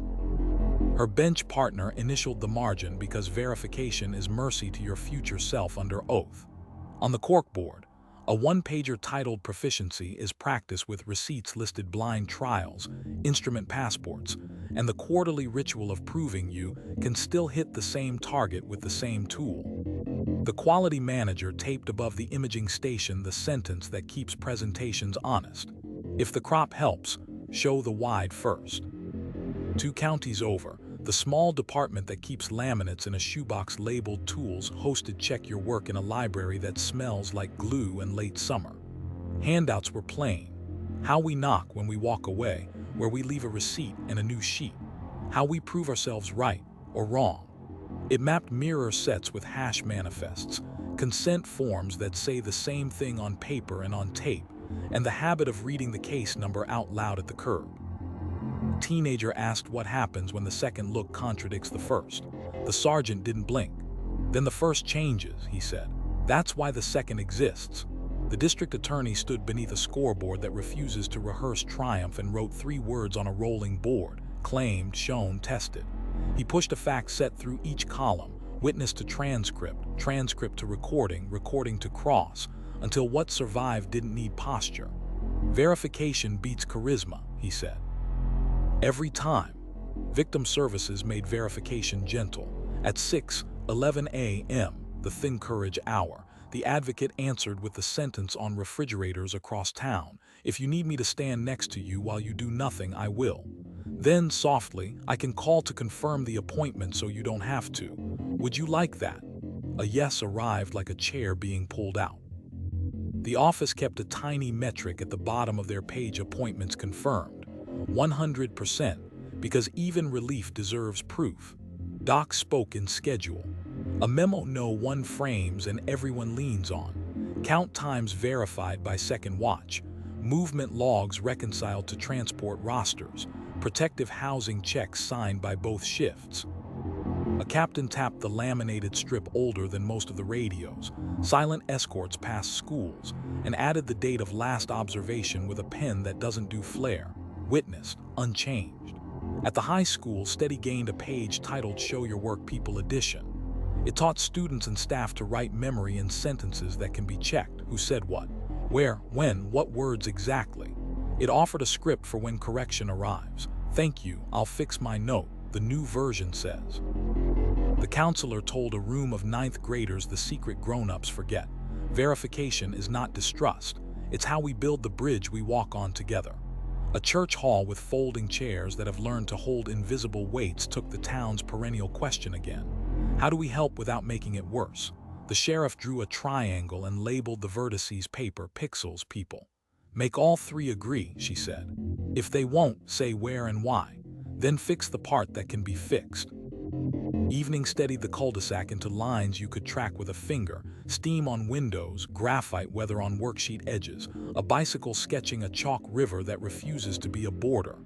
A cruiser idled a street over, patient as a bench. Inside, a deputy slid the laminated card from the visor and spoke the sentence aloud because speaking it squares the hand. "Start small, document big. 2-beat knock. Name first. Request next. Paper if needed." Beneath the nouns he added august habit. Times in UTC matched to CAD, distances measured, quotes read back. Consent CF03 read verbatim. Warrant WR07 executed. Receipt RL02 photographed wide and close. Return filed. Disclosure log updated. Family noticed. Back at the whiteboard, verification held its square of light while the night shift clocked in. The town had learned the case doesn't remain trustworthy because anyone insists. It remains trustworthy because the numbers, the words, and the pictures keep agreeing in public. This is how it keeps living where lives must. Porch bulbs on timers, notebooks a stranger can follow, warrants in particular nouns, science faithful to second looks, packets that teach while they disclose, calls returned when courage is thin. The file will never answer why. It continues to excel at who, what, when, where, how, and at the careful labor of proving the truth again tomorrow exactly as it was today. September trimmed the daylight to clean edges, bus doors closing like good lids, mail slots thudding their last truths, porch timers admitting dusk on schedule. On Saratoga Trail, bulbs rose a breath before dark and yielded a breath after dawn. Not superstition, precision. Across town, the whiteboard held a word that belongs to paper and keeps boots in bounds: particularity. The sheriff traced a square around it with the side of the marker, careful, like taping off a corner. "Say exactly where," she said. "Say exactly what. Do exactly that." Morning opened with a table that looked like a carpenter's bench for sentences. Detectives laid out draft affidavits beside maps and photographs. A lieutenant tapped nouns with a pencil until they stopped wobbling. North-facing bedroom closet, gray tote labeled winter, iPhone MA, garage workbench top drawer. No poetry, no tour. The district attorney slid a sheet across the table with case law in the margins, Fourth Amendment, scope, plain view limits, and wrote the sentence the county has decided to love. Probable cause fits the box it rides in. The day's first call was a lesson in edges.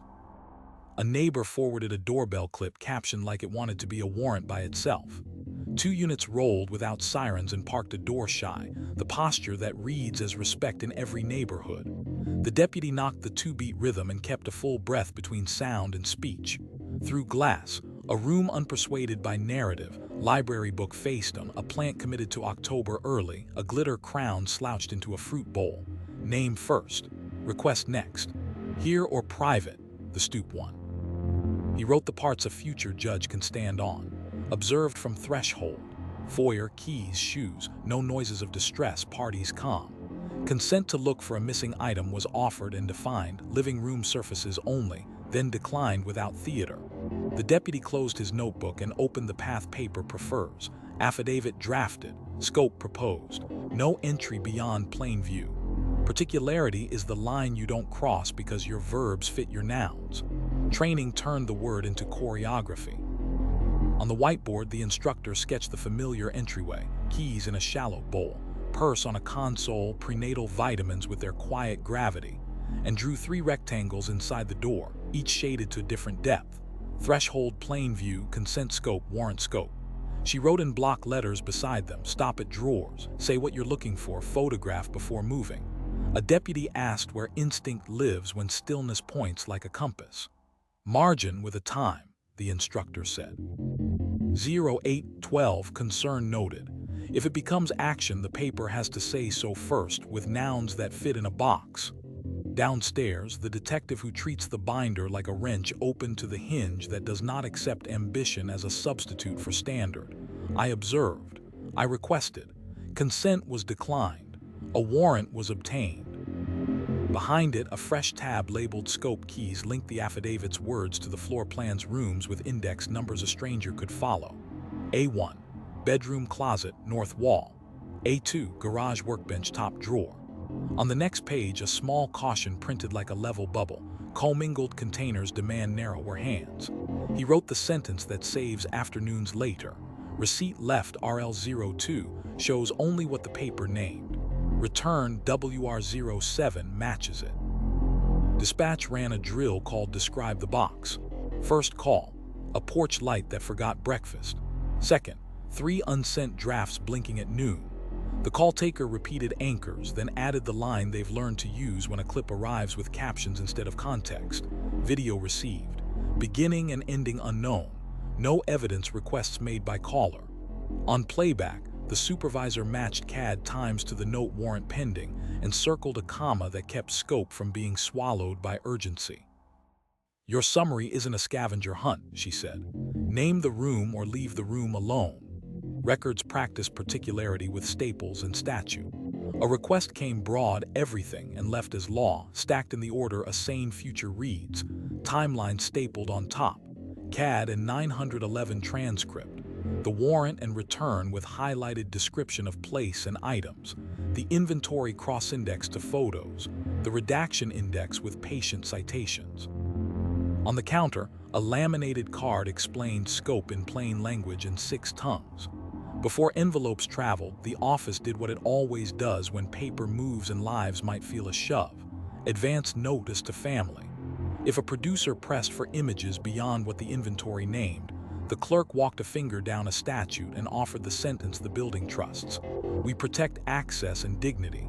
Both are public interests. Scope applies to us, too. At the hospital, the cabinet that holds the strangulation protocol, ruler, sketch, quotes fenced in quotation marks. He pressed here. I saw stars. Wore a thin page titled Ask for Only What Helps. The attending crossed out 2 reflex tests and replaced them with a conversation about what the chart needs to contain and what the patient controls.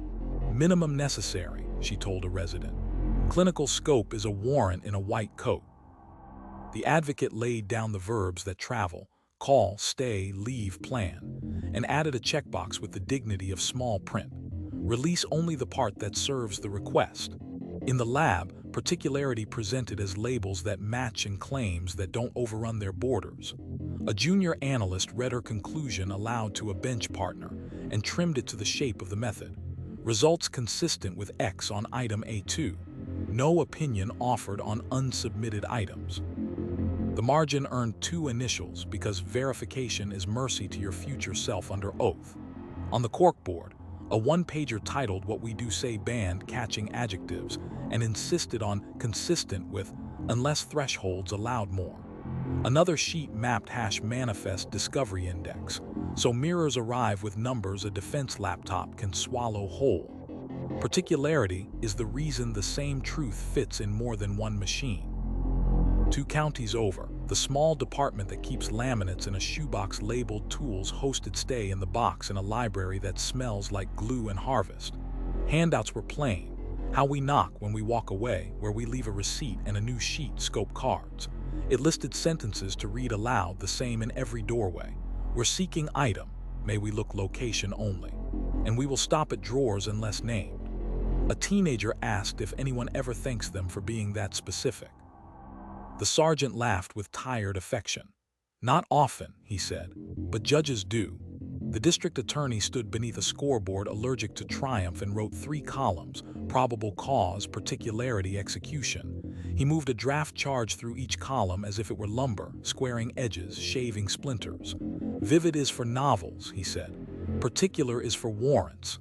He pointed at return filed and inventory and drew a line back to the affidavit's nouns. "What you asked for and what you took should fit like a lid." Victim Services set scope on a clock, the one that arrives at 6:11 a.m. when courage is thin and inboxes are unkind. The advocate answered with the sentence in kitchen cabinets across town: "If you need me to stand next to you while you do nothing, I will." Then she offered 3 doors with clear labels.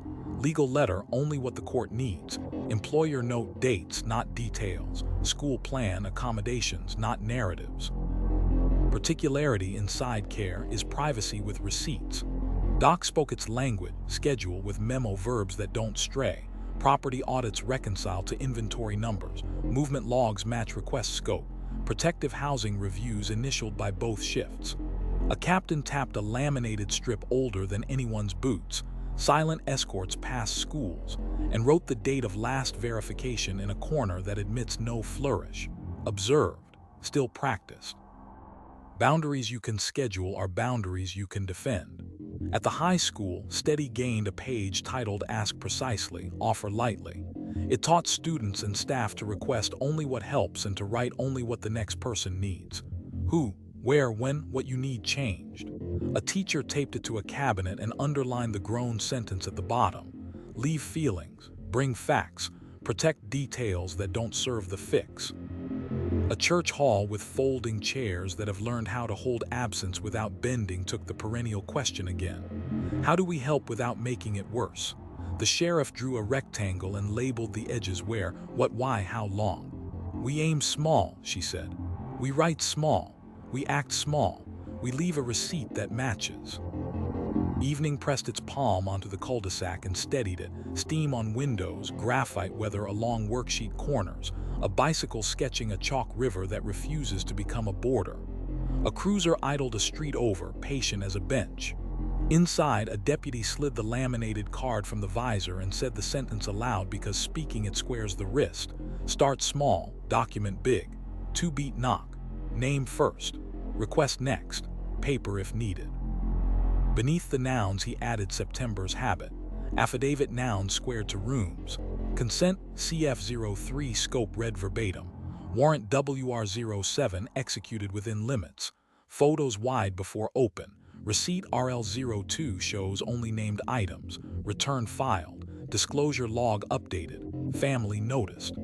Back at the board, particularity kept its penciled square of light while the night shift clocked in.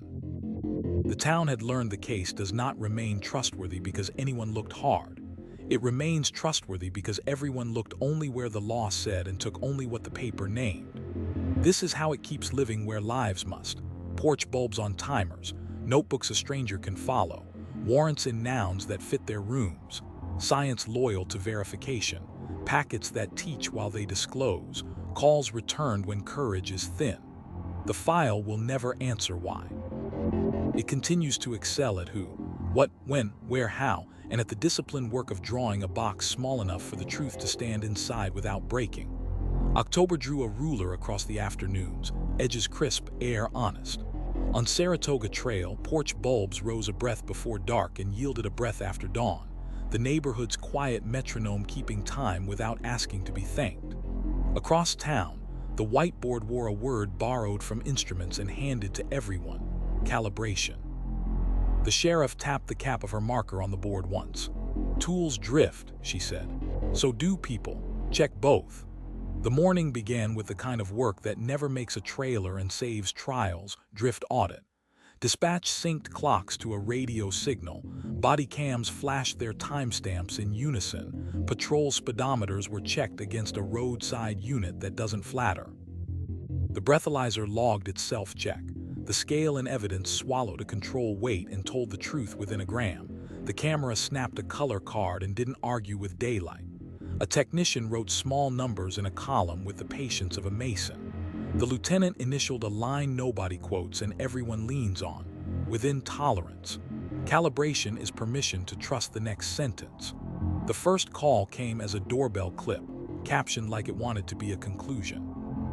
2 units rolled without sirens and parked a door shy, the posture that reads as respect anywhere. The deputy knocked the 2-beat rhythm and let a breath pass. Through glass, a room uninterested in theater, library book faced on, a plant bedding on late fall, a glitter crown slouched into a fruit bowl. Name first. Request next. Here or private, the stoop one. He wrote down the shape of the moment and measured it against something that doesn't lie. Voice volume matched to body cam meter average. Distance 2 arm lengths. No visible injury, no objects in hands. He read the timeline back, let the resident adjust a minute, changed it on paper and on tape, then left a card. In his notebook, October wrote its preference: no offense, de-escalation sufficient, resources offered, supervisor review queued for drift check. Training turned calibration into choreography. On the board, the instructor sketched the familiar entryway: keys in a shallow bowl, purse on a console, prenatal vitamins with their quiet gravity, and drew 2 columns, mechanical and mental. Under mechanical, clock sync, lens profile, microphone level, scale check, ruler sold by dull truth.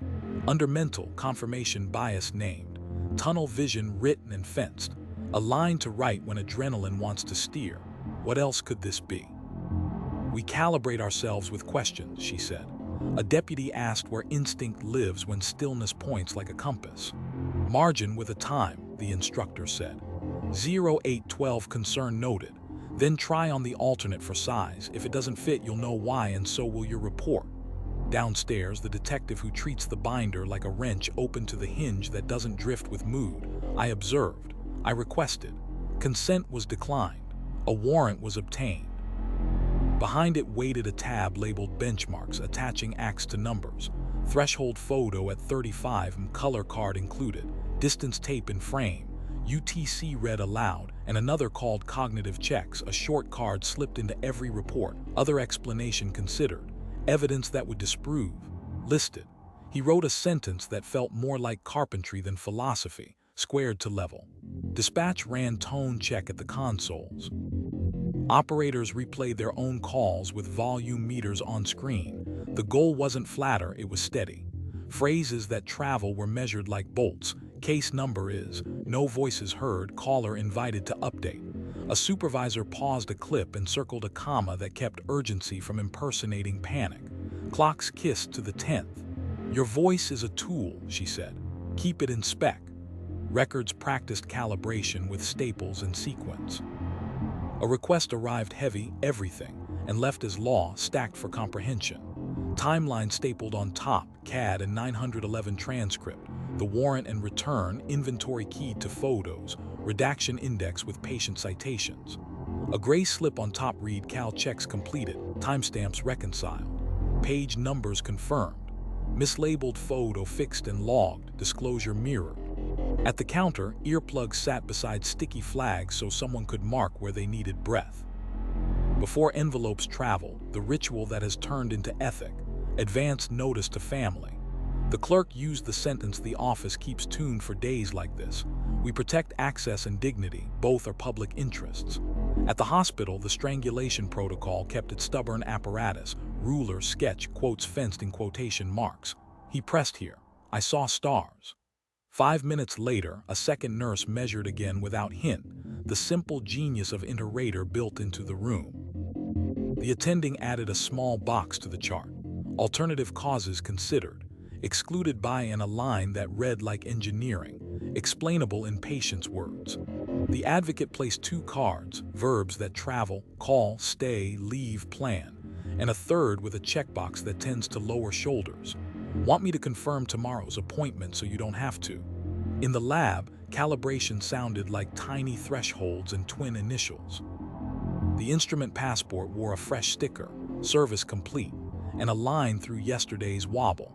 A junior analyst ran confirmatories, then ran them again because the control flirted with drift. Her bench partner initialed the margin because verification is mercy to your future self under oath. On the corkboard, a page titled "Do Not Beautify for Bad Filters," contrast lifts without note, crops that amputate context. The quality manager tapped a printout of the hash manifest and said what every bench tech eventually learns. Math is the only charisma that survives cross.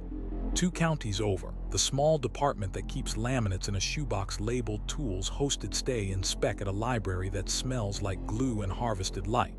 Handouts were plain. How we knock when we walk away, where we leave a receipt and a new sheet. Logs we keep even when no one asks. Breathalyzer checks. Scale verifications. TimeSync screenshots. A teen asked why any of this matters if people know what happened. The sergeant smiled like someone who has rebuilt a fence after wind. Courts don't know, he said. They measure. The district attorney stood beneath a scoreboard that refuses to rehearse triumph and wrote 3 words: tolerance, threshold, burden. He walked a case across them, what the method can see, what the law demands, what the people must be shown, until charges fit like level lumber. Calibration is how proof doesn't become posture, he said, and how acquittals don't become accidents.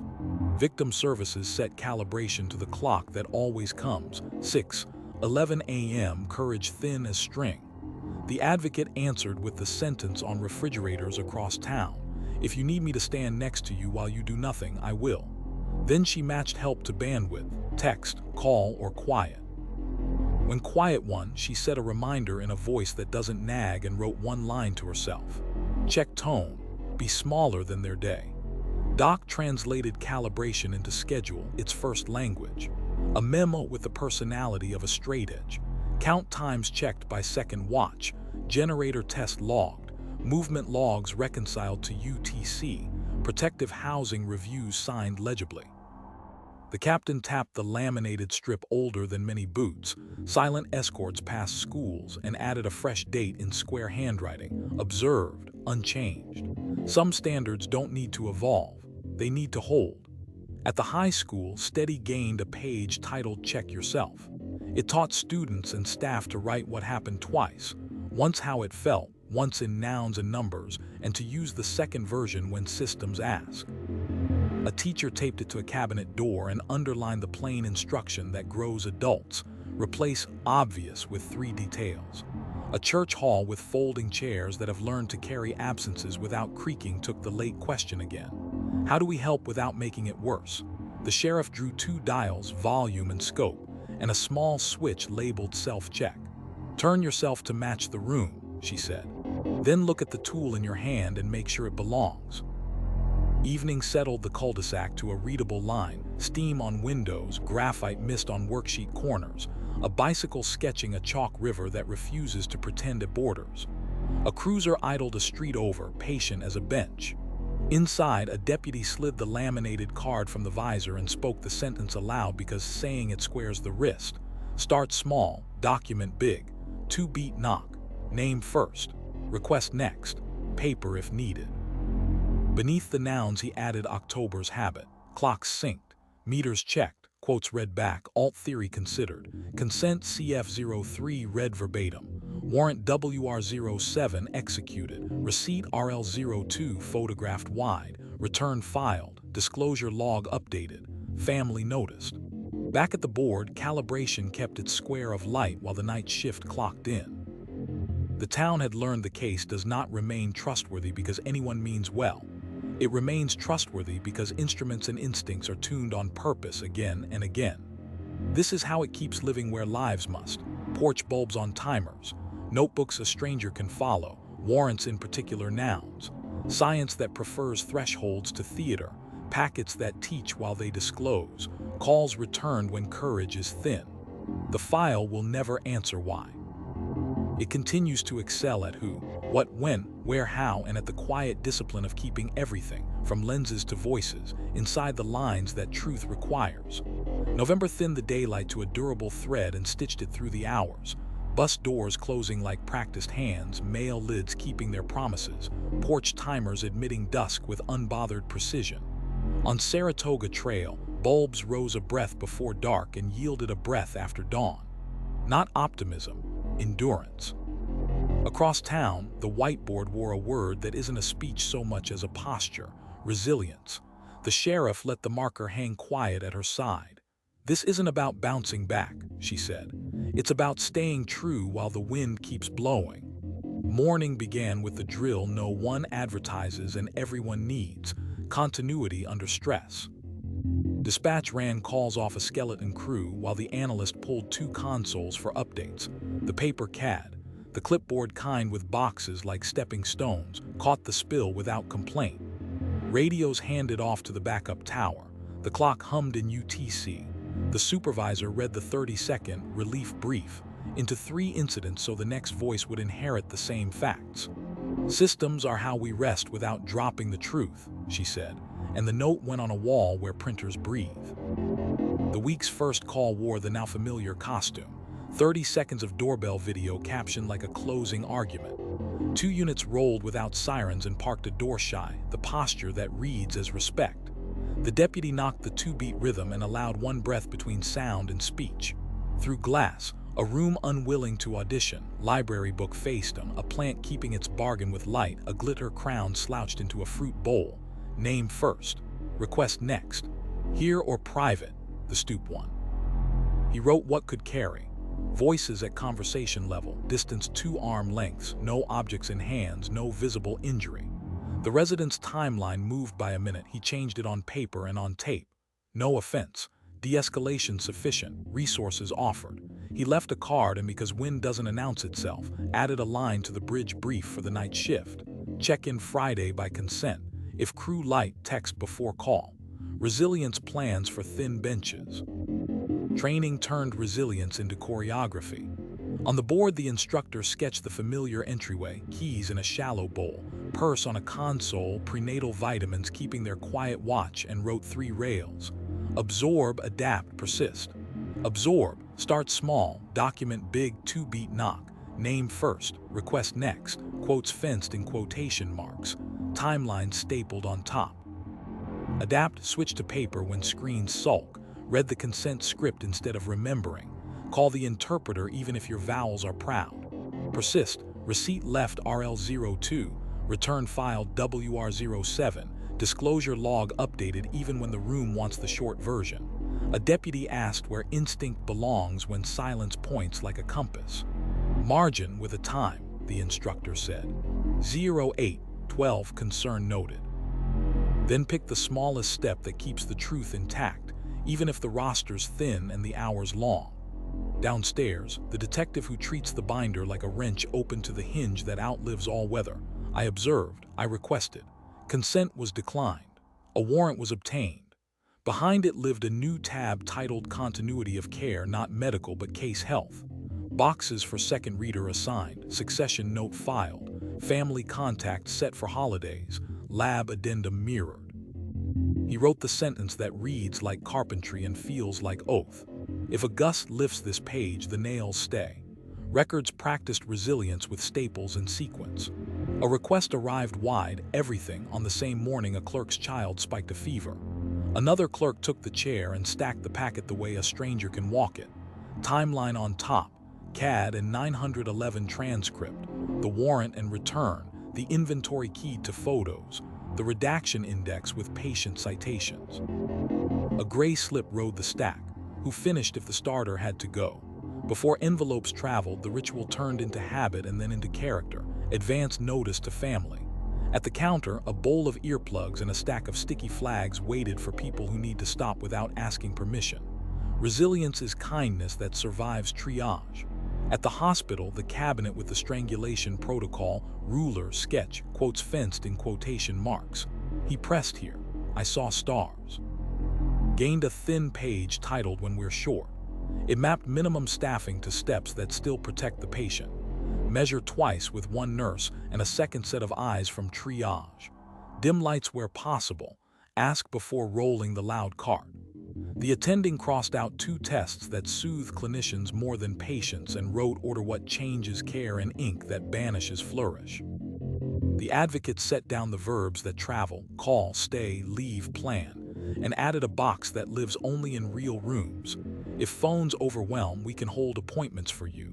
The person in the bed exhaled as if someone had handed them a smaller day. In the lab, resilience sounded like methods that don't panic and initials that don't quit. A junior analyst ran confirmatories.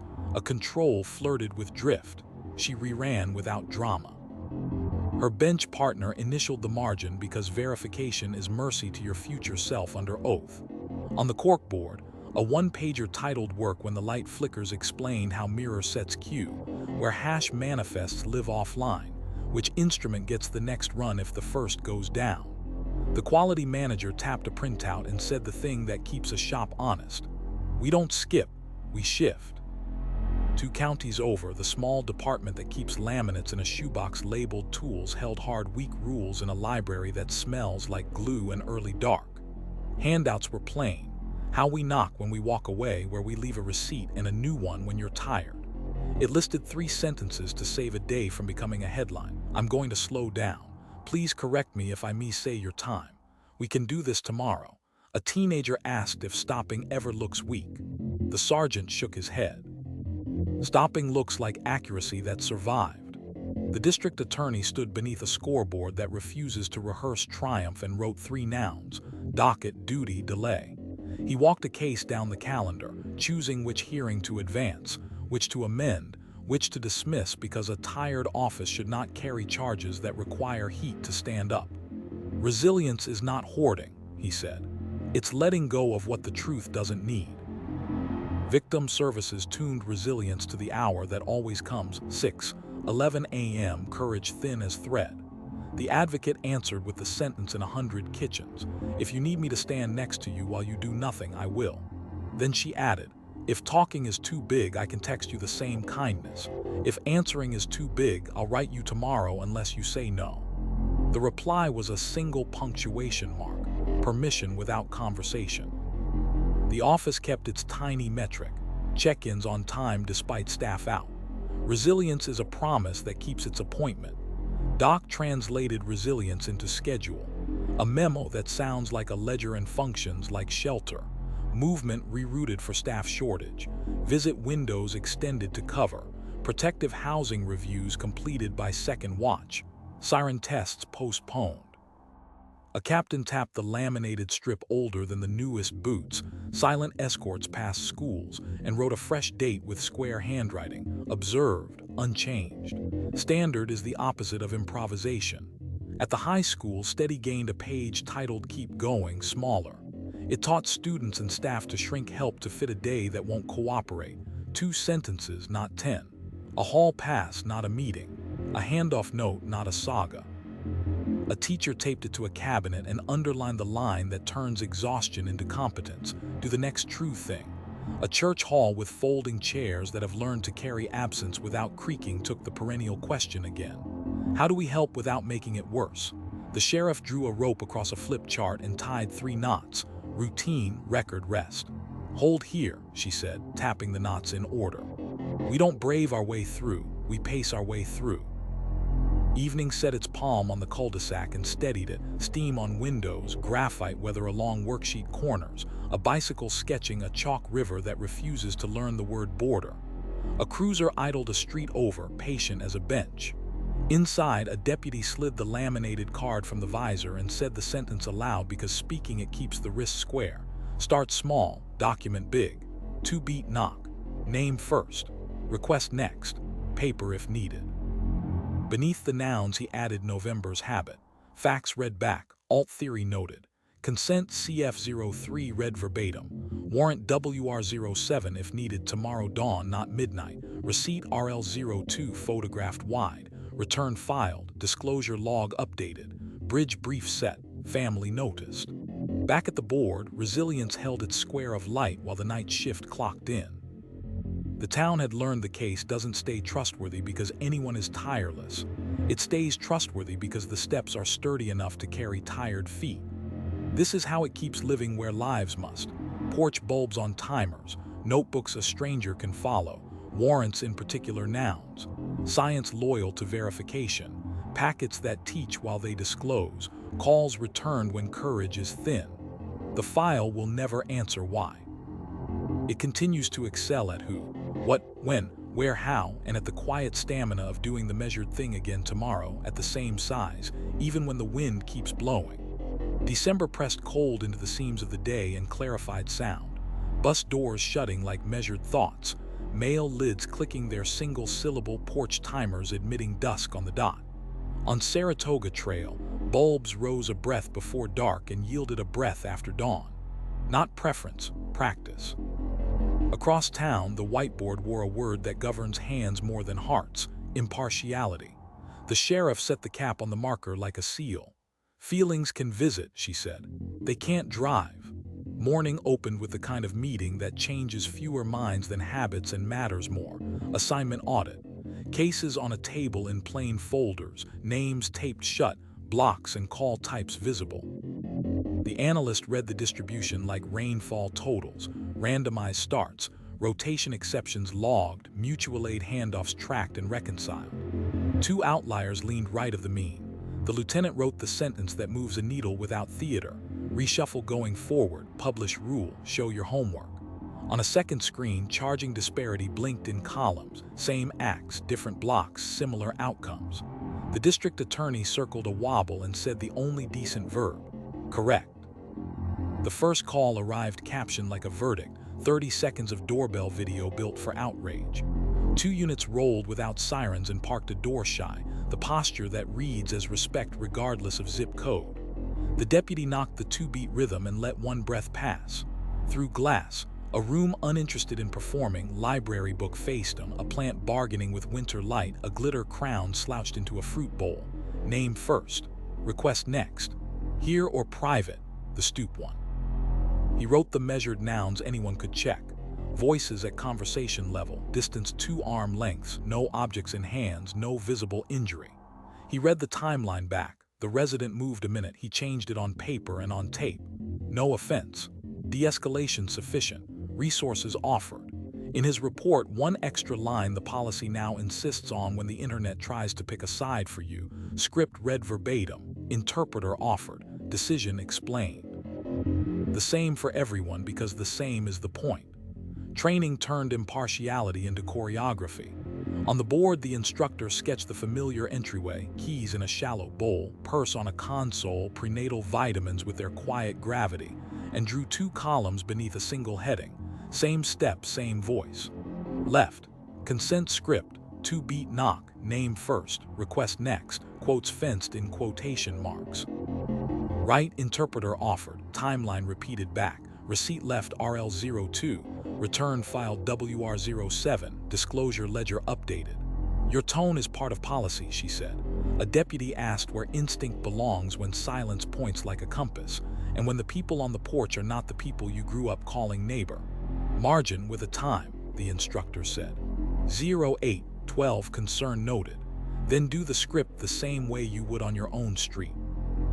Downstairs, the detective who treats the binder like a wrench opened to the hinge that will not trade standards for weather. I observed. I requested. Consent was declined. A warrant was obtained. Behind it sat a new tab labeled Blind Reads, reports scrubbed of names and neighborhoods, second-read by someone who didn't stand in the room. Boxes for language noted, alternatives raised, elements met without adjectives. He initialed a line and wrote what supervisors keep taped to the inside of their mouths. Facts earn verbs. Feelings explain themselves in court or not at all. Dispatch ran a drill titled Neutral Script. First call, a porch light that forgot breakfast from a street with young trees. Second, 3 unsent drafts blinking at noon from an older block across town. The call taker read back names, spelled streets, named absences without drama, no voices heard. No movement on camera, and closed both calls with the exact line because cadence is equity. Thank you for calling. We'll update if anything changes. Your case number is... The supervisor compared the tapes and circled a comma that kept urgency from disguising bias. Same sentences, same volume, she said. Everywhere. Records practiced impartiality with staples, not speeches. A request arrived broad everything and left as law stacked for comprehension. Timeline stapled on top, CAD and 911 transcript, the warrant and return, inventory keyed to photos, redaction index with citations. On the counter, signage in 6 languages, fee waivers explained in print that doesn't punish eyes, a bowl of earplugs no one has to request. Before envelopes traveled, the habit that has become character, advance notice to family. When a producer pressed for interior photos unrelated to elements on a block that seldom makes the news, the clerk answered with the sentence that belongs to both streets. We protect access and dignity, both are public interests. At the hospital, the cabinet with the strangulation protocol, ruler, sketch, quotes fenced in quotation marks. He pressed here. I saw stars. Gained a thin page called Order of Help. It told staff to ask interpreter first, insurance second, to offer the same discharge options to everyone, to explain what we found, what we don't know yet, what happens next in nouns that don't grade the patient. The advocate set down the verbs that travel, call, stay, leave, plan, and added a checkbox with quiet authority. Law enforcement involvement is your choice unless an immediate hazard exists. Impartiality does not mean indifference. It means the same doors stand open. In the lab, impartiality wore numbers and blind labels. Items arrived as A1, A2, not as reputations. A junior analyst read her conclusion aloud and struck an adjective that wanted to lean. Final line. Results consistent with X, alternate sources not excluded. Her bench partner initialed the margin because verification is mercy to your future self under oath. On the corkboard, a one-pager titled Way, Don't Wish banned slides that court sympathy and required wide first. Method caption, crop only to clarify. The quality manager taped a sign above the imaging station that holds across politics and seasons. Math is neutral if we let it be. 2 counties over, the small department that keeps laminates in a shoebox labeled tools hosted same door. Same script in a library that smells like glue and early dark. Handouts were plain, how we knock when we walk away, where we leave a receipt, and a new sheet, bias checks you can admit out loud. It listed 3 sentences that keep a room honest. I'm going to read this exactly. Please tell me if I rush you. Would you like an interpreter even if you speak English? A teenager asked whether people notice the sameness. The sergeant nodded. They do, he said, especially when they've learned to expect the opposite. The district attorney stood beneath a scoreboard that refuses to rehearse triumph and wrote 3 columns, elements, pattern, people. He pushed a fact set across them and paused at pattern, the place where fairness grows receipts. Impartiality isn't pretending we don't have habits, he said. It's measuring them and writing down how we stopped. Victim Services tuned the word to 6:11 a.m., the thin courage hour. The advocate answered with the sentence inside 100 cabinets. If you need me to stand next to you while you do nothing, I will. Then she asked, call, text, or email, and in what language? The answer came as a single word different from yesterday's. The office changed its mouth without ceremony. Fair isn't identical, it's equal in dignity. Doc spoke in schedule. A memo no one frames. Discipline codes applied evenly across units. Visit denials published with reason codes. Protective housing reviews signed by both shifts. A captain tapped the laminated strip older than the newest boots, silent escorts past schools, and wrote the date of last walkthrough in square handwriting. Observed, unchanged. Rules that don't wobble are a kind of kindness. At the high school, Steady gained a page titled Fair Help. It coached students and staff to root care the same way for different kids. Do you want company, a pass, or both? Do you want me to say what you said or just that you want to talk? A teacher taped it to a cabinet and underlined the line that grows adults. Offer choices. Don't guess which one fits. A church hall with folding chairs that have learned how to hold absence without bruising it took the town's perennial question again. How do we help without making it worse? The sheriff drew twin rectangles and filled their edges with the same 4 words: ask, listen, document, return.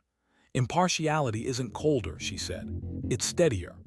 Evening settled the cul-de-sac to a readable hush, steam on windows, graphite weather along worksheet corners, a bicycle sketching a chalk river that refuses to be a border. A cruiser idled a street over, patient as a bench. Inside, a deputy slid the laminated card from the visor and said the sentence aloud because saying it keeps the wrist square. Start small, document big. 2-beat knock. Name first. Request next. Paper if needed. Beneath the nouns he added December's habit. Script read verbatim. Interpreter offered. Times in UTC. Quotes read back. Consent CF03 declined. Warrant WR07 if needed. Dawn not drama. Receipt RL02 photographed wide. Return filed. Disclosure log updated. Family noticed. Back at the board, impartiality held its square of light while the night shift clocked in. The town had learned the case does not remain trustworthy because anyone feels even-handed. It remains trustworthy because the steps are the same at every door. The nouns fit the evidence, and the choices are written where strangers can see them. This is how it keeps living where lives must. Porch bulbs on timers, notebooks a stranger can follow, warrants in particular nouns, science welded to verification, packets that teach while they disclose, calls returned when courage is thin. The file will never answer why. It continues to excel at who, what, when, where, how, and at the steady craft of treating every threshold like the first one and the last. January pressed a clean edge onto the morning and made small sounds honest. Bus doors closing like decisions, mail lids tapping once, porch timers admitting dusk with their usual brevity. On Saratoga Trail, bulbs rose a breath before dark and yielded a breath after dawn. Not performance, alignment. Across town, the whiteboard carried a word that does its best work when no one is watching: integrity. The sheriff rolled the marker between her palms like a coin she refused to spend. The pieces should agree, she said, even when it costs us. Morning opened with a meeting that never trends because it refuses confetti, conflict check.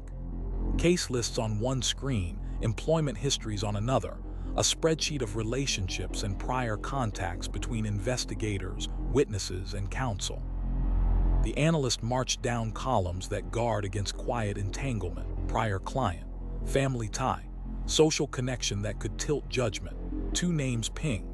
A lieutenant wrote a sentence that changes days without dramatizing them: recuse and replace, notify both tables, explain on paper. Integrity begins with who should do the job, not just how. The first call arrived in the now familiar costume, 30 seconds of doorbell video wearing a caption like a verdict. 2 units rolled without sirens and parked a door shy, the posture that reads as respect across house styles and histories. The deputy knocked the 2-beat rhythm and allowed a breath between sound and speech.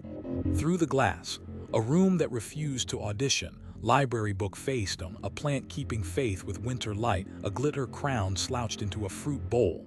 Name first. Request next. Here or private, the stoop one. He spoke in nouns that obey gravity. Voices at conversation level, distance 2 arm lengths, no objects in hands, no visible injury. He read the timeline back. The resident moved a minute. He changed it on paper and on tape. No offense. De-escalation sufficient. Resources offered. On the line beneath, January added its insistence. Disclose all exculpatory detail. Note why we did less. Supervisor notified. Integrity means telling the truth that helps someone else. Training turned integrity into choreography. On the board, the instructor sketched the familiar entryway, keys in a shallow bowl, purse on a console, prenatal vitamins with their quiet gravity, and drew 3 rails. Declare, separate, document. Declare, relationships that could tilt you, instincts that could tilt a room, gifts that look like favors. Separate, evidence from narrative, observation from inference, plain view from curiosity. Document quotes fenced in quotation marks, timeline stapled on top, receipt left RL02, return filed WR07, a disclosure log that shows where the facts traveled. A deputy asked where instinct goes when silence points like a compass, and when the people in the house look like the people who raised him. Margin with a time, the instructor said. 0812 concern noted. Then do the policy as written. We are our rails. Downstairs, the detective who treats the binder like a wrench opened to the hinge that resists personality. I observed, I requested. Consent was declined. A warrant was obtained. Behind it lived a tab labeled Integrity Notes, short spaces for sentences people avoid until the day they're grateful. What we didn't take and why, late addenda disclosed to defense first, alternate theory recorded even though it hurts us, error corrected, responsible party named. He initialed the corner and copied a line that belongs on courthouse steps and maintenance closets. Admit early, repair out loud. Dispatch ran a drill called Whole Truth Script. First call, porch light past breakfast. Second, 3 unsent drafts blinking at noon.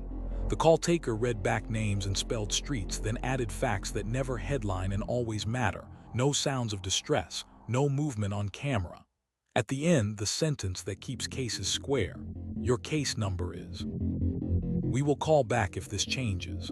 On playback, the supervisor circled a timestamp alignment like a ruler pressed to wood. Integrity is accurate boredom, she said. Say the quiet facts. Records practiced integrity with staples and statute. A request arrived broad, everything, and left as law, stacked for a stranger to walk. Timeline on top, CAD and 911 transcript. The warrant and return, inventory keyed to photos, redaction index with patient citations. A gray slip on top listed late corrections, mislabel fixed, page count reconciled, UTC drift resolved, and the disclosure log mirrored to defense with dates. Before envelopes traveled, the office kept its vow, advance notice to family. When a producer pressed for photos from rooms unrelated to elements, the clerk used the sentence this building loves because it limits everyone equally. We protect access and dignity. Both are public interests. At the hospital, the cabinet with the strangulation protocol, ruler, sketch, quotes fenced in quotation marks. He pressed here. I saw stars. Received a thin page titled Plain Words, Hard Choices. It instructed clinicians to explain decisions the patient might not like. Why one test helps and another only interrogates. Why discharge can be safe today and still cautious tomorrow. The attending crossed out a reflex order and wrote minimum necessary. The advocate placed 2 cards, verbs that travel, call, stay, leave, plan, and a third box with a promise in print big enough to believe. We won't share what you don't consent to unless law requires, and we'll tell you first if it does. In the lab, integrity looked like blind labels and sentences that refused to lean. Items were A1, A2, not reputations. A junior analyst read her conclusion aloud, saw one adjective standing too close to a noun, and crossed it out. Final line, results consistent with X, alternate sources not excluded. Her bench partner initialed the margin because verification is mercy to your future self under oath. On the corkboard, a one-pager titled When It Hurts Us required email to counsel within the hour if a control hiccuped, a sample spilled, or a method fell short. The quality manager tapped the hash manifest and said what math says for her. Integrity is the part that doesn't need you here to defend it. 2 counties over, the small department that keeps laminates in a shoebox labeled tools hosted no corners in a library that smells like glue and frost. Handouts were plain. How we knock when we walk away, where we leave a receipt and a new sheet if it's yours, say so. It listed 3 sentences that keep a day from collapsing. I made that error. Here's the fix. Here S who I told and when. A teenager asked whether honesty costs promotions. The sergeant smiled without bitterness. Sometimes, he said, but it buys verdicts that stay bought. The district attorney stood beneath a scoreboard that refuses to rehearse triumph and wrote 2 columns, advantage and obligation. He moved evidence down the page until pieces fell off the left and landed on the right. If it helps them, he said, it goes out first. Integrity is not a feeling, it's a calendar entry. Victim Services tuned integrity to 6:11 a.m., the thin courage hour. The advocate answered with the sentence on 100 kitchen cabinets, "If you need me to stand next to you while you do nothing, I will." Then she told the part that shelters people as well as organizations. "Here's what I can keep private. Here's what I must report. Here's how I'll tell you if that changes." The person on the line exhaled like someone who'd been handed a map instead of a promise. Doc translated integrity into schedule. A memo devoid of adjectives and rich in spine. Discipline codes applied. Denials published with reasons. Protective housing reviews co-signed. Property audits reconciled. A captain tapped the laminated strip older than half the radios. Silent escorts passed schools and wrote a date in careful block letters. Observed. Unchanged. Integrity is policy that doesn't wobble when no one is around.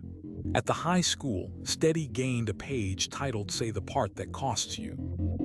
It coached students and staff to correct themselves out loud.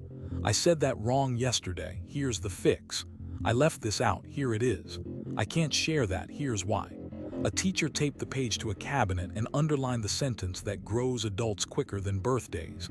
"I will update this." A church hall with folding chairs that have learned to hold absence without creaking took the town's perennial question again. How do we help without making it worse? The sheriff drew a square and wrote on each edge, "Truth, limits, notice, repair." "Integrity doesn't guarantee comfort," she said. "It guarantees weight-bearing." Evening steadied the cul-de-sac into lines you could trace with a fingertip, steam soft on window glass, graphite weather along worksheet corners, a bicycle sketching a chalk river that refuses to be a border. A cruiser idled a street over, patient as a bench. Inside, a deputy slid the laminated card from the visor and spoke the sentence aloud because saying it keeps the wrist square. "Start small, document big. 2-beat knock. Name first. Request next. Paper if needed." Beneath the nouns he added January's habit. Script read verbatim.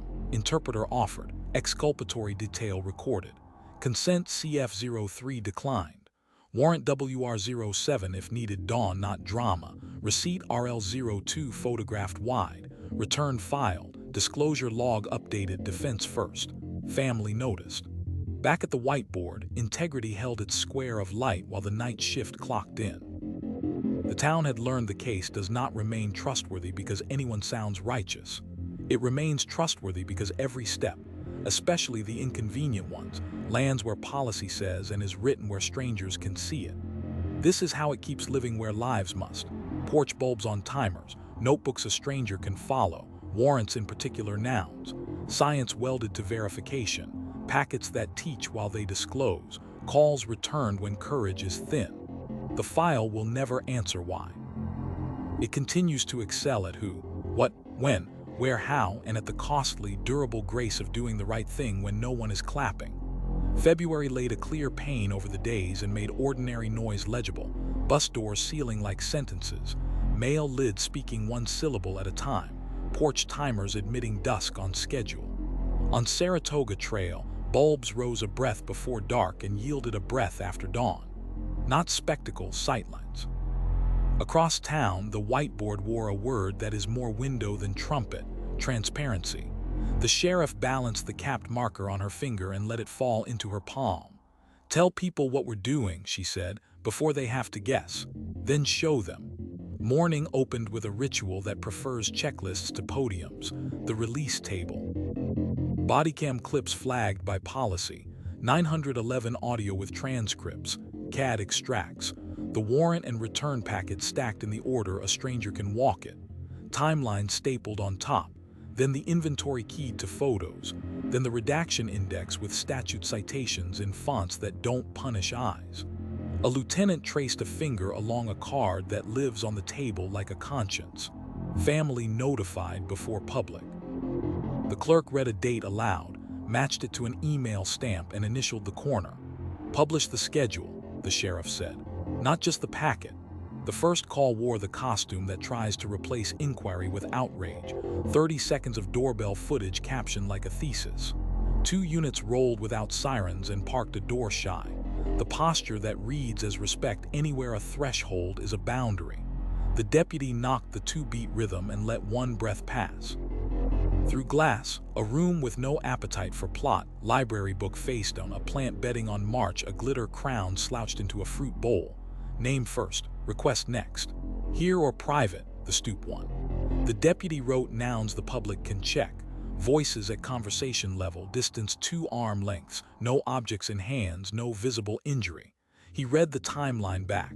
The resident moved a minute. He corrected it on paper and on tape. Then he added the sentence February had taught into muscle.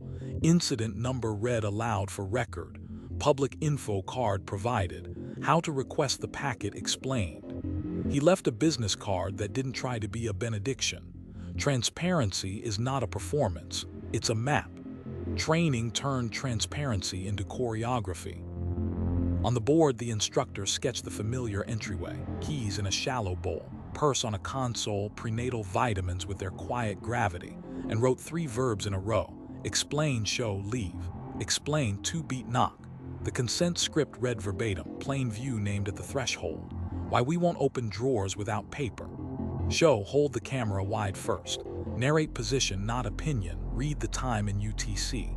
Point to the receipt RL02 where it will live. Leave, the card with the public records links, the case number, a sentence the building has chosen over slogans. You are entitled to this packet, here is how. A deputy asked where instinct belongs when silence points like a compass. Margin with a time, the instructor said. 0812 concern noted. If instinct becomes action, say why out loud, so the person in the room and the person at home hear the same truth. Dispatch practiced open script at the consoles. First call, a porch light that forgot breakfast. Second, 3 unsent drafts blinking at noon. The call taker read back names and spelled streets, then added the line transparency requires even when it feels like quiet paperwork. Your case number is, request records at, we will call back if this changes. On playback, the supervisor matched audio to CAD to the 10th and circled a comma that kept urgency from impersonating theater. Say the boring parts, she said. They're the railings. Records made the word visible. A new page on the counter, what you'll get and when, explained release timelines with exceptions in plain language in 6 tongues. Audio by X days.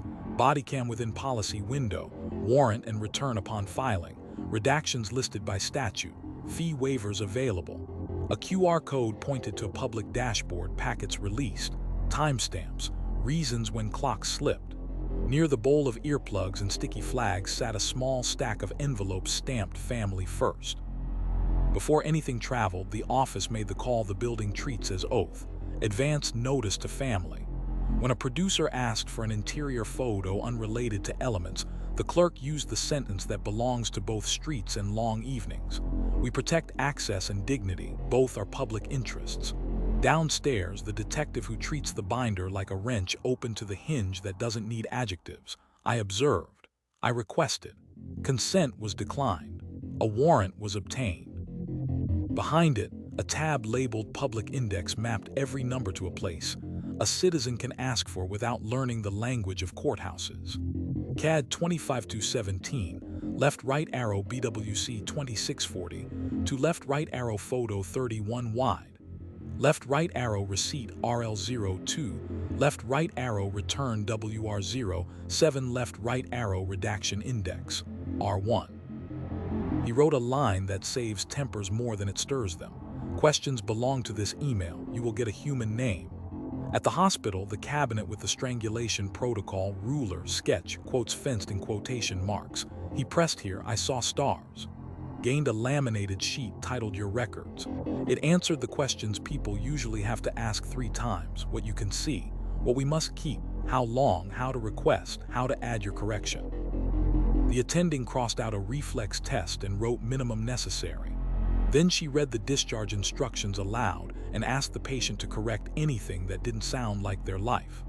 The advocate set 2 cards on the tray, verbs that travel, call, stay, leave, plan, and a third that steals thunder from dread.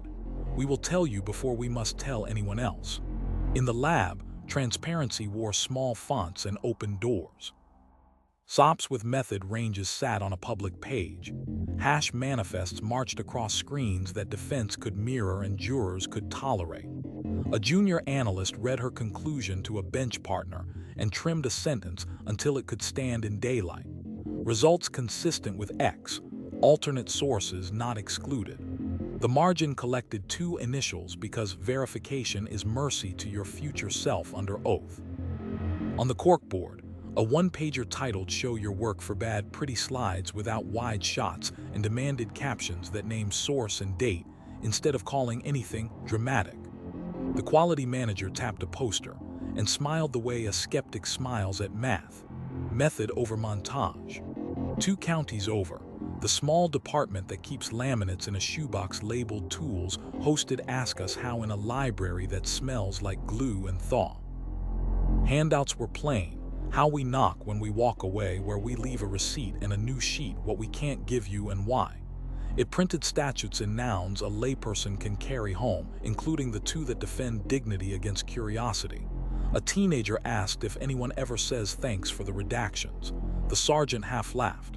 "Not usually," he said, "but people come back. That's its own thank you." The district attorney stood beneath a scoreboard that refuses to rehearse triumph and wrote 3 boxes: disclose, explain, correct.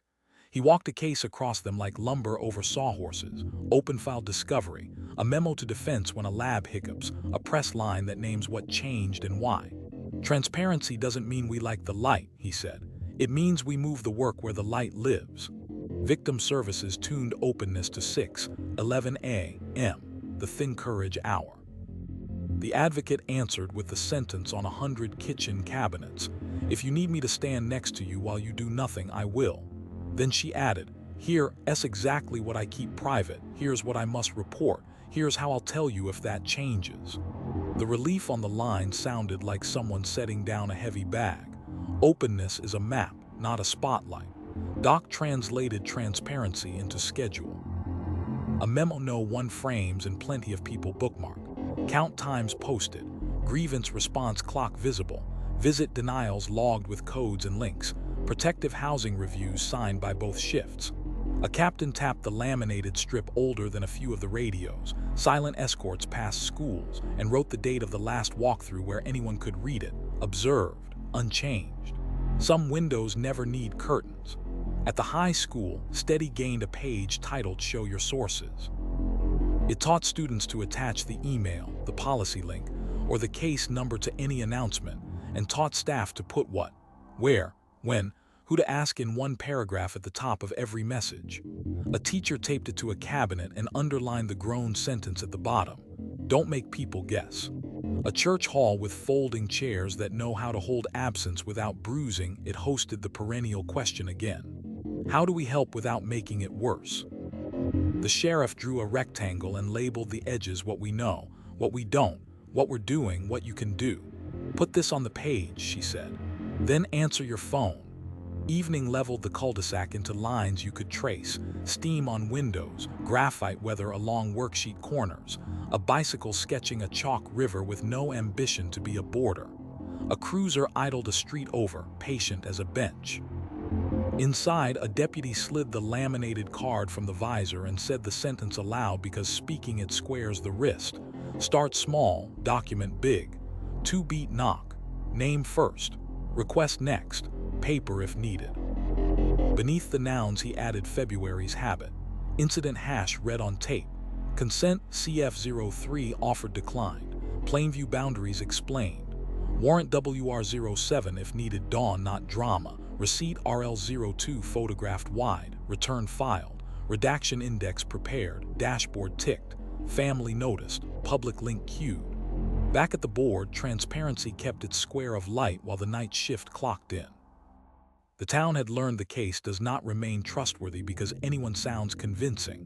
It remains trustworthy because people can see the steps, argue with the timelines, and find a human name at the bottom of a page. This is how it keeps living where lives must.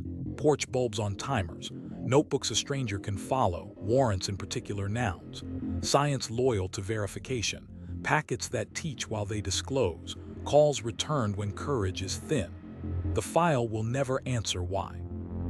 It continues to excel at who, When, where, how, and at the plain grace of putting the truth where anyone tired, scared, skeptical can reach it. March set its palm on the afternoon and flattened it into something sturdy.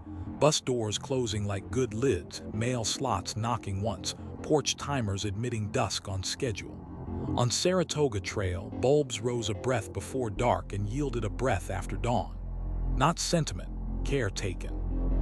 Across town, the whiteboard wore a word that sounds like gardening and turns out to be custody with manners, stewardship. The sheriff drew a short underline, the kind that keeps a noun from sliding. What passes through our hands, she said, should leave them better, labeled, returned, or explained. Morning opened with a table of ordinary miracles, things that didn't get lost. On the felt lay evidence envelopes, property bags with knotted string, a necklace sealed with a photograph of the clasp left exactly where it was found. The evidence officer read the chain aloud, collected, sealed, logged, transferred, returned, dates, times, initials that behaved like rails. A deputy held up a receipt copy and a wide photograph of it resting on the kitchen counter where the person would find it. Stewardship leaves breadcrumbs, the officer said, for someone who didn't ask to walk this path. The week's first call arrived wearing the familiar mask, 30 seconds of doorbell video captioned like a verdict. 2 units rolled without sirens and parked a door shy, the posture that reads as respect on every block. The deputy knocked the 2-beat rhythm and let a breath pass. Through glass, a room with no appetite for performance, library book faced him, a plant rehearsing spring, a glitter crown slouched into a fruit bowl. Name first, request next. Here or private, the stoop one. He wrote nouns the ledger can hold. Voices at conversation level, distance 2 arm lengths, no objects in hands, no visible injury. He read the timeline back. The resident shifted a minute. He changed it on paper and on tape. No offense. De-escalation sufficient. Resources offered. Before he left, the deputy placed a small card with 3 lines that keep ownership where it belongs. How to reclaim property, how to get copies, who answers the phone. Stewardship is a promise written small enough to keep. Training turned the word into choreography.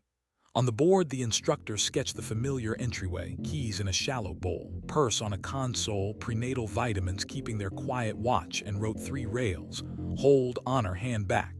Hold, photograph before moving, bag and label. Timeline stapled on top. Receipt left RL02, where eyes can find it. Honor, ask before touching objects that are not evidence. Cover what dignity asks you to cover.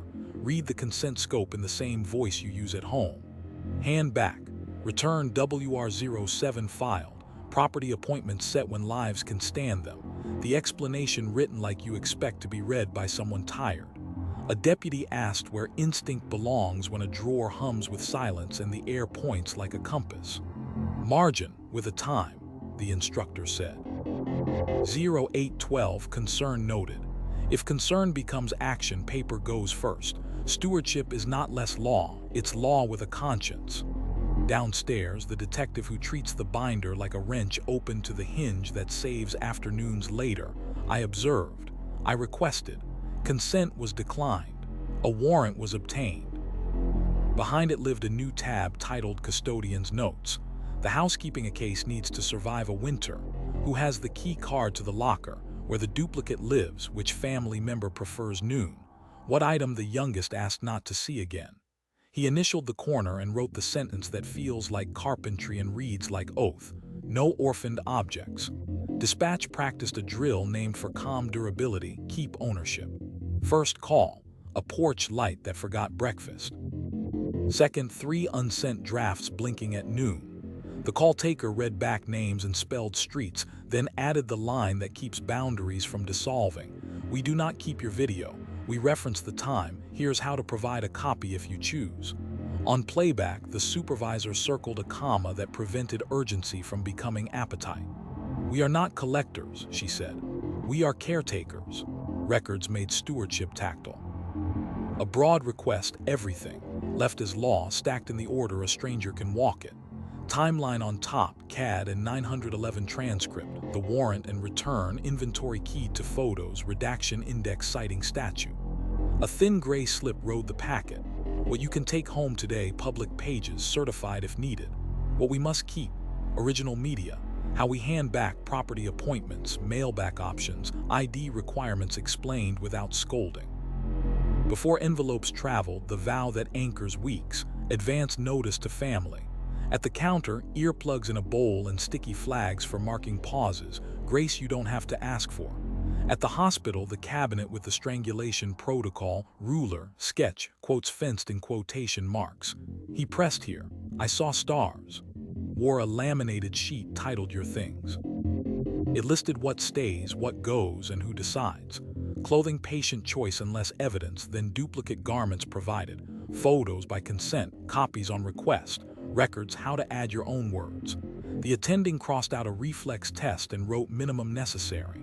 The advocate set down the verbs that travel, call, stay, leave, plan, and one that rarely gets its due, keep. We can store what hurts to look at, she said, until you want it back. In the lab, stewardship sounded like patience printed small. Items arrived anonymized, A1, A2, and left in the same skins, seals replaced and logged. A junior analyst read her line aloud and clipped it to fit the truth. Results consistent with X, alternate sources not excluded. Her bench partner initialed the margin because verification is mercy to your future self under oath. On the corkboard, a one-pager titled Return as you found banned adhesive that scars paper, forbade cutting through signatures, and required a wide photo of every package resealed. This goes back to a kitchen drawer, the quality manager said. Treat it like that. 2 counties over, the small department that keeps laminates in a shoebox labeled tools hosted care of things in a library that smells like glue and grass thaw. Handouts were plain. How we knock when we walk away, where we leave a receipt and a new sheet, return day. It mapped the room families walk into when the case is done. Chairs that don't wobble, envelopes with names, explanations written like bridges, a cart for carrying weight to a car that already has enough. A teenager asked what happens when something cannot be returned. The sergeant said the quiet sentence stewardship owes the world. Then we hold it and we hold the story about why. The district attorney stood beneath a scoreboard that refuses to audition for triumph and wrote 3 words: evidence, property, mementos. He walked a case through them, moving items between columns as elements demanded and decency allowed. Stewardship is choosing the smallest box that still protects the truth, he said, and then giving the rest back. Victim services set the word on the clock that always arrives, 6:11 a.m., when courage is a thread and phones feel like cliffs. The advocate answered with the sentence on 100 kitchen cabinets: if you need me to stand next to you while you do nothing, I will. Then she added the next good thing: I can keep the appointment card for you and text the time. I can keep the letter until you're ready to read it. Ownership redefined as relief. Doc translated stewardship into schedule. A memo that reads like a ledger and acts like a promise. Property audits reconcile. Lost and found posted weekly. Visit cancellations logged with codes and callbacks. Protective housing reviews signed by both shifts. A captain tapped the laminated strip older than a few of the radios. Silent escorts passed schools and wrote a date that says somebody checked, observed, unchanged. Guards of things are also guards of hours. At the high school, Steady gained a page titled Borrowed and Returned. It taught students and staff to pass along stories without taking possession. I can walk with you to the counselor. I won't keep your secret from the help you asked for. Here's a copy of the policy. You keep the original. A teacher taped it to a cabinet and underlined the sentence that grows adults.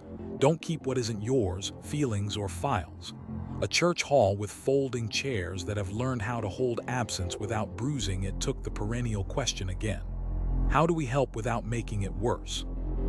The sheriff drew a line of small open hands and labeled them collect, keep safe, give back, let go. We are temporary guardians, she said, of items, of hours, of rooms. We leave receipts everywhere. Evening steadied the cul-de-sac into legible lines, steam on windows, graphite weather on worksheet corners, a bicycle sketching a chalk river that refuses to be a border. A cruiser idled a street over, patient as a bench. Inside, a deputy slid the laminated card from the visor and spoke the sentence aloud because saying it squares the wrist. Start small, document big. 2-beat knock. Name first. Request next. Paper if needed. Beneath the nouns he added marches habit. Photo before movement, bag and label. Consent CF03 scope read verbatim. Warrant WR07 if needed dawn not drama. Receipt RL02 placed and photographed wide. Return filed. Disclosure log updated. Property appointment offered. Family noticed. Back at the board, stewardship kept its short underline while the night shift clocked in. The town had learned the case does not remain trustworthy because anyone clutches hard. It remains trustworthy because hands hold lightly and record tightly, so things and people can come back to themselves. This is how it keeps living where lives must. Porch bulbs on timers, notebooks a stranger can follow, warrants in particular nouns, science loyal to verification, packets that teach while they disclose, calls returned when courage is thin. The file will never answer why. It continues to excel at who, what, when, where, how, and at the decent labor of caring for what is not ours, just long enough to make the truth safe. April pared the day to a workable edge, bus doors sealing like careful thoughts, mail lids tapping once, porch timers admitting dusk on schedule. On Saratoga Trail, bulbs rose a breath before dark and yielded a breath after dawn. Not zeal, follow-through. Across town, the whiteboard wore a word that doesn't glitter and keeps verdicts from wobbling: diligence. The sheriff clicked the marker shut and let the room hear the sound. Not faster, she said. Further. Morning opened with what detectives call a crawl, a slow walk through everything that was supposed to have happened already. Not a reinvestigation, a reconfirmation. Returns filed where they claimed to be. Receipts RL02 photographed in wide shots attached to their inventories. Disclosure logs mirrored to defense. Warrants WR07 indexed to the nouns they named. Timelines stapled on top instead of stapled wherever a hand landed. A lieutenant traced a finger down a column titled due but not done and wrote dates beside each line. Diligence is a calendar, she said. We keep promises on paper. The first call of the week arrived in the familiar costume. 30 seconds of doorbell video captioned like it wanted to be a conclusion. 2 units rolled without sirens and parked a door shy, the posture that reads as respect regardless of block. The deputy knocked the 2-beat rhythm and left a breath between sound and speech. Through glass, a room uninterested in theater, library book faced him, a plant testing spring without asking permission, a glitter crown slouched into a fruit bowl. Name first, request next. Here or private, the stoop one. He wrote nouns a ledger can bear, voices at conversation level, distance 2 arm lengths, no objects in hands, no visible injury. He read the timeline back, the resident moved a minute, he changed it on paper and on tape. No offense. De-escalation sufficient. Resources offered. Then the part diligence always adds after the polite parts. Follow-up set by consent. Reminder placed. Supervisor pinged for review. Doing once is courtesy. Doing again is diligence. Training turned the word into choreography. On the board, the instructor sketched the familiar entryway, keys in a shallow bowl, purse on a console, prenatal vitamins keeping quiet watch, and wrote 3 rails. Start, sustain, finish. Start 2-beat knock. Consent script read verbatim, positions narrated, time and UTC on audio. Sustain, quotes fenced in quotation marks, affidavit nouns squared to rooms, receipt left RL02 and photographed wide. Interpreter offered whether pride wants one or not. Finish. Return WR07 filed, disclosure ledger updated, family noticed, bridge brief written so a stranger can carry the next inch. A deputy asked where instinct lives when stillness hums and points like a compass. Margin with a time, the instructor said. 0812 concern noted. If instinct becomes action, put it on the calendar. Who needs telling what needs filing when it's done? Downstairs, the detective who treats the binder like a wrench opened to the hinge that outlives moods. I observed. I requested. Consent was declined. A warrant was obtained. Behind it waited a tab new to the binder and older than the work tickler. Not alarms, duties. Lab addendum due, victim call on Friday, property return at noon, supplemental sent to defense first. He initialed a line that small towns forget and juries don't.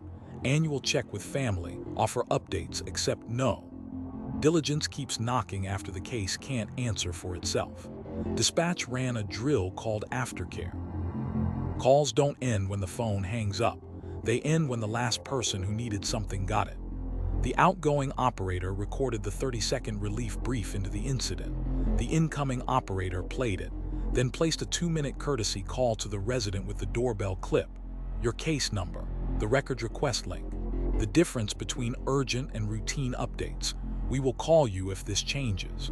On playback, the supervisor circled a comma that kept calm from looking like indifference.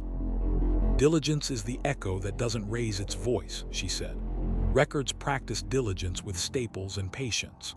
A broad request, everything, left as law, stacked in an order a stranger can walk. Timeline on top, CAD and 911 transcript. The warrant and return, inventory keyed to photos. Redaction index with citations you don't have to squint at. On the counter, a small card titled "We owe you this." Release windows by type. Exceptions explained plainly, fee waivers in 6 tongues. A line for how to ask for a legal hold before the sunset. Before any envelope traveled, the vow that keeps cases human, advance notice to family. Diligence keeps the door open before the package leaves. At the hospital, the cabinet with the strangulation protocol, ruler, sketch, quotes fenced in quotation marks. He pressed here. I saw stars. Grew a discrete column on the discharge sheet. Callbacks attempted, messages left, apps confirmed. The attending crossed out a reflex order and wrote minimum necessary, then asked the patient to read the plan aloud in their own words. Anything that snagged got rewritten. The advocate laid down the verbs that travel, call, stay, leave, plan, and a checkbox that lives where diligence lives. Remind me tomorrow if I don't answer today. Following up is a form of care. Permission makes it a kindness. In the lab, diligence looked like a ledger no one quotes and everyone needs. A junior analyst logged a control flirt with drift, reran without heat, and wrote the month sentence without adornment. Results consistent with X, alternate sources not excluded. Her bench partner initialed the margin because verification is mercy to your future self under oath. On the corkboard, a one-pager titled Finish Lines listed the unglamorous steps that win trials. Mirror sets verified with hash manifests. Discovery shipped and acknowledged. Method notes attached to figures. Slides ordered wide right arrow close right arrow conclusion. Defense questions logged and answered. Diligence isn't extra. It's the job.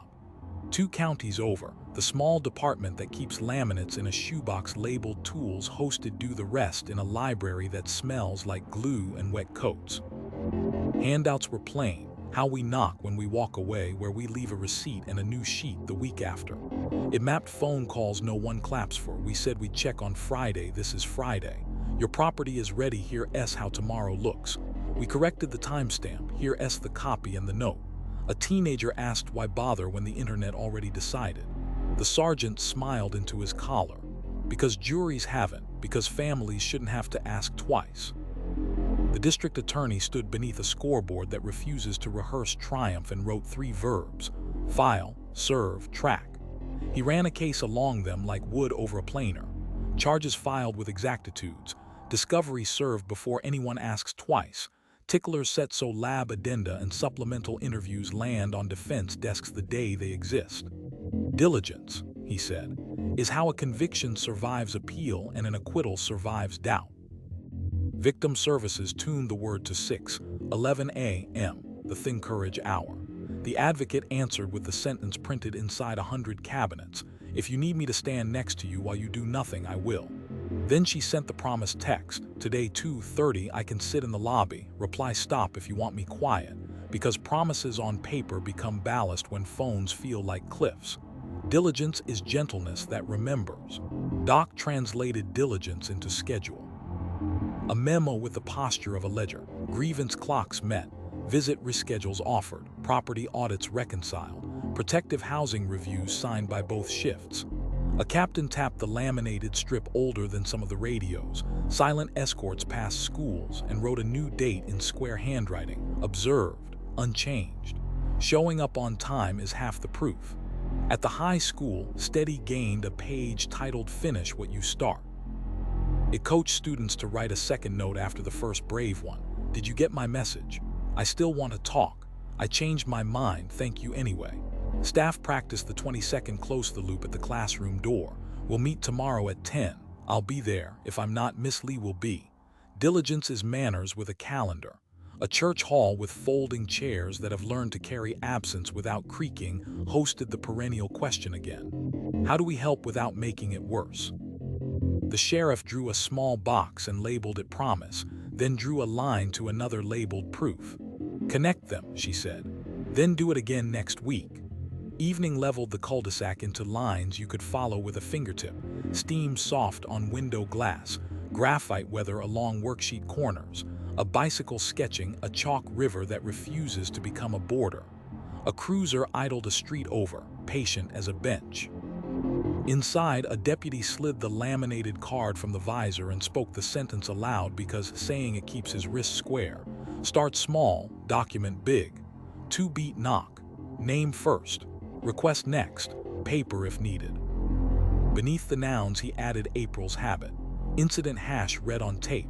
Consent CF03 offered declined. Plainview boundaries explained. Warrant WR07 if needed dawn not drama. Receipt RL02 placed and photographed wide. Return file. Disclosure log updated defense first.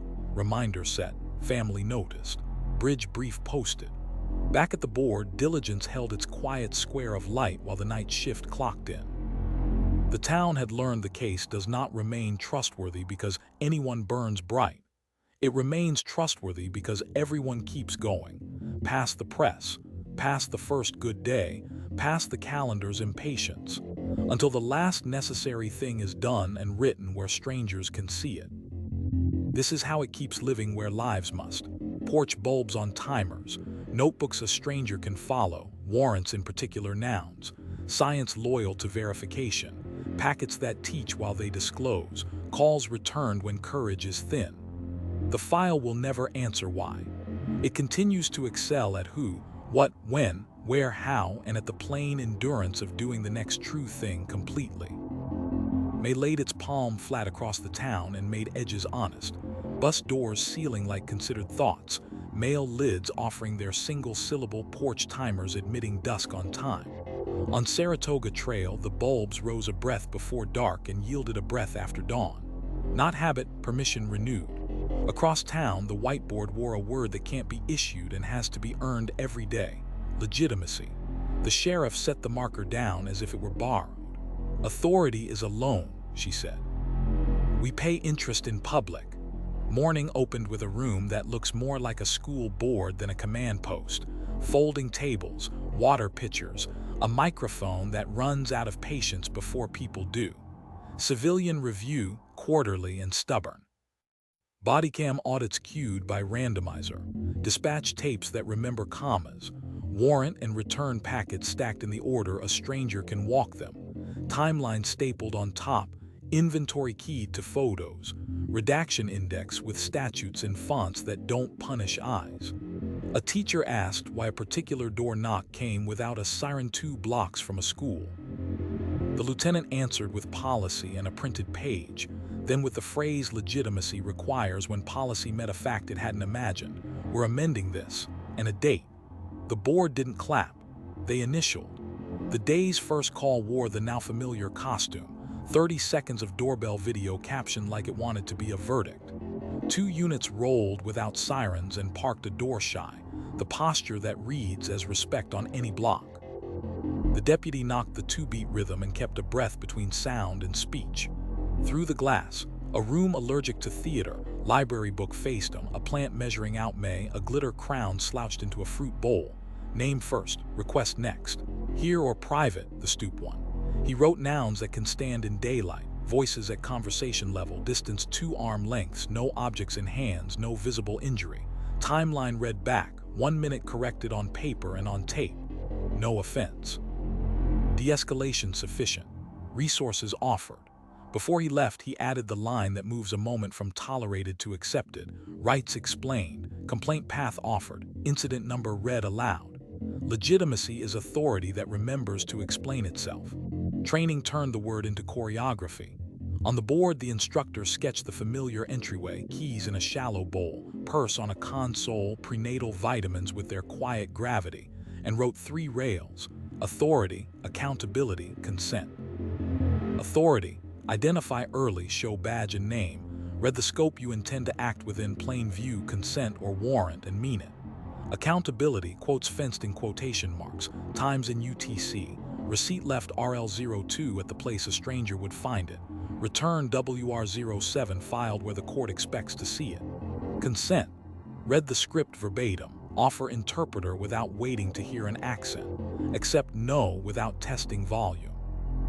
A deputy asked where instinct belongs when silence points like a compass. Margin with a time, the instructor said. 0812 concern noted.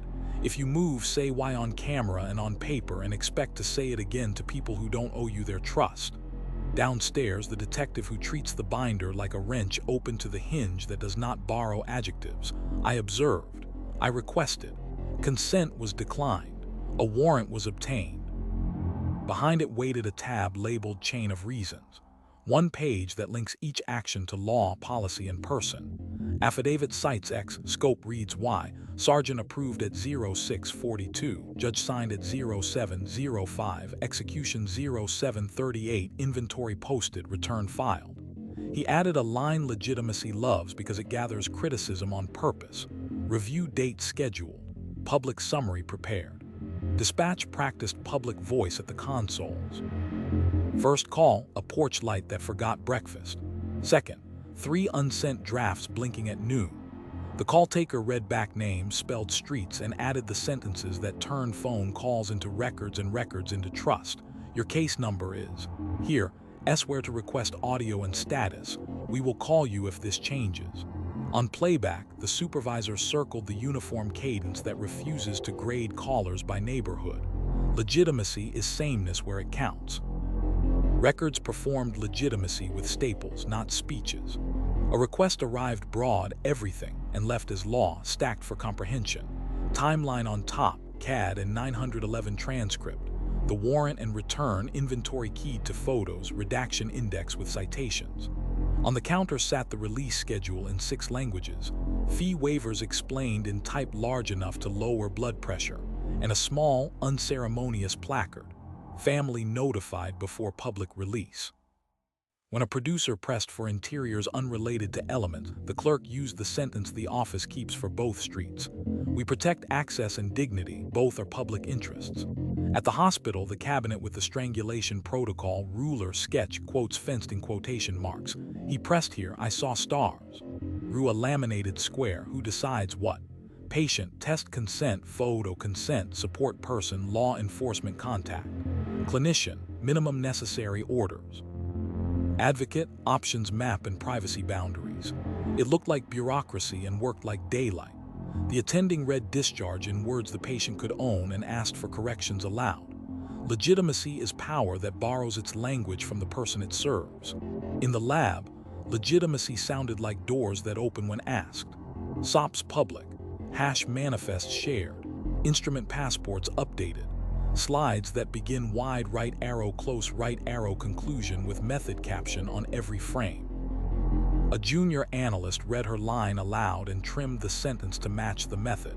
Results consistent with X, alternate sources not excluded. Her bench partner initialed the margin because verification is mercy to your future self under oath. The quality manager taped a note above the imaging station. If we can't explain it, we can't use it. 2 counties over, the small department that keeps laminates in a shoebox labeled tools hosted borrowed authority in a library that smells like glue and mown grass. Handouts were plain. How we knock when we walk away, where we leave a receipt and a new sheet, how to complain and what happens next. It mapped the path with names, not slots. Sergeant, review board chair, records clerk, each with a phone number that rings. A teenager asked whether anyone ever calls back. The sergeant pointed to a corkboard crowded with green check marks and dates. Everyone, he said, on purpose. The district attorney stood beneath a scoreboard that refuses to rehearse triumph and wrote 3 boxes: charge, disclose, own. He walked a case across them without raising his voice. Elements first. Discovery open. Exculpatory out first. Public memo when the lab hiccups. Dismissal when the proof won't carry its own weight. Legitimacy, he said, is when losing the right case strengthens the building. Victim services tuned the word to 6:11 a.m., the thin courage hour. The advocate answered with the sentence on 100 kitchen cabinets: "If you need me to stand next to you while you do nothing, I will." Then she drew a small map: what I keep, what I must share, how I'll tell you first, and sent it by text at the caller's request. Legitimacy feels like knowing where your words will travel and who carries them. Doc translated legitimacy into schedule. A memo dry as a ledger and twice as useful. Discipline codes consistent. Denials posted with reason. Grievance clocks visible. Protective housing reviews signed by both shifts.